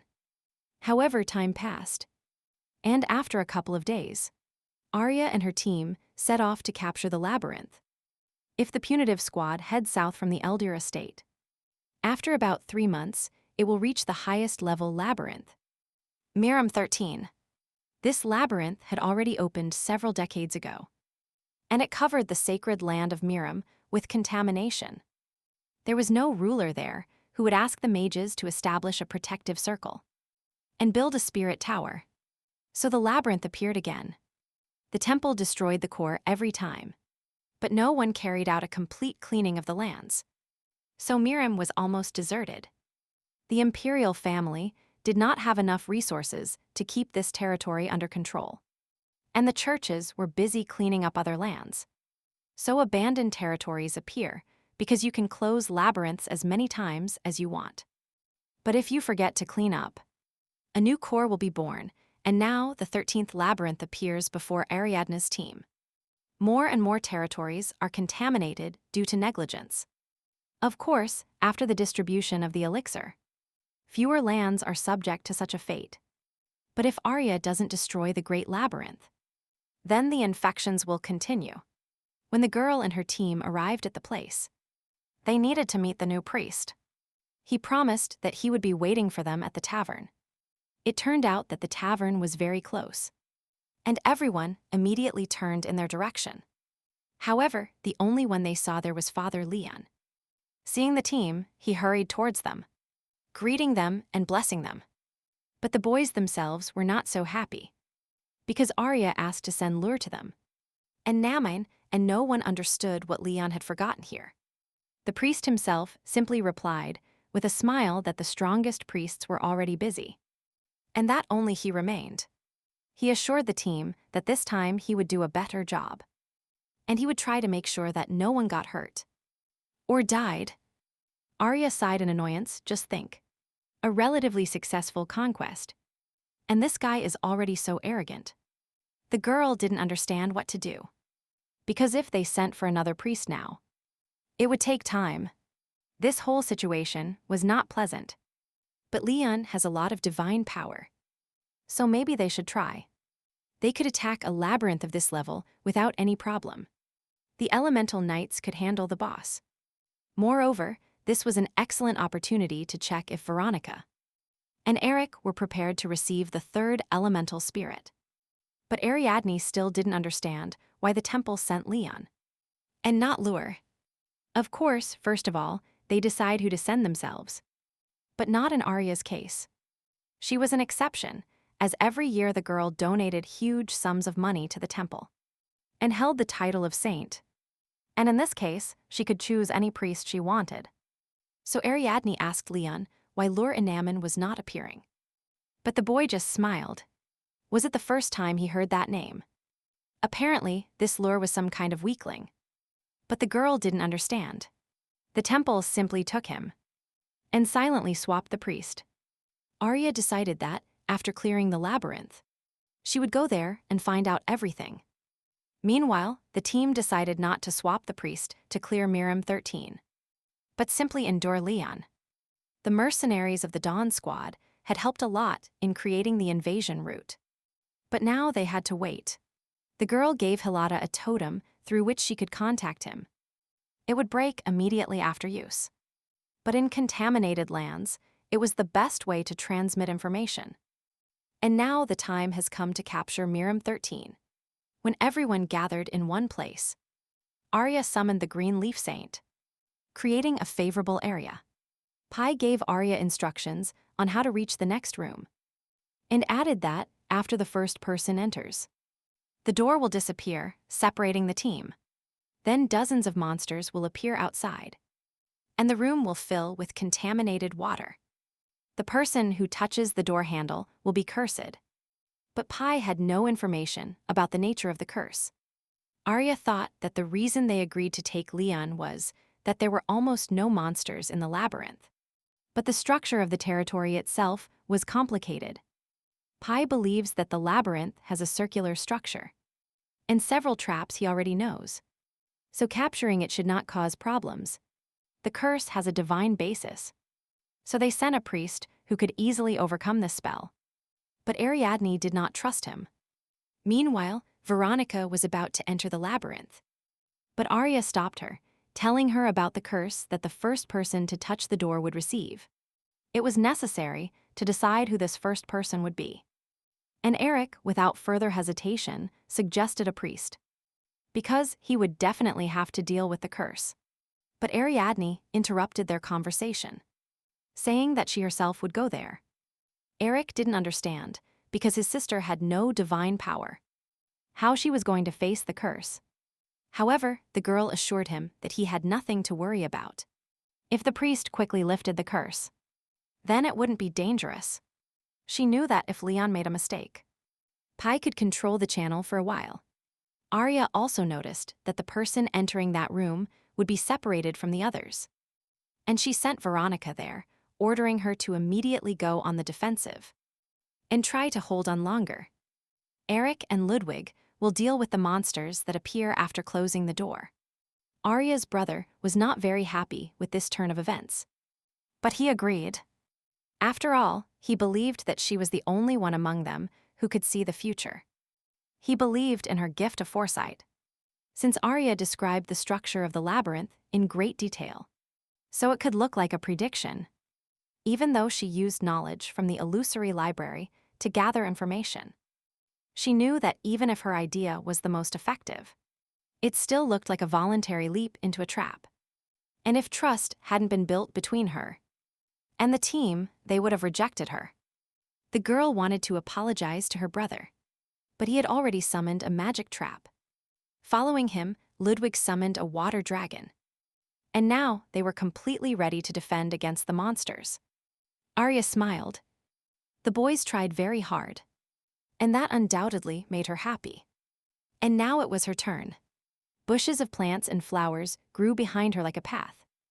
But the girl herself understood that even if she used the power of her territory, the curse could not be blocked. Resigned that she could only count on the priest's help, the girl opened the door.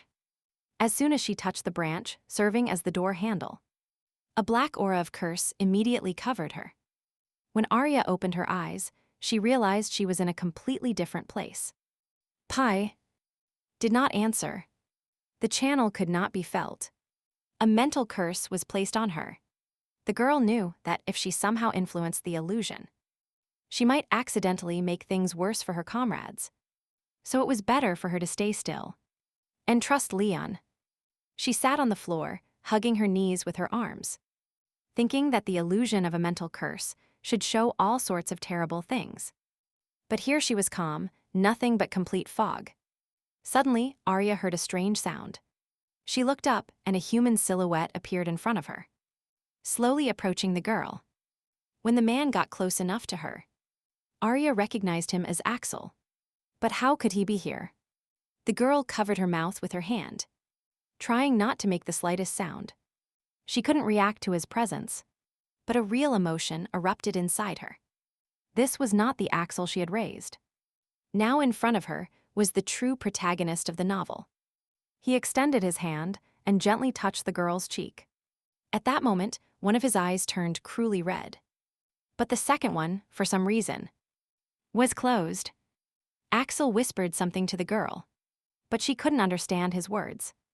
His speech sounded like someone scratching the lid of a coffin with their claws. Ariadne wanted to shield herself from those sounds, but she couldn't move. And then the girl noticed that there was something in Axel's mouth. She understood that, at the end of the novel, he failed to save the world. And then, someone took over the main character's body, who had lost all hope. It was the devil. The main character always fails when rewinding time. And the demon lord who invaded Elysium is the culprit for this. He can also control time. The main character received his power from the devil. But the power has a price. The more you rewind, the more power the devil has over you. And Axel's body changed more and more to match the demon lord. When the protagonist gets rid of the old devil's body in the lower floor of the labyrinth, the ruler's power and soul are transferred to Axel's body. Their confrontation couldn't even be called a fight. The devil could only wait until his vessel fell into his hands. Everything the hero had done before in the novel had led to the devil taking his body. And Arya wanted to change the novel and prevent that. But now, when she saw in front of her what she was trying to escape from, the doubts in her soul were confirmed. This was a real nightmare. Before Ariadne had time to regain her senses, Axel pressed his lips against hers and kissed her. However, this kiss burned Arya. She felt unbearable pain spreading throughout her body. She screamed to wake her up. And soon she finally woke up. The entire team was watching the girl. They were worried about their lady's condition. Arya didn't know if it was just an illusion, because the burning pain still raged inside her body. It was so strong that the girl couldn't clear her throat. Her condition only worsened. Then, Veronica quickly opened the elixir bottle and handed it to Arya to drink.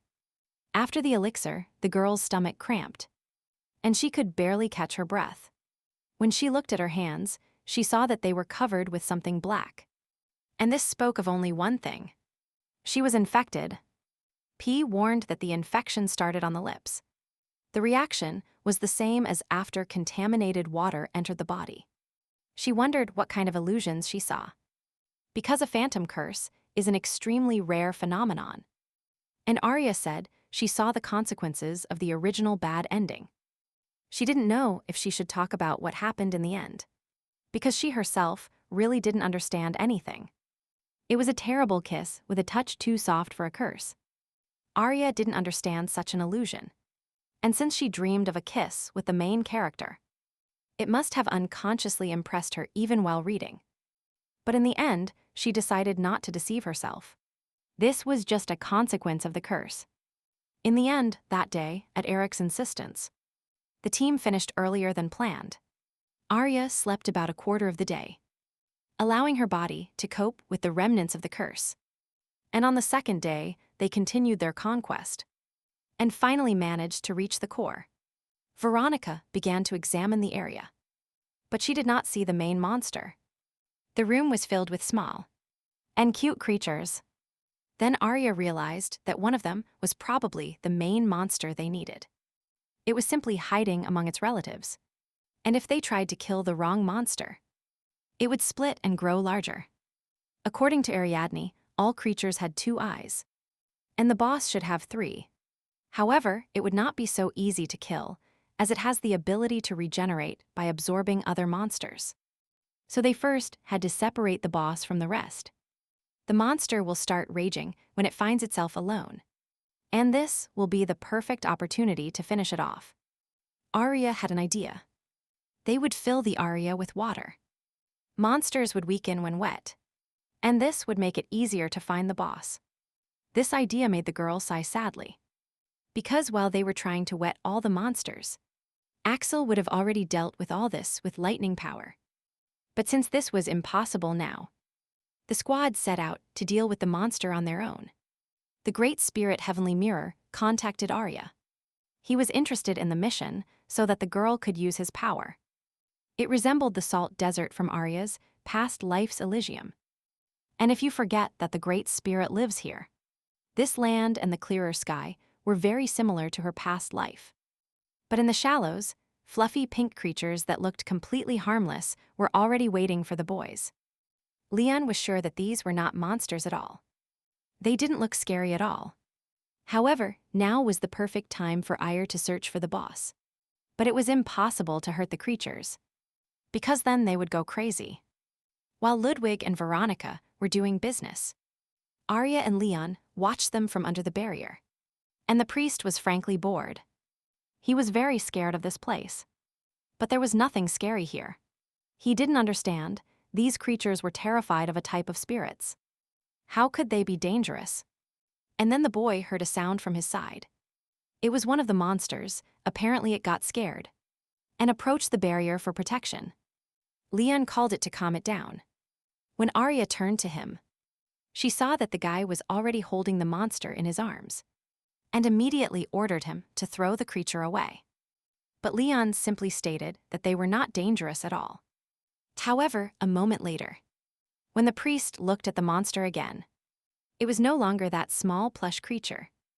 Now it was a real monster, and a huge mouth full of sharp fangs. A moment later, a scream was heard. It was Leon. He needed help. And then Arya called Ludwig. When the knight turned towards the priest, he saw that the monster was already bigger than the man. It grabbed Leon tightly with its tentacles, squeezing his body and leaving him bloody wounds. Ludwig understood that he somehow needed to get the guy out of there, but he couldn't think of anything. Moreover, the monster's fur had grown back, and he had no choice but to summon magma, the power of the second spirit.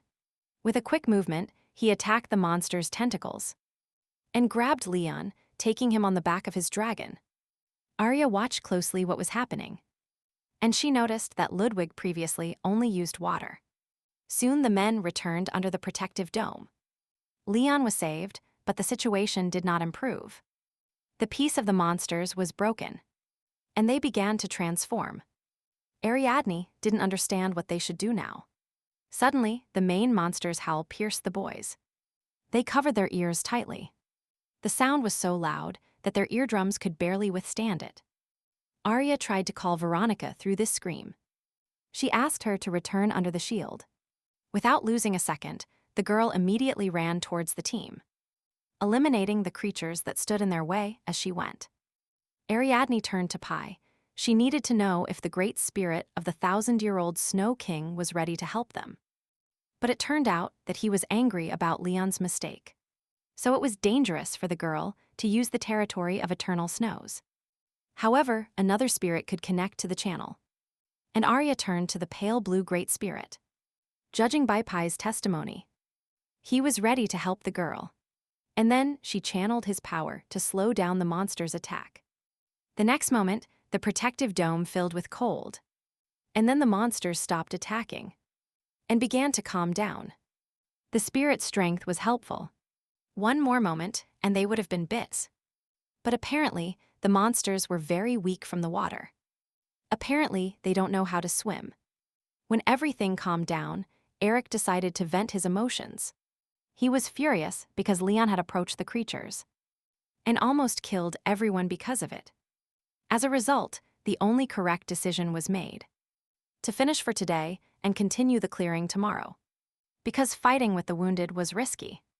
When the boys returned to the clearing, Leon regained his senses, almost crying with frustration. Because he came here to help out of the kindness of his heart. But in the end, he almost died. But Eric didn't care about his displeasure. He believed the priest should apologize. Because, due to his stupidity, the others could have died. However, Leon was in no hurry to apologize. He was sure that he was simply tricked by these monsters. It wasn't his fault. He decided to seek Veronica's support. Because she once said that these creatures are cute. So she should definitely understand him. But Nika was not going to support him because, unlike the unfortunate priest, she understood that monsters are always monsters. And they cannot be trusted. But Leon kept standing firm. He was sure that monsters could also be good. But his words caused nothing but irritation in others. Arya understood that his participation in the mission had been a problem at first. But now things were getting even worse. And she feared the misfortunes wouldn't end there. Now Leon not only boasts of his divine power granted since birth, but he also endangers others. So Arya decided to ask if he could keep fighting. And Leon immediately answered affirmatively. He promised to use all his strength this time. But Ariadne understood that, although he was brave, near death still took its toll on him. They couldn't allow him to fight much. And then, a seemingly perfect idea occurred to her. She decided that, during the next labyrinth trip, the priest would remain here. The boy himself was extremely unhappy about this. He believed that without him, the elemental knights couldn't do anything. The rest of the team did not like these words. And it was decided to take Leon after they destroyed the core. Ludwig didn't understand the Duchess's plan one bit. Because if you isolate the monsters only with a territory without a priest, nothing good will come of it. But Arya assured him that she had an idea that would help them deal with the boss easily. Meanwhile, Leon remained alone, covered with Eric's special shield. He was ordered not to leave the dome until the team returned. And this incredibly angered the priest. He was sure that they would soon crawl back to him with tears in their eyes. Especially this night Veronica. And time kept passing. But the team wasn't coming back. So Leon started thinking, is it really so dangerous there that they can't escape? He decided that he needed to help them quickly. And when he left the shield, someone approached from behind. The hooded figure looked severely at the priest. Meanwhile, the team headed towards the center. And Eric wondered if Arya was sure of her plan. His sister had faced difficult situations. But this time, it would be harder. And he wanted to make sure she was prepared. Arya knew about the monster's weakness to water. But she didn't expect that they couldn't swim. And then mountains wouldn't be necessary to contain them. Deep water would help her. It was possible to turn everything into a sea. But then allies would also have movement problems.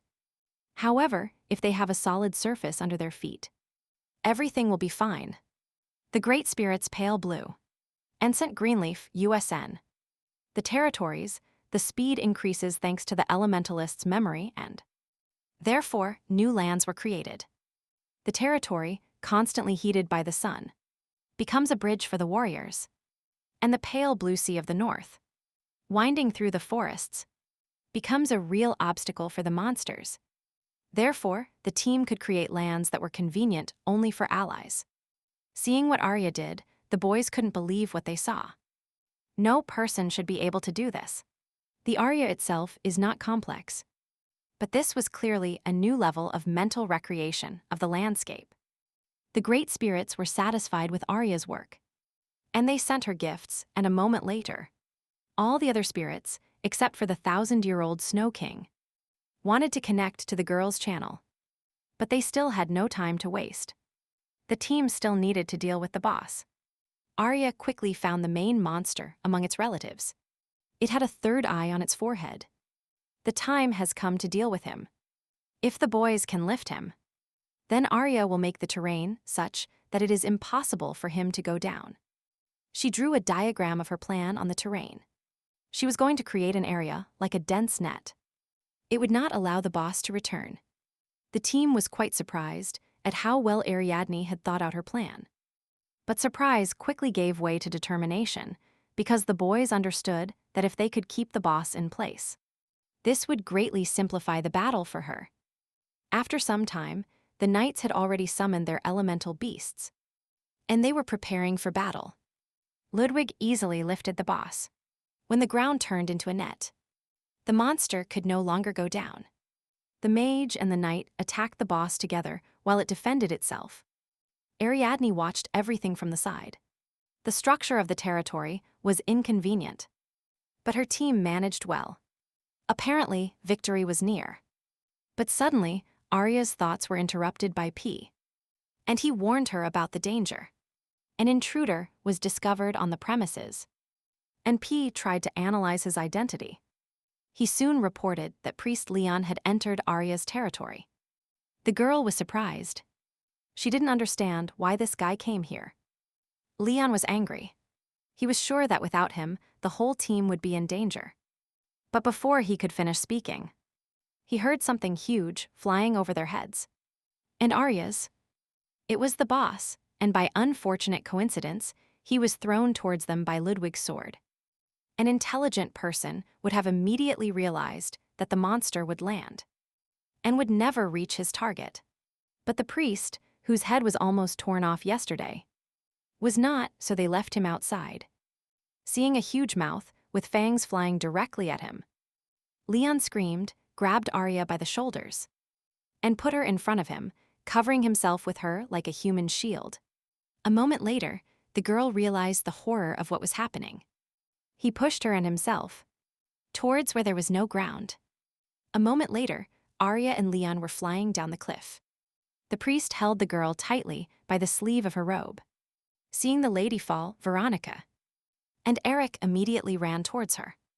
P tried to contact Ariadne, but the girl herself seemed not to understand anything. She didn't really believe she would die like this. Suddenly, she felt a hand grabbing her by the back, preventing her from falling.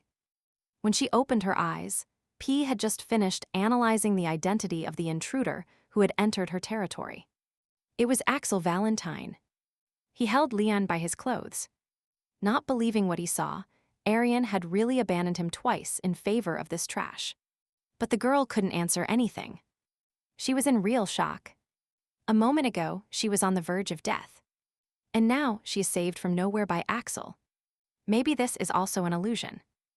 Like that time, the girl called her savior by name, forcing the man to look her straight in the eyes.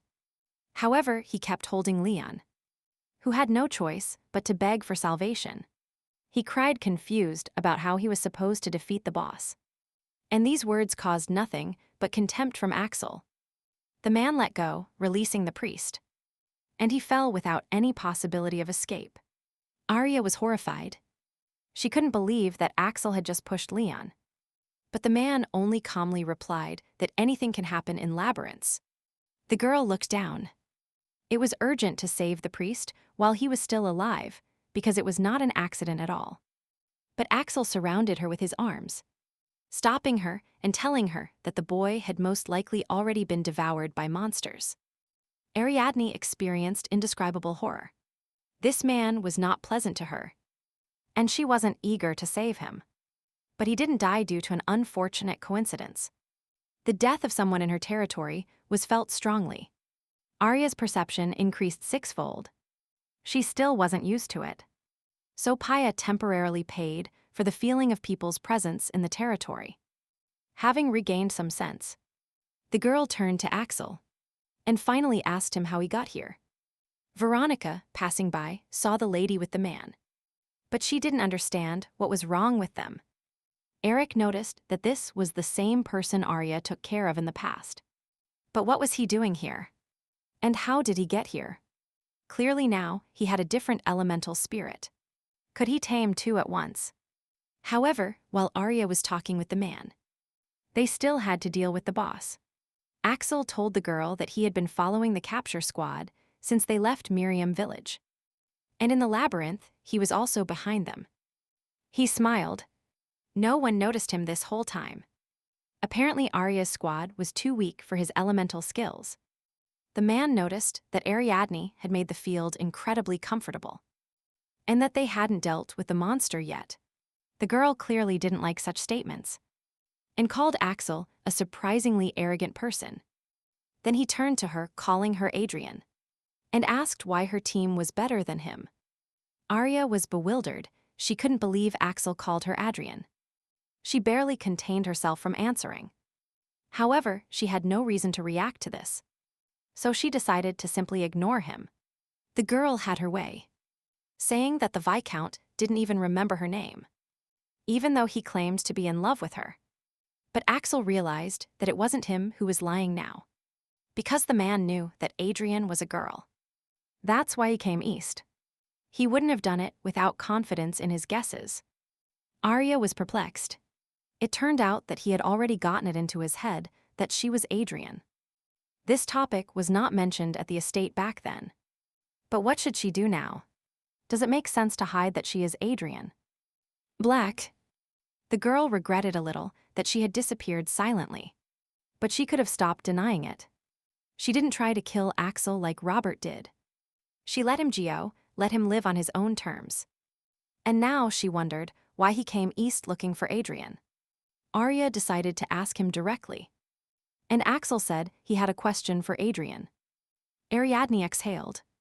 It turns out he is not here behind her head. Then she told him that he could ask the question that interested him at that moment. Axel's body seemed to be on fire. Clearly he was worried. And everything was very similar to the moment when Arya's uncle, Ernest, exuded coldness while thinking about bad things. The girl didn't understand why he spoke with such confidence. But now there was anxiety on his face. He really doubted his arguments. Then Axel approached the girl with a smile and told her that he had been looking for Adrian across the continent for 3 years. That his hard work had finally paid off. And it was impressive. But Arian didn't need so much talk. She just wanted to know why he needed Adrian. Then Axel finally asked her what she wanted, why she raised him. And this was not what Ariadne expected. Now the man was not seeking revenge, but something still forced him to go to another continent. To his question, the girl only replied dryly that she needed that person for personal purposes. But Axel needed details.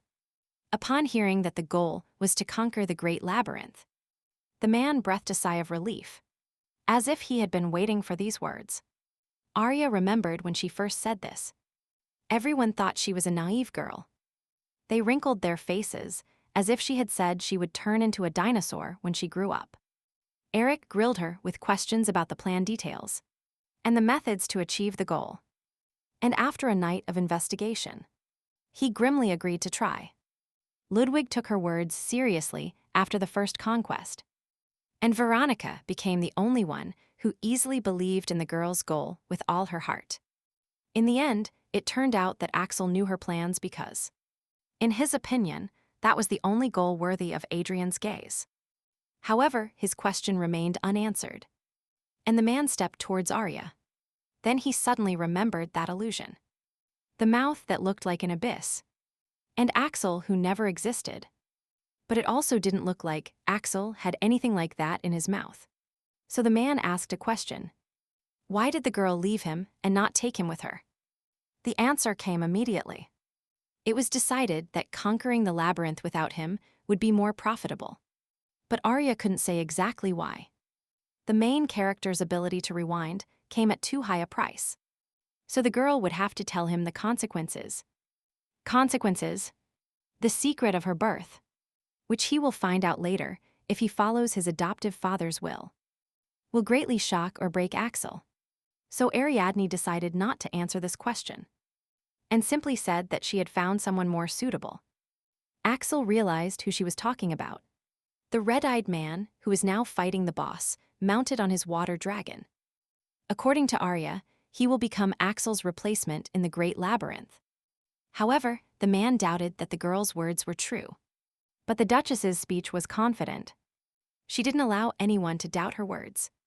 She then stated that she was Ariadne Eldir, and that Adrian Black was just a temporary pseudonym that was now a thing of the past. She wanted the Viscount to forget the non-existent person and live in peace. But Axel was sure that she only said that because she didn't need him anymore. There seemed to be manic notes in his voice. The girl tried to resolve this misunderstanding, because the man was no longer her property and could follow his own desires. But Axel did not give up because, in his opinion, it was Adrian who didn't understand something. Now he was before her not by her order, but by his own will. Ariadne was surprised by the young man's behavior and was about to object to him when suddenly he stepped away from her.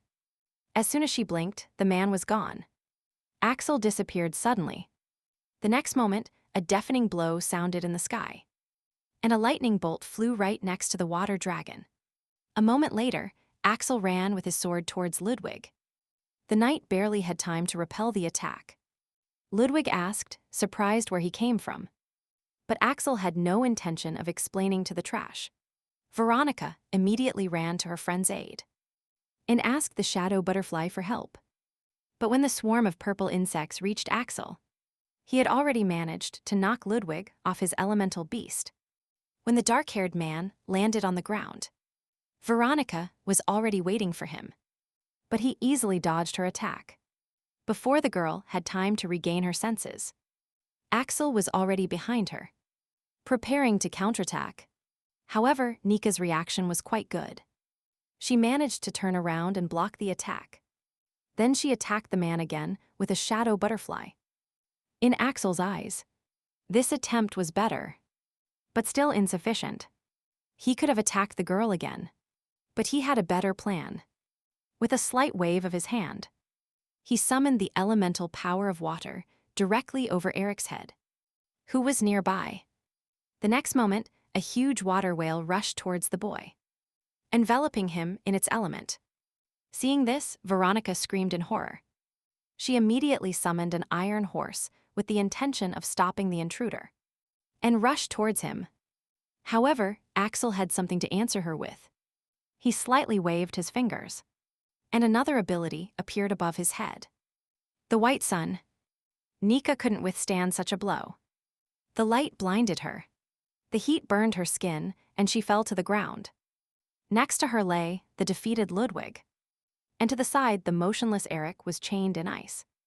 And Axel just looked with contempt at the defeated team. Arya stood on the hill. She didn't understand how the situation had come to this. There was hopelessness on her face. Her entire team was truly dead. Desperate, the girl fell to her knees. But P reported that there were no dead in the territory, only a few severely injured people. Then Axel approached Ariadne.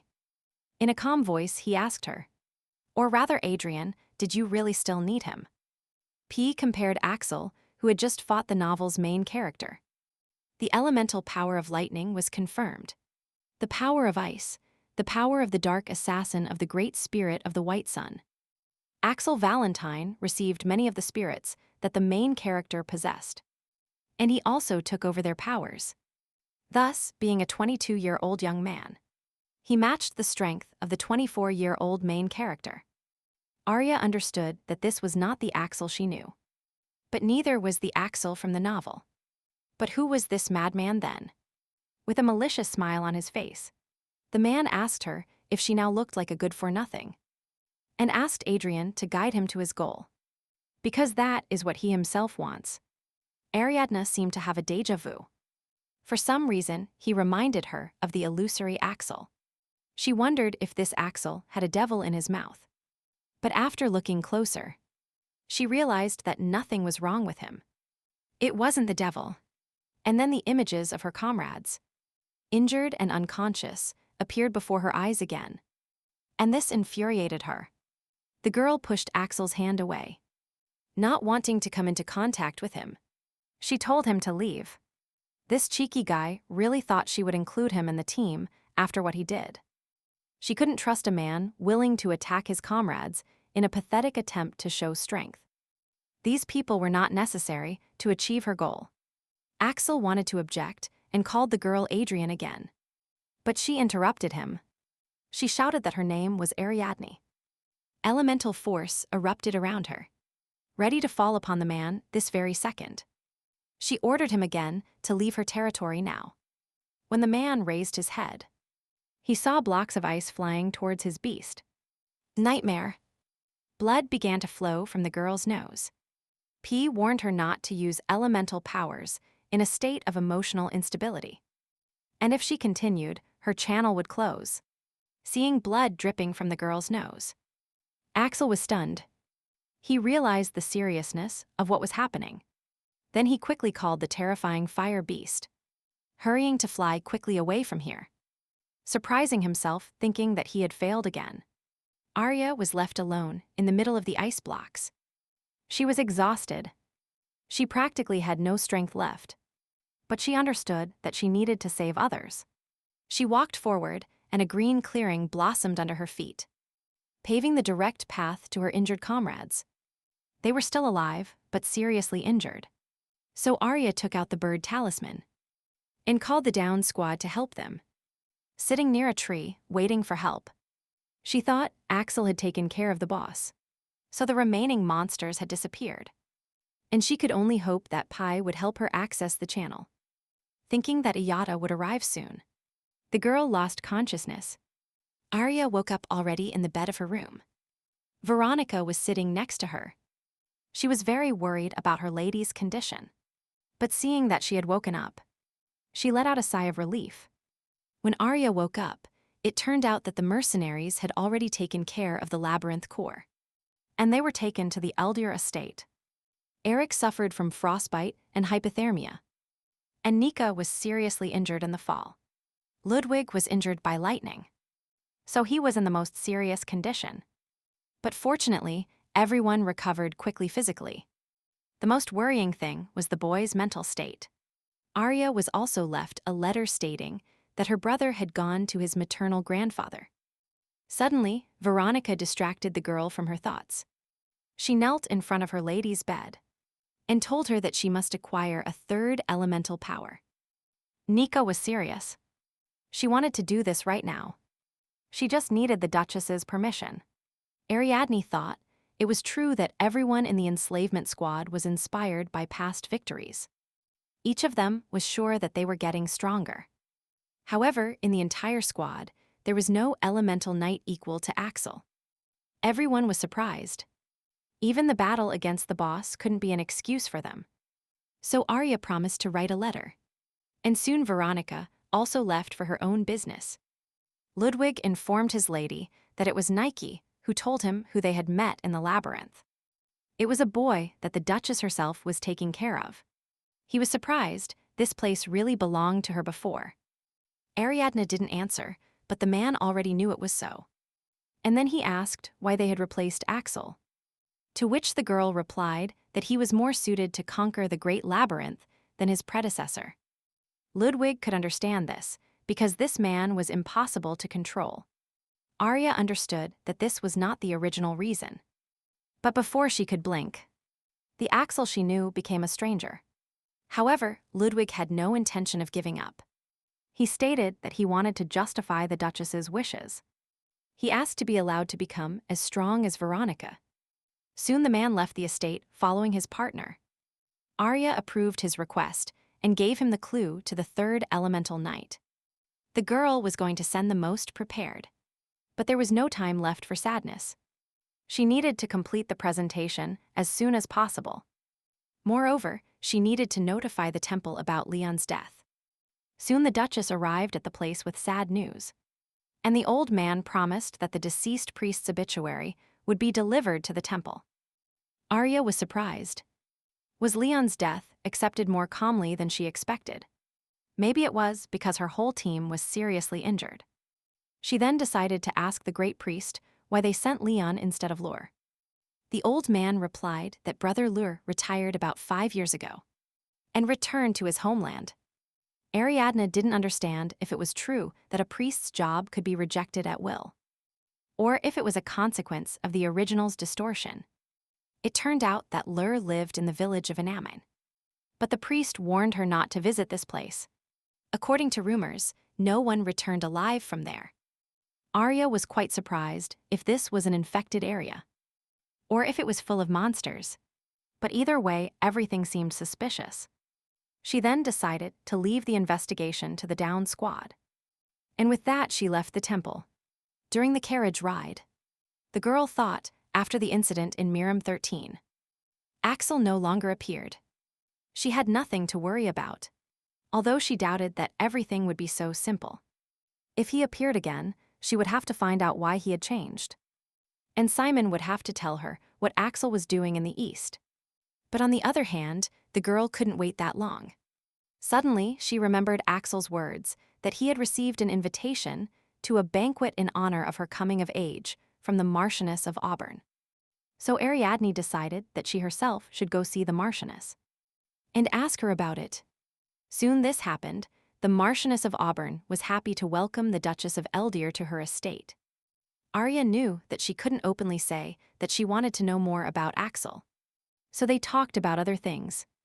The Marchioness's city was the only port from which ships departed to the eastern continent, and Arya wanted to know if it was possible to start producing the elixir here for later export. Ariadne also brought an assistant with her, Isabel. She will study all available information and draw up a report on the chances of success. This girl is known abroad as a navigator, but she also knows business management well. When this issue was resolved, Arya decided to ask the woman about Axel, saying that she met this noble from the east at the ceremony. She said that she still couldn't talk about it due to lack of time, and she assumed that the Marchioness got along well with the Light of the East. And so it was, because the woman's father was from Melksa, and she had relatives there with whom they sometimes exchanged letters. About 3 years ago, one of her relatives told her about a knight. He wrote about the outstanding representative of the left continent, Ariadne Eldir, but the knight of the right continent was also mentioned, Axel Valentine. One day, the Marchioness met him at one of the banquets. Then the conversation turned to the Duchess, and the Viscount told her that he would like to meet her. Therefore, the woman invited him as a guest, and this allowed him to attend the Duchess's coming-of-age party. Ariadne expected their meeting to be an accident, but it wasn't. Axel went there to see her. His only clue was that the girl was a young knight. After dinner, Arya and Isabel left the estate, and the assistant informed the lady that the Valentine Trading Company business was now in charge of the former manager. Ariadne was interested in how Axel got to the eastern continent and, apparently, he took advantage of the manager's money. According to the investigation results, the only property of Axel that was not destroyed was Black's house in the City of Criminals. If everything had been faithful to the original, Axel would have destroyed the association, and then he would have burned the house to the ground. Ariana was sad. She didn't understand why he was so fond of Adrian. Axel believed that Adrian, who tried to kill him, deserved a completely different attitude. But for some reason, he cannot let that mistress go, and continues searching for her. There was trust between them, but they never got close.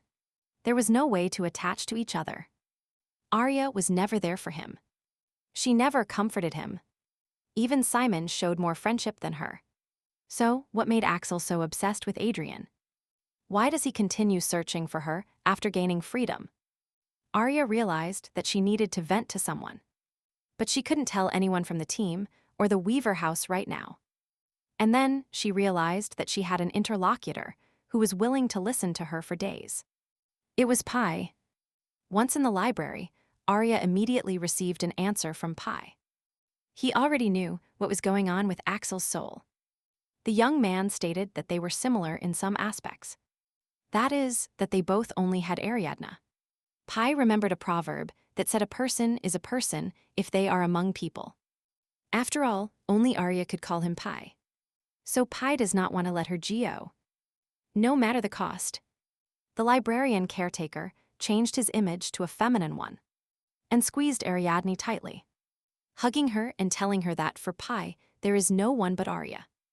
And approximately the same situation happened with Axel. The girl felt embarrassed. Pi said such frank sentences, and if anyone had heard them, they would have decided to confess their love to her. Arya didn't understand why there was no one else in the illusory library. Because Pi was very lonely here alone. And in this, she and Axel were very similar. He also has no homeland, no parents, no family, no friends, no love. And he doesn't even feel like taking revenge. His adoptive parents were the only thing he had. But they died, so in the novel he dedicated his life to following his father's words. Axel risked everything. He has nothing to rely on. Of course, there are people who can simply be carried away. But he was not one of them. Axel needed some kind of ground beneath his feet. And Adrian became that for him. The owner had a great impact on his life because the man was isolated. Just like Pi, this situation saddened Ariadne. She realized that she had to leave the original immediately. She should have let Axel get close to people. But he was already an adult, he is not locked up now. But why is he so dependent on Adrian? Because nothing prevents him from getting close to other people. In the original, Axel and his comrades fighting side by side with him did not have a good relationship. For the main character, they were consumables that could be replaced depending on the situation. They also had no romantic interest. So P advised Arya not to worry so much about it. She believed it would be better to follow the novel and give Axel a goal that would become the meaning of his life. In this case, he will remain behind Arya. When the girl returned from the library, was there already a report on her desk about Priest Lear's hometown? Surprisingly, it was not far from Eldir. The mercenaries of the Down Squad said that the words of the great priest were not entirely wrong. That there were many monsters living around the infected village. Ariadne planned to go to Lure tomorrow morning. She had time before the nights. And Eric returned. So she needed to check why the story was different from the original. The Duchess asked the butler to call Belbarda. They had to go somewhere. And he needed to prepare. This was not a ducal visit. So they prepared very quickly. And soon, Arya and Belbarda went directly to the village. Suddenly, the man realized that someone was following them. This started as soon as they left Eldir. However, there was no feeling of hostility and, since Arya was no longer the target of France, it was obvious who it was. She couldn't hide in front of Nick. Or Ludwig, even Belbart. With dulled senses, he could easily notice such a clear presence. And Axel's plan was also clear. Arya asked the guard to stop the carriage, and then got out of it. The girl shouted loudly for the pursuer to show himself. But Belbarda was surprised. Did his lady really know who it was? Arya explained that it was the same knight candidate. Then she and the guard peeked into the forest, from where an incomprehensible sound came. Soon, a huge deer ran out from behind the trees. Its antlers intertwined with flowers, and its body seemed to be made of green grass. It was a forest elemental, and its owner in the original was Axel Valentine. Arya noticed the irony of the situation. She tried to strengthen Axel by maintaining the original plot. But he gave up, and she had to forget about the novel. And now it turns out that Axel received the beast earlier than due. He spent so much time in the East. And the elemental and the strength are the same. Is this really fate? Ariadne asked him directly why he was chasing her. The man did not answer immediately. And then he said that maybe he would need them on his journey. So he followed them because the Duchess was completely alone. The girl tensed because he had something similar in mind that time. Why does he communicate with everyone as if they were just dirt under his shoes? What kind of thoughts were going through Axel Valentine's head? Arya was not going to support his selfish speeches, because he was the only one here. And the girl was with Belbarda. Axel just looked at the man with a scornful look. And the girl noticed that he only responds to her when she communicates with him. Just like Adrian. After staying silent for a while, Valentine finally replied that, even though Arya is with someone else, she is still essentially alone. So he is here to protect her. Adrian. Realizing that it was useless to talk to him, Ariadne remembered his words. And even though the man tried to show her that he now truly lived following the call of his heart, the girl mentioned that she was forgetting something important. She was not Adrian, but Ariadne. And she didn't need Axel, so she asked him to leave again, even if he called her by name. She did not want to keep him with her. She already had a knight accompanying her. The girl said that Belbarda was more necessary than him. But then, seeing the cruel gleam in Axel's eyes, she rushed forward. The Duchess stood directly in front of her guard, protecting him with her body. She would no longer allow him to attack her comrades. Arya, once again, ordered Axel to leave, and not to return, thinking that would be the best decision since he had fallen in love with her. Option P was also good, but she didn't want to use it. Axel just indifferently asked her why she should follow Ariadne's orders, since she is no longer his lover. A moment later, he disappeared again. Like in the labyrinth, Arya understood that he did not leave. He just disappeared. Axel was really going to keep chasing her. She could no longer influence him. He could attack the person nearby at any moment. However, there was no point in staying here anymore. And Arya and Belbarda set off again. The girl thought that Axel needed some kind of support. But what should she do? In the village of Enamen, Lur Enamen's hometown, all inhabitants had the surname Enamen. It is not uncommon that, when people without a surname need to take one, they usually just use the name of their hometown. And it seems this has become a kind of tradition for the locals. One day, in a self-sufficient village, ominous rumors began to spread that about 4 years ago, tax collectors began to disappear. There were 3 of them. Arya didn't understand. Was it really possible that they killed the collector to avoid paying? Soon a team was sent to study the situation. But halfway to the village, they found traces of the missing person. And then they reported that for the unhindered release of the village, they would need a team at the level of the labyrinth enslavers. In the end, the imperial family abandoned Enamen. And since then, the rumor spread that no one returned alive from this village. However, there were fewer monsters here than in the infected lands Arya had seen before. Suddenly, Belbarda noticed that there were people on the road. It was the mercenaries of the Dawn Squad, whom Ariadne sent ahead. When the girl asked them what they were doing here, the mercenaries began to talk about the second report. But Arya did not receive it. It said that something was wrong with this village, and that the boys sent to scout had not returned yet. First they sent 2, then 1, and then 4 more. A week had passed since then, but no one returned. People also did not leave the village. So Arya and Belbarda made a decision. They must check all this before going to the village. The girl activated the spiritual channel. Plant branches crawled along the ground. They headed towards the village. And although Ariadne chose the largest radius, it still did not reach the village. However, there was something ahead.